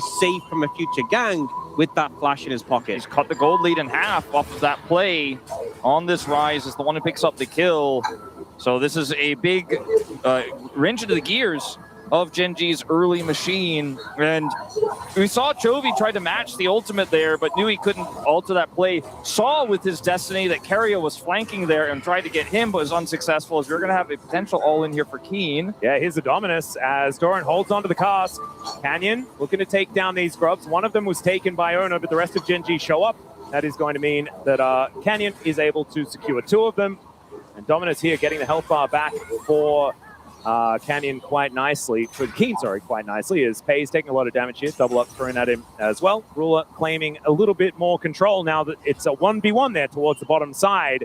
And in fact, the bottom lane is entirely equalized. Well, I think you look at the items that were picked up, and Hayes got the scout Oh slingshot. no, not the slingshot. And Ruler got the Vam Scepter. So when it's just a 1v1 situation, it's going to feel really good having that extra sustain. It's only going to be amplified when you get that first item, that Bloodthirst, that makes it really hard to contest MF in terms of cryo.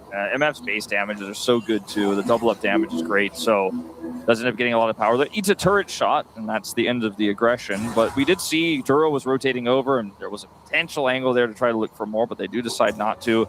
Rod of Ages purchased here for Chovy. Starts that timer here at 9 minutes. And we're looking for a pretty strong soul here, very likely in this game with Ocean off the cards here. Mountain picked up, could be something very explosive in this one, so the second dragon could be quite valuable to take, especially if you are T1 to get double dragon. Or it could just be Temple. I said Good, likely. I said Ops, likely. this is game 5. We're going to need you to lock in, okay? I'll do my best. Just channel what would Valdez do? Lock in, that's what he did. He would lock in. After you told him to, of course. Yes, exactly. As Chovy throws out a gold card, finds Fake with that one. Some wild cards there as well, doing some work. But Genji slowing this game down. And it's so weird because it feels like this gold lead is entirely fake. As Genji, kind of relying on Chovy stacking the deck in order to get that bit of extra money. So I'm going to say that this one is entirely even. Grubs over to Genji, Mountain Drake over to T1. And in 1 minute's time, looking for a bit of an angle towards this Ocean. And some daggers flying out from Ona. Canyon will be able to soften him up here momentarily, just killing all the doggos. Yeah, good move from Ona using the dogs to block the spear. And I think Canyon is just struggling to find really the headway he wants to right now. You'd love to be invading, stealing away camps constantly, finding opportunities on your lanes to have setup, which is all three of them. Yeah. But so far hasn't been able to do so. But Doran has ult, right? And he has his body slam. It's quite difficult to kill him very quickly, even if you do get that commitment. And Doran is spacing well. He's also just building pure tank. Exactly. It's hard to kill him for so many reasons, so that's not a lane you necessarily want to play through. Mid lane, Faker's got so much wave cleared. He's been doing a good job of pushing Chovy back here, so he hasn't found an angle that's very clear. He hasn't found the I gold card comes through, we get the kill. Outside of what happened to Faker in the very early game, even though Faker got the execute, it was successful there, but that's where the stun Nidalee spears stop. I mean, that's the thing, is Faker now has Merc Treads and was able to maintain his flash this entire time, so just not an easy target at all. Spell Shield and the Nico Clone in the bot lane. It's a composition from T1 that gives its challenges to a Nidalee. Dragon up and available now, and Canyon just coming out from base, so T1 will be starting this up. Yeah, I feel like Genji have kind of just been off-tempo for these Dragons so far this game. Or maybe just not that interested in it, as Duro just scouting around here. Does not get tagged by the snare. As Chovy just doing his very best to keep things shoved in. That's going to be a Cloud Soul once again, bookended this series by Cloud Souls. Feels like my birthday. It's Keen and Doran continuing to do battle here towards his top side. Good combo there from Doran, but great stun from Keen, as I think mostly concerned about clearing out the minion wave. But Doran, with the Balmy Cinder and the Bramble Vest, is just really hard to do damage to. Yeah, Gragas also got a buff recently to his damage reduction on his W, but it only comes in when you max it. He's gone E-max into W, max because he's going tank, not putting points in his Q, other than that first one. And so as a result, getting very tanky very quickly. Oh, bit of a party cast there from Doran, but great sidestep from Keen as the Destiny Gate combo comes down. As soon as he makes one mistake, it's Doran going to hit the deck, and that is going to be the first kill for Genji. He's just like, all right, well, you used your peel tool, and we're going to kill you. Instantly, the Destiny Gate comes down. As, all right, that's a cute little flash away, but I don't think it's going to really help Duro here, as now Carrier is a little bit by himself, wants to try and flash, but he's unable to do so. A little bit of a mistake there by the Nico, and that is going to be another one over to Genji. But a cute play from Duro to go over the wall, then back again. Yeah, he just essentially was like, I'm going to turn this escape into a little engage. And I feel like T1 did not need to do any of that. I like how there's a voice of reason that echoes after everything is said and done. Orcs is like, wait a minute, why? Doran was completely fine in the top lane, playing a defensive lane, then tries to look for this window, but Keen has dominance. You're not killing him solo. There's no one in range. It was just a pressure cast, and that opens him up to this gank. And then they're backing away, and the rest of T1 try and make a play onto Duro, but it's a Rel with Flash. So hard to pin down in this situation. And the end result, because they both go over in the Herald pit, Carrier ends up isolated alone, and then he unfortunately fails to flash as well. Failing the flash is the worst of it, but just wanted to ult to try to buy some space. And could have set something up potentially, but without Doran, like, I just don't really think you need to. I think they wanted to, they saw the pressure was coming. They wanted to turn it around, but it all just got disjointed. They kind of came in one by one piecemeal, and Genji got the punish there. Great escape / engage from Duro to set up the second part of it. And now it's a pretty big gold lead here on the top side of the map. This Renekton very, very ahead. Yeah, and now Doran under fire one more time. Chovy just trying to get some damage down onto this outer turret. And Doran, like you mentioned, not a lot of points into the queue, so that is not a very scary ability, but leaving Ruler parked in the mid lane is something that they can absolutely do now. He's got that Bloodthirster completed, a big old shield going to be there to keep him safe.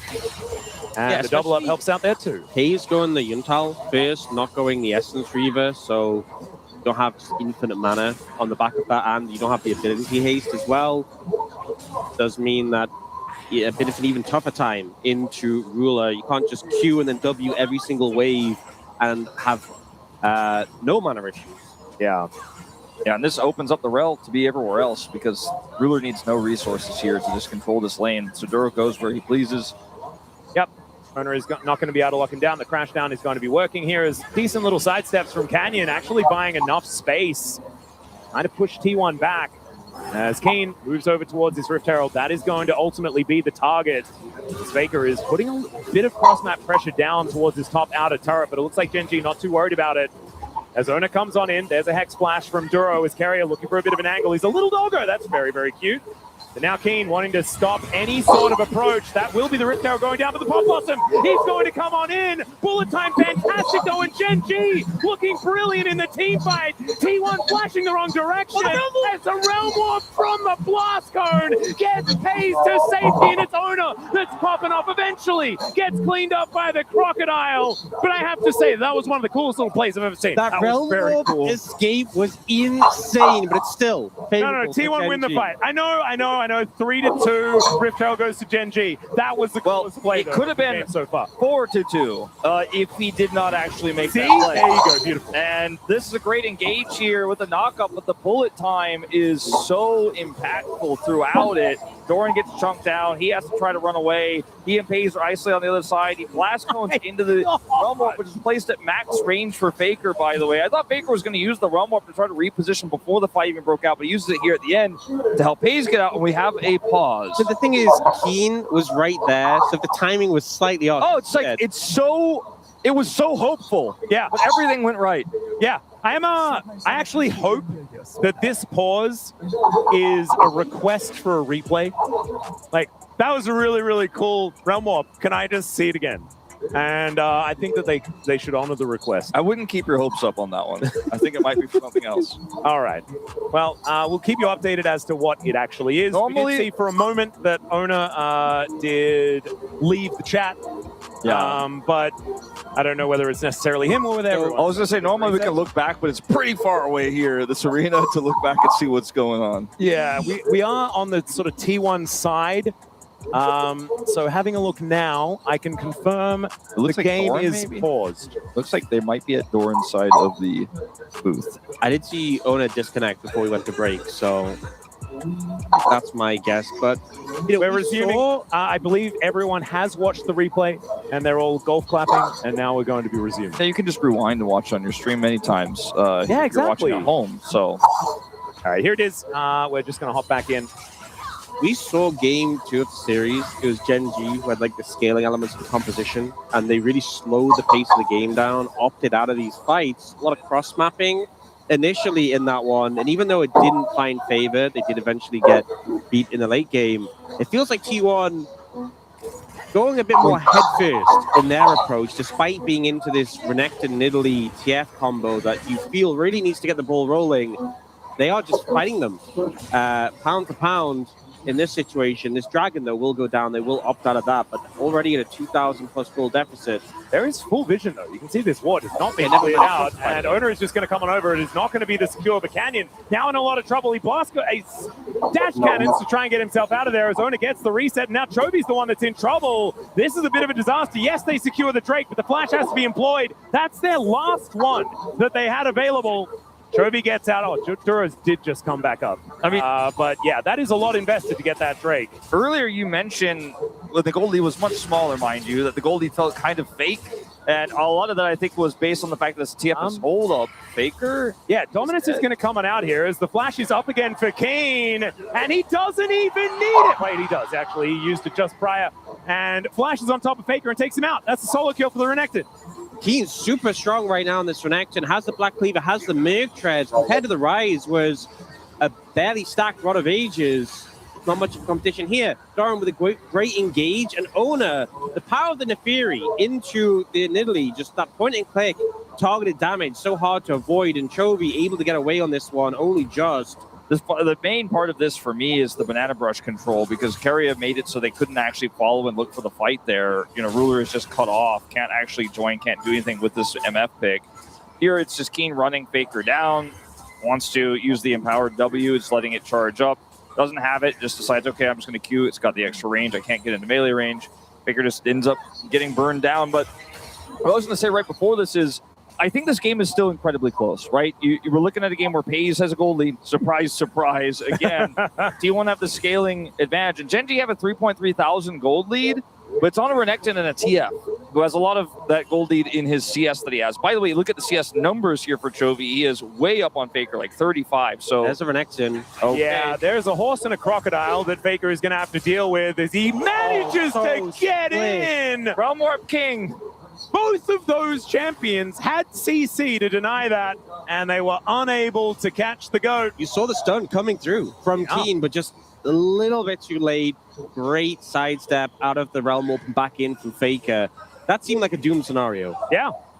And he does get out with his life. It makes this game a little bit more playable here, but his turret, I think, is not going to be so lucky. It's a bit of a race here for this turret. Well, actually, first brick was already taken in the bottom lane, but still a race for the second here for Gen G. They'll win it before Doran is able to get his first of the game on the bottom side. A little bit of a tempo advantage you can get from that one as well, as Doran is biding his time, trying to make sure that as many of these minions do go down. But because of that, Chovy is able to make his way back over here and is going to be able to save this turret for the next little while. Yeah, Doran just not very fast at taking towers. No. With no AP apart from Doran's ring. And it is his ring. But that doesn't change the... Do you ever try to hit something very hard with a ring on your finger? It does? Yeah, no, it hurts me when I do that. Yeah, it doesn't really hurt the structure you're in quite much. Chovy picks up Rapid Fire Cannon, which is a huge spike here, 20 minutes, for this TF for setting up Engage. Oh, I blinked and he's 3,000 gold ahead. Yeah, he is the gold lead. But consider this, right? There's a Rise and a Sivir in the same composition, insane wave. Even the Gragas without AP, their wave's decently fine. T1 can just hunker down. They got the early double dragon and scale up. And I think right now, that's what you've got to do. Just don't get caught. Don't get pinched by this TF, the Renekton Nidalee, and just farm waves over and over and over again. And there's a way back into this game. We've seen Pays do it countless times. Faker potentially caught, as I say it. Yeah, Blast Cone going to come in, though, and Faker just gets out. Escape artist, man, from the, the level 1 ganked all the way to now. But it does buy them a bit of space to use this Rotero in the mid lane. The outer ring of turrets likely to fall down on this next push. This turret is not long for the world. Chovy actually looking for a bit of an angle here as Faker taking a lot of damage just from that blue card with the Lich Bane stacked up. As Doran, he did manage to get the outer turret in the bottom lane. Golf clap for Doran, but it does cost them 2 turrets in the end. Does feel like the pressure is mounting on T1. Dragon up in 45. They're already up 2. They don't need to strictly fight this, but obviously we saw last time Canyon secured the Dragon and they punished him for it immediately, so I imagine they will set up and look for an angle, but they can give it up, the Dragon itself, if they don't see a window in, or if they'd rather just prioritize the fight over the objective. And I do feel like T1's composition, team fights, better than Gen G's. Absolutely. I think that Gen G definitely need to play for the smoke and mirrors, play for the side lanes, and try and catch targets unawares. Getting this outer ring of turrets, making the map as dark as possible is so important for this Gen G composition. I think Carry a Gen G, slowdown. the main goal for Gen G here is to, if possible, deny a strike up. They do not have prio, but to be able to look for a turn on an objective. This isn't the one. They're going to have to be proactive here as we see Doran TP in. Yeah, he is very durable. So they're going to have to give up on that prospect as Gen G looking to try and make this a 50-50. Kane's teleported in, though, gets that big old shield. And let's see what the Renekton's going to be able to do. Pop Blossom on the 3. The secure of the soul point for T1. But can they win the fight? That's the question. Doran is such a problem. He takes down Ruler before he falls. But Pays is dealing with so many problems himself. And Carrier running the wrong direction on the map. Faker and Ono, though, still huge threats in this fight. And Duro is limping away. And without Canyon, without Ruler, there is so much damage missing from this Gen G composition. The gold card, my goodness, Carrier in a lot of trouble. He'll be taken down as Keen locks up that one. And Duro, why are we still going back? What is crazy to crash down? It comes on through. Chovy almost survives, and Keen now trying to sink his fangs in, playing around the vision that they had available, but it doesn't work. And Faker locks them all down with a triple kill for the Rise. Why? There's so many things that go wrong here for the side of Gen G, but the Smite secure is there for T1, and they're set up for the longer fight. They have the more consistent damage. There's actually, it's a great engage from T1. There's actually a pretty big error from Pays in the follow-up because it's Doran and Carrier who get this engage.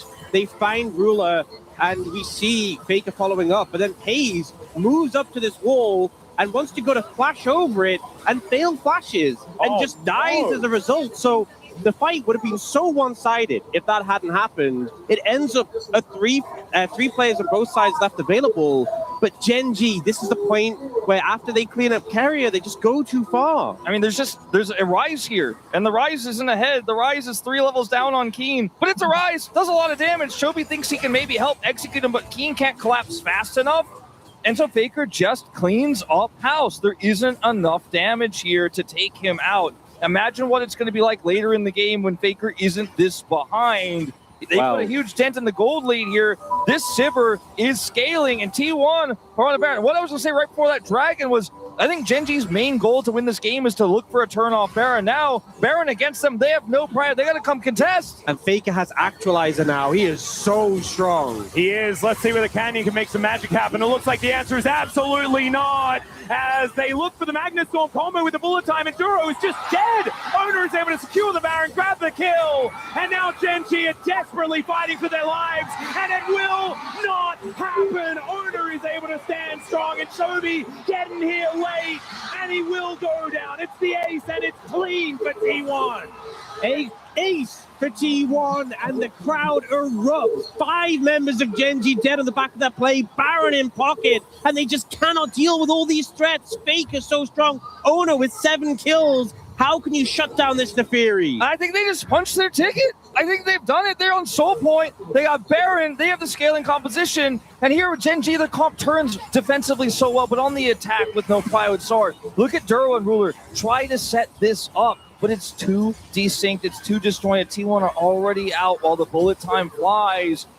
And as the result, it's easy for T1 to actually turn. They lost their engage. Ruler kites it out so well, but it just doesn't matter. Chovy's on a TF, and they're just overwhelmed.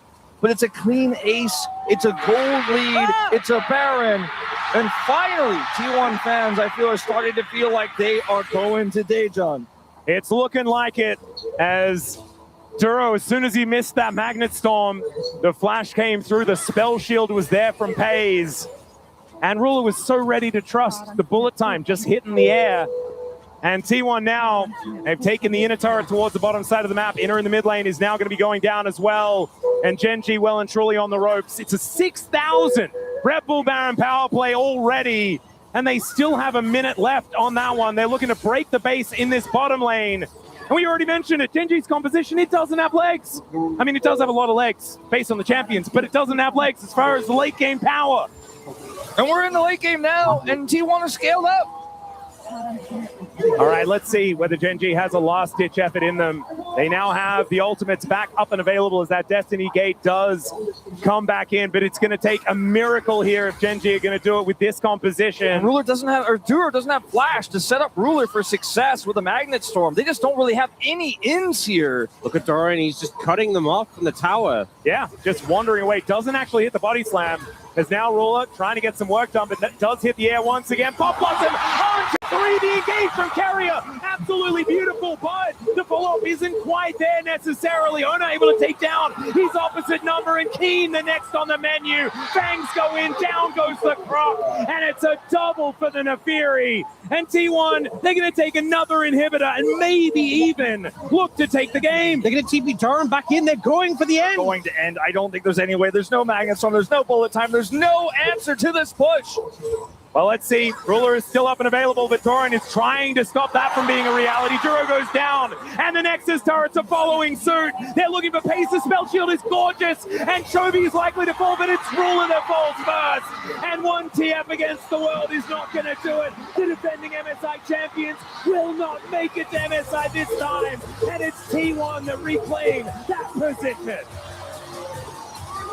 So often we've seen Gen G overcome T1 domestically, but when it comes down to just one of these teams attending MSI, it's not the back-to-back MSI champions who will be attending. It's T1 who take them down in 5 grueling games. 5 grueling games and so many comebacks between the two of these squads. You know, we're trading these wins back and forth where it looks like it's unwinnable, but there's a big comeback, there's a big swing, and that's an exhausting series. That's a series that when you get to the end of, you're not even sure what happened 2 games ago. You're so focused on the now, and Gen G had control. They had such a lead in this final moment. We all knew that it was not necessarily going to be enough. And all it took was one poor dragon fight. One time you mess it up, and T1 are going to come back and win, and that is exactly what happened. It's time to take the ticket here. The second seed from the LCK is T1.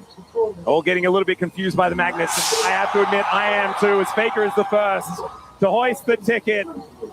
And they are making it to MSI once again, 6 times in a row, as they deny Gen G the opportunity and they join Humble Life Esports. And so now, for the teams that are heading toward the MSI play-ins, it's now the world champs that you're going to have to face if you want to make it to the next round. And I think realistically, regardless of who went, it was going to be a tough matchup. Yeah. But especially with how this series played out, Gen G gave it a phenomenal effort and really took it as far as they could. But T1 on the day just had some of that magic. You know, when T1 went for their comfort picks in game 2, we trusted this is going to be a great game by them. They're going to pop off, right? They did. And I feel like Gen G did the same thing in that final game. They pulled out all the classics, but it just ultimately was not enough. And there were some of the classics on the other side as well, including Carrier's Nico, which had so many amazing engages. I think his best game of the series by far. I think Carrier was absolutely unbelievable. I also think that it must feel so good for T1 to have Doran on their side now in series like this, especially domestically, just because he has clutched it out so many times. Specifically in the road to MSI, I don't know what is up with him. He just loves the mid-season, man. He's all about it. He's a summer boy. Best of 5s here in Korea. He just does so well. And it happened to T1 when he was on the other side as well. Yep. And Faker, what a turnaround performance, by the way. His rise absolutely phenomenal in the 5th game. And we felt that he was shaking a little bit in the 4th game, and then immediately just turns it all around. That Realm Warp, one of my favorite plays from this series, but there were so many phenomenal plays. Carrier turning a I'm getting picked into I'm going to kill you play that they ultimately didn't actually win in the end, but it was still so cool. So many great moments here for everyone. As Ona, he's going to claim it. Such an incredible story of this series. And he said it was fun. Wasn't it fun? Yeah, it was. Teasing the fans who were extremely stressed out from start to finish. Yeah. And I think the big cheer for Doran makes a lot of sense in my mind. Crushes it up again.